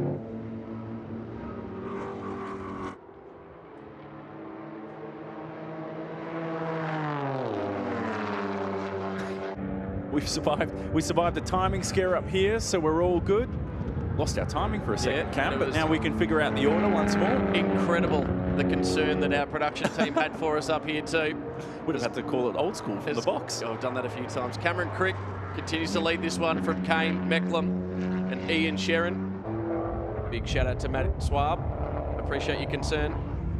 Josh Muggleton sits back in 5th. Michael Osmond back in 6th, and Chris Sutton He's second in A1 class in the 3-2-1. Now, if you're new to the Meguiar's Australian Production Car Series, obviously race 4 of 4 this weekend that we've had, and compulsory pit stops required for each race. That window opens at the 40-minute mark left in this event. There's 49 minutes left on your radar as Muggleton now and the 17 jostle for position. That's Michael Osmond, who's maintained some good rubber throughout the weekend, and the weekend slowly coming to him, he hopes at least, in the Aussie Outhouse BMW. They're not racing for class. We have to stress as well, Osmond in Class A1 leads that class. Muggleton, though, in Class A2 second. He has to chase down the number 9 Parramatta Vehicle Services Mustang, which has just appeared on screen there. It is diving down to MG. That's Tyler Mecklem. Tyler Mecklem's pushing so hard on a car that you know might have some concerns on the right-hand side later on in this race. He's just pushing very hard. So we'll keep an eye on the A2. Class car of Tyler Mecklem. And you just wonder if he hadn't have had that such a poor start off the line, he probably could have been leading outright at the moment. It certainly would have been a good argument to make, because if he's been so quick since his poor start, he lost a flurry of positions, made them up very quickly, crosses the line for another lap. These are the two he's hunting down. Well, Mark Kane, though, on a bit of a charge himself as he set sights on Cameron Crick. Richard Crail and I were having a chat to Cameron Crick last night. I think I might have mentioned it earlier on this morning. He's pretty keen to have a chat to his co-driver in Dean Campbell, and they were very keen on talking GT4 racing as well to add to their Australian production car racing roster. Much is the interest now starting to grow in the GT4 category. And you're right, he is closing up Tyler Mecklem. I was watching the lap times before and thought he might have not been able to match it with the two drivers in front, but Ian Sheeran going with them too as we see them down at turn number 4. Great shot here. That's the return road back there as they turn right at Miller Corner. Continue on up the road. I do love this drone shot, following it to the entry to Siberia. It's a very late apex corner. The more traditional one there is actually by the 17, Michael Osmond in front. It was a skinny line from Muggleton, but Osmond ran what you would call the actual, probably the preferred line here at Phillip Island, which is run very wide on entry and then just late apex that corner to get the run through Hayshed and then back up over Lukey Heights. Again, here you can run multiple lines. Some like to hold the inside line like you just saw there from Muggleton, but then others prefer to get it and just hook it up over the top like the 17 did, which was then allowing an opportunity to get across to the left-hand side to open up turn number 10. And it's an interesting point you bring up, because Muggleton in that Cachet Holmes Bilstein Camaro SS, he's got a lot of experience at this track on the simulator, but he's from New South Wales. He's a New South Wales Production Cars regular. So I wonder that thousands, if not 10,000s of laps he's pulled around Phillip Island, as he felt that's the best line to take. But after the resurfacing, he's never driven this track before last year, so it may have changed. It's interesting, with a sim, you can really get an idea of lines, but the difference, as you noted earlier this morning, is the varying levels of camber in on these corners. So it's a lot of on-cambered turns, so you can really load in. You saw that shot, actually, you can see it quite well from that camera angle, turn 1 in particular. But you've also got a similar banking effect as you go through Siberia. You can see it from our commentary box. You may not be able to see it from the TV screen. We're making our way through turn 3 here, watching the 64 of Josh Muggleton. But watch this line again. So you see how they hook through. Again, the later apex for the 17 of Michael Osmond. Now watch, they're very late and through turn 4. You have to. You've got to get a very late apex there. So you stay out as wide as you can. Try and square off the corner, then get the accelerator. So watch the different lines here. So hangs out wide, and you can see the inside run, but the better drive off the exit will go the way of the 17.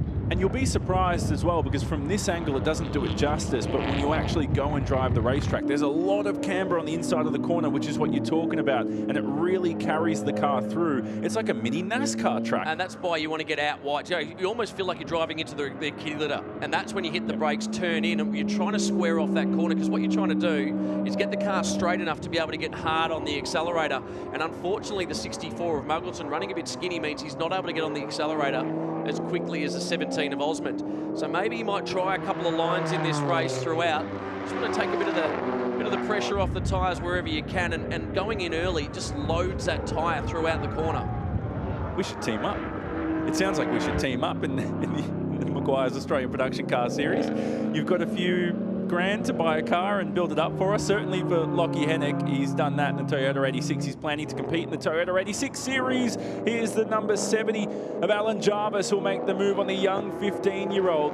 This is great experience for Lockie Hennick this weekend, and we just hope that car can make it to the checkered flag unscathed. They've had gearbox issues throughout the weekend, but thankfully they survived, and the young man's been able to get some good experience. And again, you notice the difference in line between those two. He ran very skinny on the entry to 12. Another one of those corners where you want to hang out. A lot of Phillip Island is actually being patient on throttle for one, but trying to get that right late apex at several corners. Turn 2 is a double apex corner, so maybe we'll stay with Lockie and see what goes on with his cornering through each of these. Let's have a look at a replay now. This is the move up over the top of Lukey Heights, and that was Jarvis on Lockie Hennick, Class C class, passing the invitational class of Lockie Hennick there at turn 10 in the end. Now we go back to your leaders. That's Cameron Crick in front of Mark Kane. They're both in the X-Class battle as well as the outright battle, with 43 minutes remaining in this race. The last race of the weekend at the SRO Australia GT Festival. It's been a wonderful weekend, hasn't it? Most certainly. I've enjoyed it. It's been a thrill. I've enjoyed you've given a lot of people misery in their lives this weekend, Cam. Richard Crowell's one of them, who did a terrific job, both he and Garth Tander in commentary earlier on for your GT action here. The SRO Australia GT Festival. It's been a thrill, and walking to the commentary box just for this race, I spoke to a few fans as well. They were thrilled with the access they were given to the garages, to the drivers. There are people here who have never even been to a motorsport event before, so this has been their first experience. And if you've never been to a motorsport event before, welcome along. Welcome to Australian Production Cars. This is one of the support categories for our earlier races today for the Monochrome GT4 Australia Series and, of course, Fanatec GT World. So what you want to watch here, and that's a really good point about all the first-time visitors here, and a big shout-out to the team at SRO Australia for putting this event on. I think it's a brilliant initiative and hopefully can be built on into the future. But we'll talk about what's happening on track right now. There's a second gap between Crick and Kane. Now, Mark Kane won't be putting the pressure on just yet, and I'm going to draw your attention to some lap times out there. If you remember Grant Sherrin earlier today, the top lap time he was driving to was a 47.5. What's the best lap time for Ian Sherrin at the moment? It is I just need to find 47.5. So he is running to the number right now. So the Sherrins are going to run to the number. I take you back to your post-race interview you did with the winner before, Dean Campbell, and also talking to, I believe, the other driver in that car was Simon Hodges, the other car in that battle. Correct. And Simon Hodges was saying, I just fell asleep when Dean Campbell turned up the wick, and it was 5 minutes to go. So remember that 5-minute warning, because the lap times they're doing at the moment are circa 1 minute 47s, although Cameron Crick is putting in a 46.8. That's the fastest lap of the race so far. That's 4 or 5 seconds away from the fastest lap times these cars can do, and that's all due to tyre life concerns. But when this will really turn up, it's in the final 5 minutes of this race. So therefore, all Mark Kane has to do is make sure he keeps Cameron Crick in his sights. Correct. That was a Lux Performance Commodore, if you saw earlier. That was a lapped car just getting out of the way of Alan Jarvis. Zaki Wazir, who's back into his number 15 BMW 1M, the VSP BMW 1M. These two are going to continue squabbling. They've been very quick this weekend. 1 second the gap exact between Cameron Crick up ahead in Class X from Mark Kane. Cameron next to me just spoke about the crucial element to this race. 5 minutes to go. These two were squabbling. It was their teammates, though, earlier on. Oh, we've got an issue. Not again. Not again. Yep. Oh. There it goes again. Ian Sherrin this time, and he even ran to the number. The last lap around for him was a 1:48.1. The Sherrin BMW cannot make tyres last. So he will be exceptionally frustrated down there. And who's this? Is Brent Peters? There wasn't contact between the two, were there? Because Brent Peters is also now pulling to the side of the track. I just wonder, because Peters was being lapped, and I wonder if there was contact between the two, but I don't want to speculate. Different parts of the track, because that's at turn 11, and if I'm not mistaken, as Lockie Hennick's also into pit lane, by the way. Brent Peters has stopped out there, it looks like at turn 11. Drivers left, so the entry of turn 11. And I have a feeling that Ian Sherrin might be stuck down at turn 2.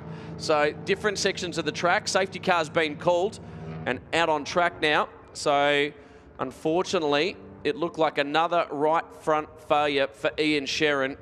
And this will be a weekend that the Sherrin brothers will be hoping to forget.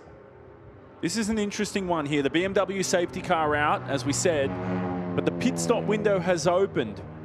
It starts from the 40-minute mark left in this race. It's now 39 minutes remaining. It closes at the 20-minute mark. That's the only time you can make a compulsory pit stop. Here's a replay of what happened to Ian Sherrin.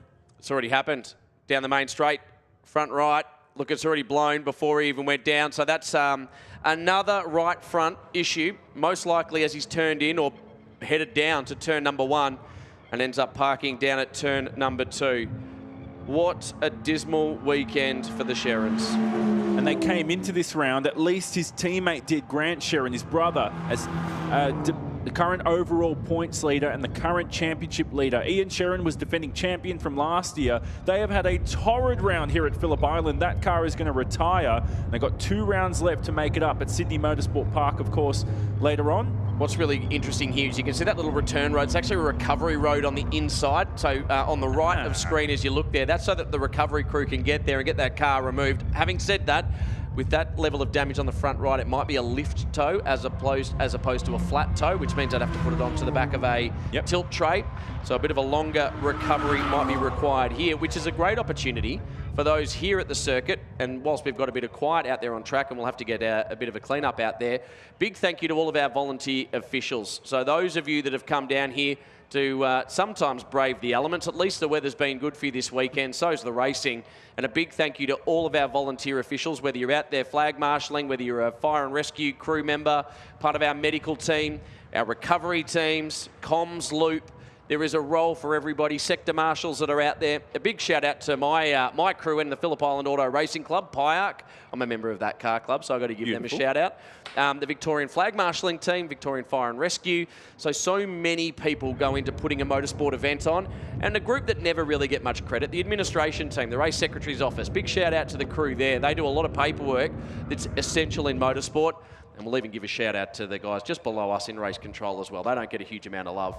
As we see Dave Maury out there on track, just doing a bit of a clean up for us. Hi, Dave, give us a wave while you're out there. I know you can hear us. He's doing his work. Part of the crew, part of the Motorsport Australia team. He's got 1 ear open. Oh no, he's focused. He's a man on a mission right now, is Dave Maury. He's doing his job, cleaning up the track. But now, if you are interested, just quickly, in becoming a volunteer official, jump onto the Motorsport Australia website, find a local car club to you in whichever state or territory you live, and you can end up in one of the best seats in the house at motorsport events of all levels, from Formula 1, MotoGP, right down to class or grassroots racing at club level. We always need good people to help out. 100%. Well done, mate. I think you're out of breath after that one. No. There's a lot of people to remember. I've got a lot there. of words for the officials, mate. I came up as official as a kid here, and it can be a thankless job sometimes, so it doesn't take much just to say thank you. Correct. You did that without a script too, which is most impressive, as the BMW safety car continues to lead our field away here. So about just over 35 minutes remaining. Nobody can serve that compulsory pit stop at the moment until after the safety car period. The light's still on, so if you're new to motorsport even in general, we talked about new motorsport fans being here this weekend. The lights illuminated on the safety car means it's going to continue for another lap. But if the lights go out, the lead car of Cameron Crick will then act as a mock safety car and lead the field away to green flag racing. Now, where was that debris they were cleaning up? Was it right here in this section of the exit of turn 2? Yeah, there was a bit of clean-up at a few places. I thought that was actually on the main straight. I reckon it's let go on the way down the main straight before, and they got up and running, but it's actually the recovery of the car at turn 2 that's probably going to take a bit more of the time. Normally they run a lift, actual tow truck, or they're going to do they are doing a lift tow. So you can see the tow trucks there, the recovery crew are on board. That's why they're going to have to do a lift tow, because of the damage to that wheel and rim. And there we go. There's the boys out enjoying a day's racing. Well, they won't know, they're up on screen as well, but Well done to everybody that came down. Free entry it was this weekend for the Australian Production Car Series. Let's have a look at some of the highlights from the race thus far. Take us through it, Jonathan Simon. Yeah, that Parramatta Vehicle Services Mustang of Tyler Mecklem there, number 9. What a horrid getaway for Mecklem, but the lead continued between Crick and Kane. They've been arguing for position all race. Now, I'd love to see where Mecklem made up positions here. Here he goes. There's one. He got most of them down at turn 4. Watch this. He goes 3 wide through turn 3 in a second. We may not see it. In fact, we didn't see it. But this is the move where Mecklem went around the outside or over the top of Lukey Heights, which gave him the inside run through MG corner. And that was where Mecklem got through on Muggleton. And that was important. That's for the Class A2 lead. Here was the incident. This was Grant Inwood, who we believe may have made contact with the driver of Dean Lilly. No, I think they're actually separate, because if you notice, there was no damage on the front of that car. That must have been a front left failure, I think. It might have been a suspension failure, because there was no damage. If you look there was no telltale for a contact. May well have been, but we didn't see any contact. So it's one of those ones where if we had a Richard Crail down in the pit lane, we might be able to get an update. Too busy getting lunch. Well, there's the 27 of Ian Sherrin, who's now unfortunately out of this race. It's good to see Ian Sherrin at least competing here this weekend at Phillip Island. A lot of damage to clean up as well. Damien Croxon, that's Brent Peters in that Commodore. He is out of the race, so we'll take no further part. There was the tow, and now this is where we're up to. BMW safety car period. It's very windy out there. Yeah, did you see that? The officials doing a great job at start-finish. That was one of my spots. I did the grid work for many, many years as a kid. At the start-finish straight. Start-finish line. Used to grid cars up back in the day. There you go. Light still on the safety car. We'll go around for another lap behind safety car while they finish the recovery of all vehicles out there. The clock ticks down. 33 minutes remaining. We still have got to do the pit stops for all of our drivers. Which is exactly what I was about to bring up. It's a good time to talk about that because there's 12 minutes remaining in this pit window. Now, if you're new to the Meguiar's Australian production cars, the rules, it states when you make that compulsory pit stop, your Class X cars, and we'll help you guide you through that, through the pit lane, they'll have to change 2 tyres. Every other class, it's 1 tyre. You don't have to change rubber, though. You can keep the same tyre on. You just bolt it off, put it on the ground, remove your hands, and put the same tyre back on. But we've seen half our teams this morning go for fresh rubber. Half our teams keep the same tyre on. And it's been 50-50 in terms of results as well. I feel like it's a little bit of a crapshoot as well. It's just, you don't really know what's. Is that the technical term there, John? No. I'll save that for the engineers. So Hennick hasn't come back out. Lilly hasn't come back out, and Inwood, well, they're done. We also know that Sherrin and Peters are out from stopped out on circuit. So we've got 8 runners left in this race. Cameron Crick, Mark Kane, Tyler Mecklem, Michael Osmond, Josh Muggleton, Chris Sutton, Alan Jarvis, and Zaki Wazir. The leaders in class, Cameron Crick's leading Class X, Tyler Mecklem A2, and Michael Osmond, your leader of Class A1. So I did say that we wouldn't see any weather during the race, and I don't think we will through this one. I reckon we'll just get away with it, and the rain will come though. It's going to come on the other side, so the dams will be up down here at Phillip Island. Not that they need it, but yeah, certainly a lot of weather coming. I did see some forecasts earlier on. I think we're just going to sneak in with this weekend. Half an hour remaining. Bit of wind. It depends on the speed that it carries it in, but I think we'll just get through this one. If we don't, it'll certainly spice up the end of this race. Certainly. That's coming from the west end of the circuit. It's going to hit pretty much most of the state of Victoria this evening, so obviously get home safe if you're at the racetrack or wherever you are. Yeah, go and bring the washing in, is what I'd suggest. Getting a bit of a wave from Johnny Walker, one of our cameramen down there on the main straight. He's enjoying himself. Johnny, we'll make sure you got your umbrella out, mate. Stop shooting those clouds for us. He'll be stuck there forever by the looks of things. Can I also point out on the left-hand side of the screen, Cam, very important, you pointed out our different classes of cars. In white on the left-hand side is your Class X. So that's essentially what's considered your faster class. They don't always win outright. We saw last race, Tyler Mecklem took the win in that Parramatta Vehicle Services Mustang in the number 9. They're in Class A2, which is signified by your green colours. In orange is Class A1, and then we've got separate classes as well. We've got Class C for Alan Jarvis, Brent Peters in B2. Whole flurry of different classes. Wow. I'm not going to go through each one, but yeah. He's going to be a DNF. So B2 will be a DNF. Invitation will be a DNF. but the other classes are all alive at the moment. So B2 and 1, not B1 and B2. Actually, no, both B1 and B2. Bananas in. Pajamas are out of this race. 8 runners remain. That's the 70 there, Alan Jarvis. He's the second last of our classified runners, and you can see just behind him, Zaki Wazir in the 15. And we're going round again, just taking a bit of extra time doing the recovery on Ian Sherrin. So at least the tilt tray's up and running.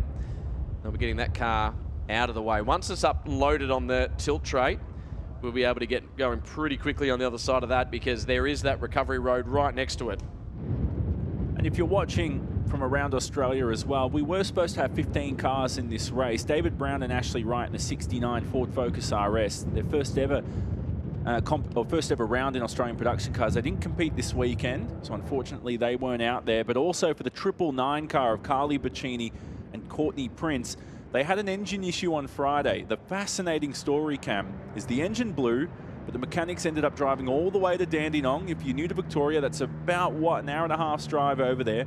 Bought a brand new engine for about $5,000 to $10,000, bolted it on the same night, and got out and running the next day, but for only 2 laps. How heartbreaking was that?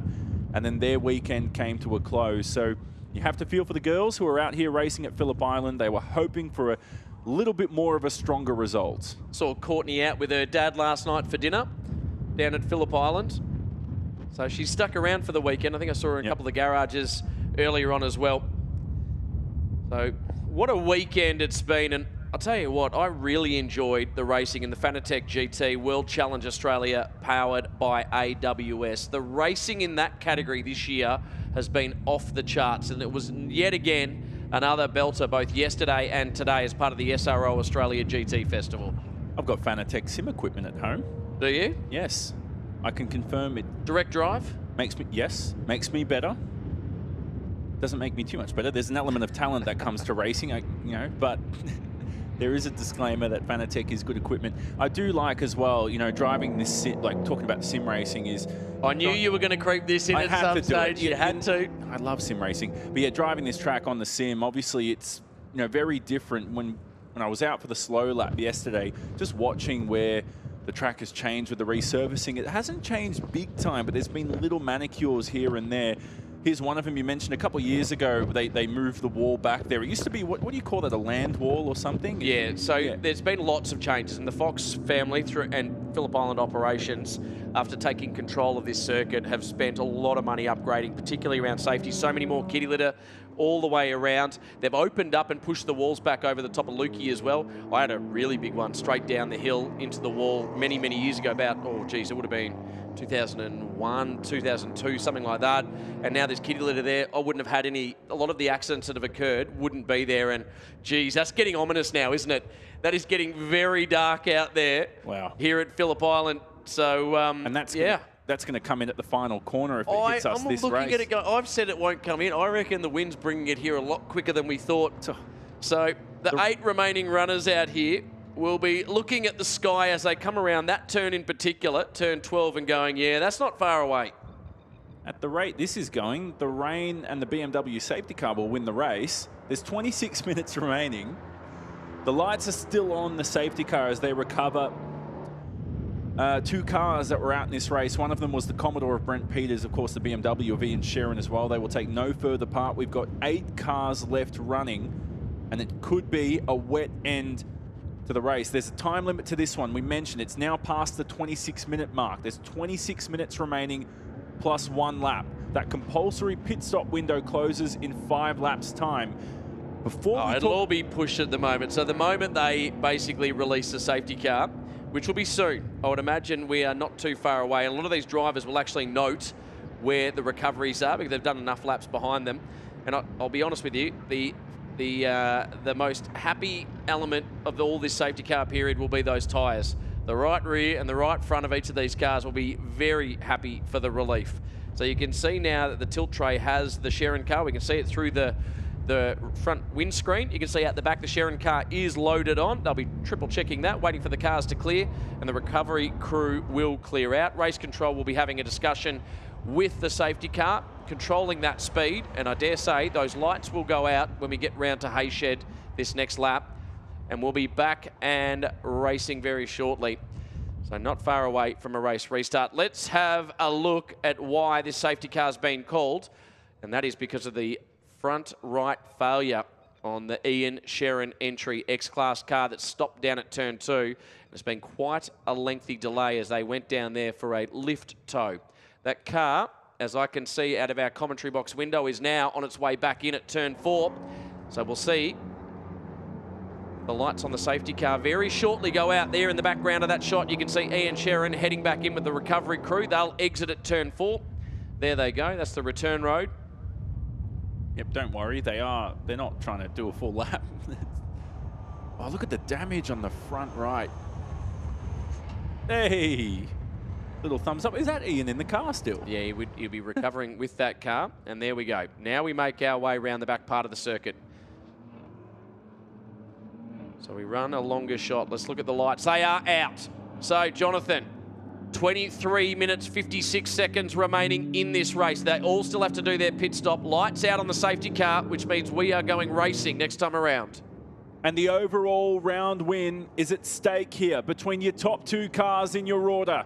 Cameron Crick and the D.A. Campbell Transport BMW will lead the field from the Secure Wealth Marcel BMW of Mark Kane. Tyler Mecklem in third in that Mustang. We know how quick Mecklem is. They have potential to win on outright pace as well, but it's whether or not the tyres can survive to the finish. They'll have a compulsory pit stop to battle. There's rain on the horizon. And they don't need to change their tyres. Remember that. They're on Correct. an AO50 radial spec, so that like an R-spec tyre, they'll be good to go. 100%. Crick will lead the field away. He's floored it. We're going to continue racing here in the Meguiar's Australian Production Car Series. Race 4 of 4 at Phillip Island. Crick from Kane from Mecklem. No change in your order so far as they head to Doohan Corner for the first time. Muggleton, though, is trying to fend off an attacking Michael Osmond, who's in 5th. So Cameron Crick leads from Mark Kane. Tyler Mecklem chasing after them. Muggleton holding off. Michael Osmond. Osmond looking racy. Down at the exit at turn 2, right under that rear bumper. The power advantage will go the way of the 64. If you remember, I think there's a bit more of an advantage of the lines being run by Michael Osmond, and we'll see that down at Siberia shortly. Skinny entry there by Tyler Mecklem. And this is where the advantage will go the way of Michael Osmond in his A1 class car. He's trying to maintain as much speed as possible on the exit at turn 4. Runs that higher line. And the driver behind, Chris Sutton's one to watch as well. I just watched that line. Much more traditional late apex through Siberia. Again, the squirming of Mark Kane in the 21 that he shares with Simon Hodges. It's a very fast corner there, turn 8. At Hayshed, and then tip it in up over the top of Lukey Heights. That's the 17 we were talking about before of Michael Osmond. And now there's Tyler Mecklem back on screen in his Mustang. Tyler Mecklem, who we mentioned earlier, holds the lap record around here in a Formula Ford 1600, the classic. Here they come diving into the lane for their compulsory pit stops with the window closing imminently. Cameron Crick is in your leader. Mark Kane, though, continues and will lead this race. Tyler Mecklem joins him in the lane, joins Cameron Crick, I should say. So 2 cars diving in. We'll wait and see if anybody else joins them. There they are. The D.A. Campbell Transport BMW behind the Mustang of Mecklem. Yeah, that tyre changes quickly. Mecklem is changing the right rear. So that'll be the opportunity they're taking. As we see Zaki Wazir in, Alan Jarvis also in. But just it's critically important to note the right rear will give Tyler Mecklem some more confidence when he gets back out on track to push hard on that tyre. And look at the 15. They've been doing this all weekend. The driver change. This is optional. Zaki Wazir will jump out and Tom Shaw in to the number 15 Class A1 BMW. So we continue to watch out on track. Josh Muggleton and Michael Osmond duke it out. Osmond running wide again on exit at turn 4. And then chasing off up the road after Josh Muggleton. But the interesting bit is he's just been dropped a bit, hasn't he, by the 64? the gap now, 1.6 seconds between the two of them. And I wonder, maybe I just caught it at the corner of my eye in our shot there in pit lane. We're watching the 15 of Tom Shaw, who's jumped in. I swear I saw the red Mustang of Tyler Mecklem jump out ahead and may take the overall lead. Yeah, so he has. Tyler Mecklem got out in front of Cameron Crick. There goes Cameron Crick. Very long stop there. So Mecklem, now your leader of those that have stopped. Mecklem, Crick, Jarvis. And Mark Kane has dived in as well. Muggleton will join him. I think I saw him at pit entry. Yes, that's correct. Michael Osmond continues, though, for another lap. So they would have extended that compulsory pit window for sure, because usually under green flag conditions, it would have ended right now at that 20-minute mark. So they've got some buffer now because of the long safety car period. There is Mark Kane in that Secure Wealth Marcel BMW. Normally, Jaden Ojeda would have been driving that, but this weekend he had GT duties. He stepped out, and Mark Kane gets the opportunity to drive in race 4. The 5-second penalty as well for the 15. We were watching earlier the 15. Tom Shaw jumped in for Zaki Wazir. We think they have a 5-second penalty to deal with to try and get down to the bottom of that. Figure out why they've received 5. That could have been for contact. Actually, it's a very small penalty. Yeah, so Chris Sutton taking right-hand side tyres on his entry.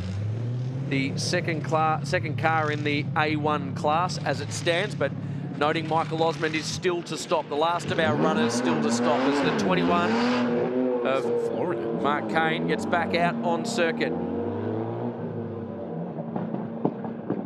Muggleton up ahead, and then Sutton behind. Oh, look at the weather. No, the sun's disappeared now. It's going to be a wet drive home.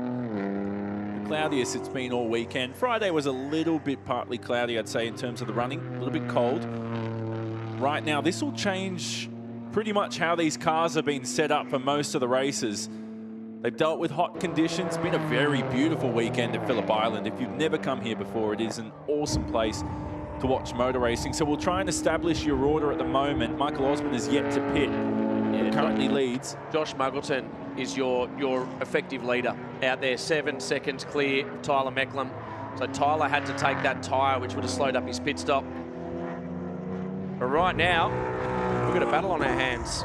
Cameron Crick and Mark Kane to be over the 3rd spot on the podium as it stands, although we'll see where Michael Osmond shakes out in his A1 entry. He's been in the pit lane. So we continue to watch this battle. Cameron Crick putting all the pressure on the exit of 4. Much better line from Crick over Kane. He's right up under the rear bumper. What a win this would be if Muggleton can hold on. It's still early days. Just under 17 minutes remaining plus 1 lap. But we're also keeping a keen eye on the weather radar as the 21 and 118 continue to battle once again. This is deja vu. It almost looks like a race replay of races 1, 2, and 3 because they've been jostling for position all weekend here at Phillip Island at the SRO Australia GT Festival. So Osmond is released from his pit lane. So Osmond transiting pit lane whilst these two drivers make their way through turn 11 now. There goes your race leader about to go through, and that'll be Josh Muggleton leading from Tyler Mecklem. Where does Michael Osmond? He's going to pop out behind the next two. This battle that's on screen now, so he won't be able to get out in front of them. He'll pop out behind them as Cameron Crick has a look now. Down into turn 1. He's got the job done. Just needs to consolidate it on the exit. Runs wide on exit does Cameron Crick. And he tucks back in behind the 21. He pushed a little too hard. That was why I wasn't going to give him the lead yet. Of this battle anyway. He pushed too hard and ran wide on the exit of turn 1. Oh, not up the inside of turn 3. He's going for it. Yeah, he'll be all right there, but the 21 will need to get back in and not able to get it done. He immediately covers off, does Cameron Crick. He needs to pull it up down at turn 4. The 21 going the long way around. He'll try the over-under, see if he can get the better drive out of turn 4, heading up to Siberia. And I think Cameron Crick's done enough to seal that position change. That's 3rd outright, but 1st in X class. Brilliant racing, a cracker between these two. can't separate the 118 and the 21 all weekend, and that was for the outright Class X lead as well. The interesting part about this, though, is the Class A2 cars up ahead. They're now squabbling for the outright win. Yeah, they're 2.2 seconds. So Tyler Mecklem really taking some time out of Josh Muggleton now. That was nearly a second that last lap. Actually, more than a second. It was 2 seconds that last lap. And I have to stress, they made contact last race as well. These two are raced cleanly that you can see on your pictures, Mark Kane and Cameron Crick. But if Muggleton and Mecklem collide again, they said there was pretty much no harm. They were good mates. There was nothing that they didn't want to look into it too much. But there's an issue with Muggleton. Muggleton's just been dropping time, hand over fist. And now Tyler Mecklem in the battle for A2, having a real look at him. That car's just starting to drop right away now. I think the team may well have said, just get right out of it, nurse the car home. And Mecklem, with that new right rear, is ranging up on the back, and this will be for the outright race lead. He's been super. He was super at Queensland Raceway, and now maybe super into turn 3. Another pass for a class lead into turn 3 at Stoner Corner. Now down to Miller. And that's confirmed. If you can get the braking zone right and hook it up on the apex, Mecklem will take your outright lead and your Class A2 lead. Personal best first sector for Tyler Mecklem. Quite confident with the tyre. Ambient temperature will be coming down now. There's no UV on track. Runs a very high line through turn 6. And now the 64 of Muggleton, who I think is just nursing that car at the moment. Dropping right off the back, and will soon be coming into the clutches of Cameron Crick and Mark Kane. Josh Muggleton's best lap all race. Is that correct? He's 3 seconds off. He's been really nursing it the entire way since the start. We did have a long BMW safety car period. But if you're watching this and you've seen the change for the lead for the outright lead and Muggleton's off the pace, the race far from over, because I keep looking outside our commentary box windows. That rain has passed through Rosebud. It's coming across the water and could hit Phillip Island at any moment with 12 minutes remaining. Is that lightning? Felt like I saw a bit of sheet lightning out the window. Don't worry, let's look at the TV screens. You know, it would be... It looks like it might even hit on the final lap. Yeah, it is great to be sitting up in a nice big lightning rod up here at the commentary tower at Phillip Island, looking down over this great racetrack. It could also be Formula 1-esque, where we are promised rain and it never comes, and it comes about 5 minutes after the checkered flag, so you never know. Could also be like I had in Singapore a couple of years ago, where we had a delayed race start by an hour and a half because of torrential downpours. Wow. Haven't had that unheard of here at Phillip Island either. I remember Craig Lowndes getting a race win in a shortened race due to torrential downpours. We've had that at various times throughout. Mecklem leads down at turn number 4. That's him in the Mustang. Chased down by the Camaro of Josh Muggleton. Cameron Crick now leading X-Class, but having a look at second outright. 11 minutes 50 remaining. There's rain. You can see it on the drone cam. So rain now starting to fall. Getting sprinkles in the commentary box too. Have you left the roof open? No, thankfully. Otherwise I'd have to get the puffer on, and I left the umbrella in the car, so we're just going to have to deal with that at the moment. I think there's more troubles for the drivers though on the racetrack now. And how is this going to shape the outcome of the race? So one thing that happens at Phillip Island, and a lot of the drivers that have been here for decades will tell you, don't back off when you see the first drops of rain on the windscreen. It normally takes 2 laps after that before you really feel a change on track. So just keep pushing on, even with that first lot of drops on the windscreen. There are 8 cars left in the field, and the rain is, well, I do believe your 2-lap theory, but look at the left-hand side of your pictures. Look at the wind there. Yeah. The flags are moving like there's no tomorrow, and a move here from Cameron Crick, who will pass Josh Muggleton for P2 outright. Let's watch the commitment down into turn 1, just to see where the grip levels are at. So he's already just been a little bit circumspect down there, and you can see a lot more water out on track. That's a lot of rain now. That's pouring out here at Phillip Island. It's coming in sideways too. You can see the spray kicking up off the back of that car already. And now it's changed the entire complexion of this race. Tyre life will not be an issue now, but grip on circuit as the 15 pulls over. That's Tom Shaw. He's now pulled over to the side of the track. Oh, they're going to hit the apex here. Oh, it's just about managing the grip levels now out on track. You don't need to change the tyres. These have got grooves in them. They don't run a slick in this category. One really important piece I should add, Jonathan. In the rain here at Phillip Island, you always want to be more than a car's width off the traditional racing line. To the outside, much more grip, particularly running a really wide line at 2 and 6. I was about to say this should be the driest part of the circuit, but the rain has come in so fast and was so unexpected. I was predicting the final lap, but the wind speed is incredible. They've got that to battle with and challenge with. Look at Josh Muggleton skating on the brakes here, downhill into MG. That's a 10-meter drop from the top of Lukey Heights. There's a stranded car there of Tom Shaw, and I wonder what they're going to do. Safety car's being called. I looked at that spot, and I think Race Control did too, and saw the footage of it stopped on the entry and almost the apex of turn 11. This car here, Tom Shaw, and it just would be deemed by Race Control to be unsafe. So they should be able to do that on a flat toe, but Race Control calling out the BMW safety car. Big thank you to the team at BMW for getting involved as the safety car supplier of the SRO Australia GT Festival.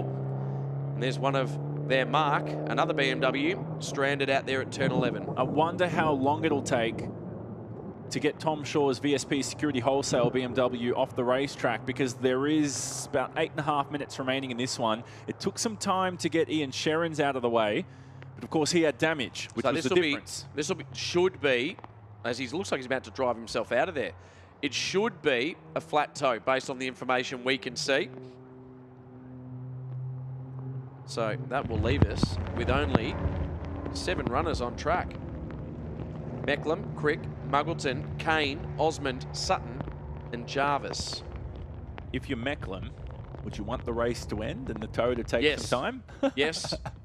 He's got a comfortable lead there. Mecklem did a great job over at Queensland Raceway at the fight of the night. It sounds a bit ridiculous, but the best race wins are under safety car when you know you got it, especially if you know you're in a car that's going to get monstered by the X-Class cars behind you.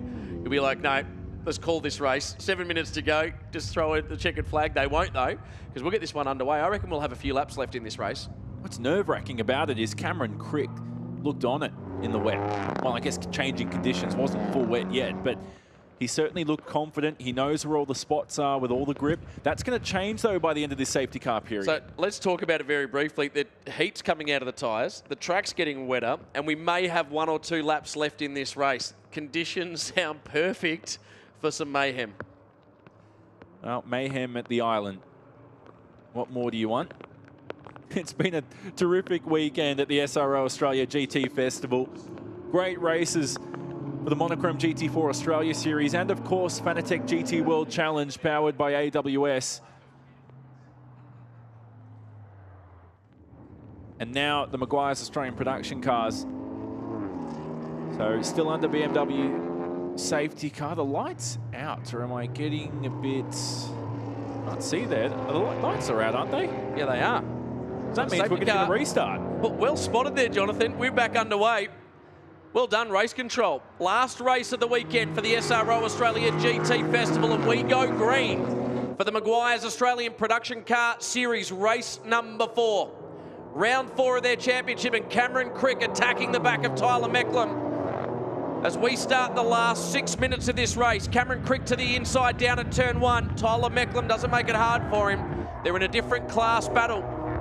It's about getting the car to the end, but the car behind him he does have to worry about, because Josh Muggleton is showing supreme confidence in the wet. He's going around the outside at turn 2.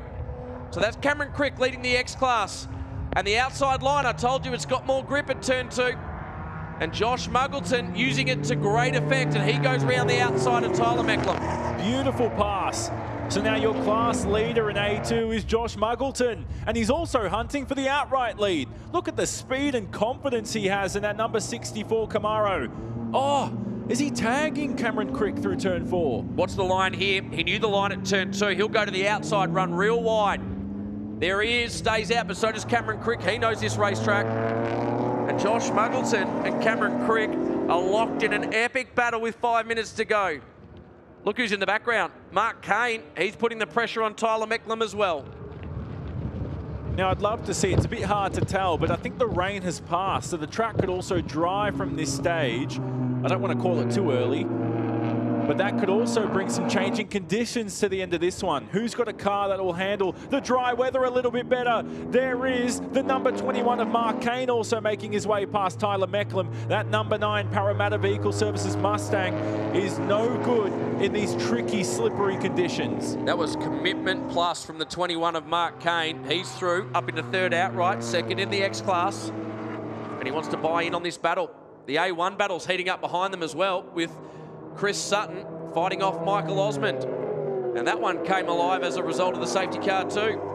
Now they're about 5-6 seconds behind Mecklem, who you can see there at the back of this train. Called it a train, it's a very long train. They've already explored the gaps here. It's about 1 second between each car. Oh, look at the rain. Wow, that's almost hail down there at Southern Loop. Wow. So what were you saying about that rain passing there, Jonathan? Who said that? That was somebody else, I'm pretty sure. Welcome to commentary at Phillip Island. You don't talk about the weather. But it's interesting because that's down at turn 2, but the main straight, and at least over towards the back end of the circuit here at turn 4, doesn't look like it's raining too much. So it's just maybe turn 2 that they're dealing with that heavy rain. This place gets its reputation about weather for a reason. So you'll get sunburnt at Lukey Heights, and you'll get frostbitten at Southern Loop. It's been a great weekend. I've loved it here, but I'm disappointed. Haven't seen a Cape Barren geese. I saw them on my way in. They were outside the circuit. I probably wasn't looking. No, on Saturday morning they were outside the circuit. And they normally eyeball you on the apex there at Hayshed. And I haven't seen any penguins, which has also been disappointing. But if you've never been to Phillip Island, that's one of the thrills of this touristy island. Did you go to the penguin parade? Many years ago. Yeah, well, you've seen a penguin. You'll be right. Yeah, but I want a modern day look at them. I want an updated look. Here's an updated look at your lead.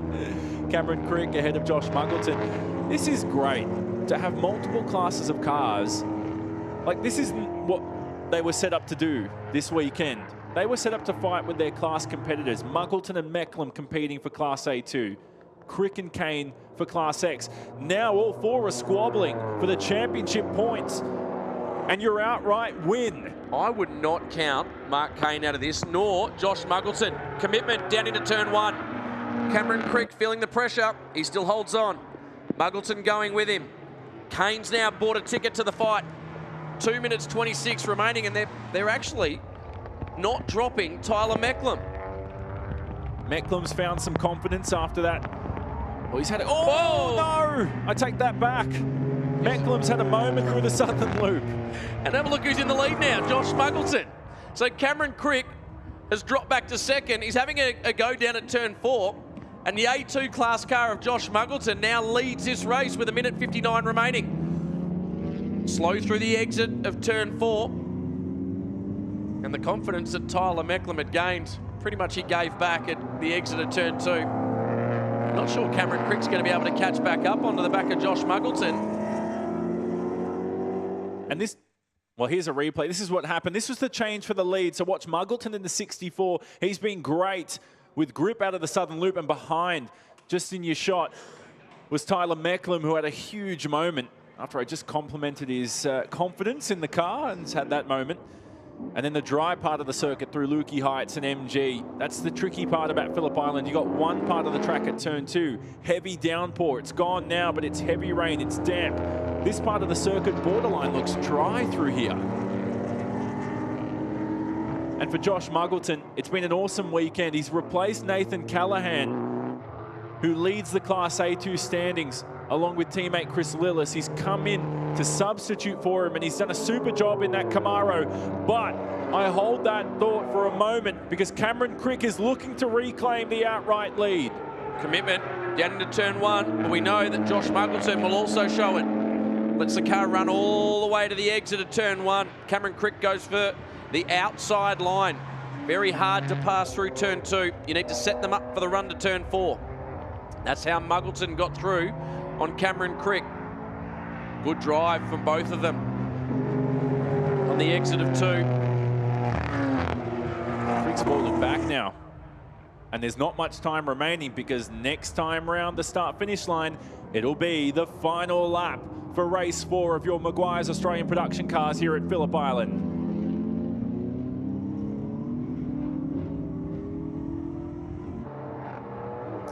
All right, Jonathan's going to have to disappear from the commentary box now. Well done, Jonathan Simon. We'll see you for the post-race interviews. Who will it be that you talk to on the top step outright? Josh Muggleton in an A2 class car. He looks like he's just about done it for his class, but now he's got to fight off the hard-charging Cameron Crick, who wants that lead back. Mark Kane, he's in the background. May well take advantage of the two squabbling out in front as Cameron Crick has a look to the outside at turn 10. We'll have one lap remaining at the end of this one. Muggleton holds on through turn 11. Gets great drive. He's got incredible traction out of these corners. Hooks into turn 12. One more lap, the journey for these drivers.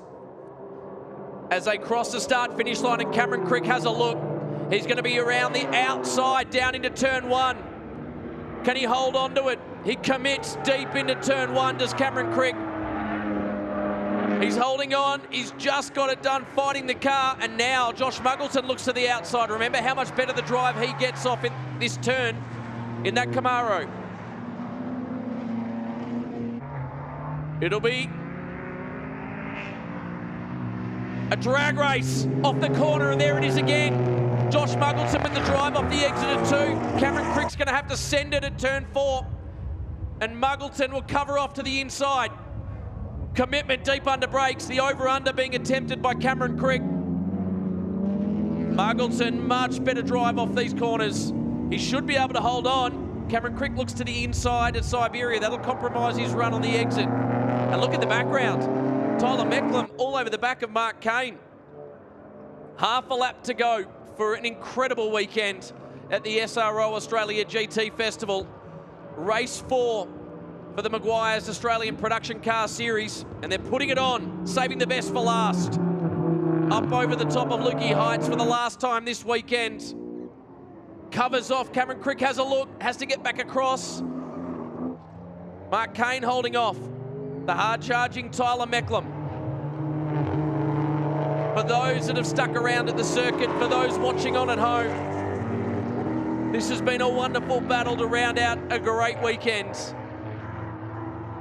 Through turn 12 for the last time, and the drive off the corner for the A2 class winner and outright race winner, Josh Muggleton. Cameron Crick brings it home in second, Kane in third, and Tyler Mecklem in fourth. Chris Sutton still fighting out for the class win in A1 with Michael Osmond right behind him. The gap was at 9/10 of a second. We'll see them come onto the straight, and it looks like Chris Sutton will hold on to that one. Great fight from these two drivers. We'll run through the class order very shortly. But geez, what a race. We had extensive safety car interventions. We had rain. We had tyre issues for the Sharon family again. Cars strewn around the circuit. What a weekend of racing here at Phillip Island. It never disappoints this place. And the Australian Production Car Series turned it on for us in race number 4. So here are the official results. We'll run through both the class and outright. Josh Muggleton won for A2 and outright. Cameron Crick won the X class, second outright. Mark Kane, second in class. Tyler Mecklem, second in class. In the A1 class, Chris Sutton got the job done over Michael Osmond. And then we saw the rest of the field basically struggling to finish. In fact, we will see, just quickly, the 15 got back out there, Tom Shaw, and we'll see Alan Jarvis also coming through in 7th, the Soul C class runner. The rest of the cars did not finish that race, including Ian Sharon, Brent Peters, Lockie Hennick, Dean Lilly, and Inwood as well back in 13. So DNFs there for those drivers. We're not far away from hearing from our race winners and class winners down with Jonathan Simon. Thank you for sticking around this weekend. It's been an incredible weekend. We've had the Monochrome GT4, Fanatec GT World Challenge Australia powered by AWS, and of course, the Meguiar's Australian Production Car Series. Let's have a look at the highlights. Hard to believe we had sunshine at the start of this one. as our drivers got away. And the big question mark early was how long would the tyres last for each of our drivers? The battle was on early for both our A2 and X-Class cars. There were a couple of our protagonists in there with the Sherrins and also Tyler Mecklem early on. Mecklem got through on Josh Muggleton down at turn number 10. You see Ian Sherrin putting up a fight down the back as well. The 143 there was a DNF of Inwood with that damage or broken front left. Got himself back into pit lane. Then the story of the weekend for the Sherrins was another right front failure. And that ended their weekend. He parked down at turn number 2. Then Brent Peters, well, he parked up at turn 11. And that was where the safety car picked up the field. Then it was back underway again with Cameron Crick well and truly in control. The big mover, though, Josh Muggleton, started to find some speed. He was under threat from Michael Osmond for a little while. The Hodges car, sorry, the Kane car came in, making a tyre change. Many of the drivers opting to change a right rear or a right front. Tyler Mecklem got through on Muggleton as well. It felt like Muggleton just rolled out of it at that stage because he lost bulk time in the middle of the lap. I think he was starting to worry about that right rear, but then rain became his best friend, and Tyler Mecklem, who was leading, was under threat from Cameron Crick. Then Muggleton, who had the drive off turn 2, did it time and time again. He was just able to get through, and Cameron Crick had nothing to fight him with as they made their way out of turn 2. And eventually, the race win went the way of the A2 class car of Josh Muggleton. In the meantime now, let's head down to Josh Simon. Thanks, Cam. Down here in the pit lane, and we're just catching the excitement and the emotion from your winner of Josh Muggleton, who's just getting a thank you from everyone. I'm just going to grab him quickly if I can. A lot of hugs here. Josh, if you don't mind, can I grab your thank you? Congratulations on that one. Let's stand in front of the car quickly, mate. For you, this is something people who jump into race cars dream of. Wet weather, you've come out on top step of the podium for this win. Feels magnificent, doesn't it? Oh, it's unreal, but I got to say hi to my wife, Jess, my daughter, Olivia, and my son, Ethan, at home. Daddy did it. Yeah, bit emotional. It's been a long time coming, so yeah. And talk about that emotion. What have you battled over the last few years to get to this stage? You've stepped into this car for the first time this weekend as well.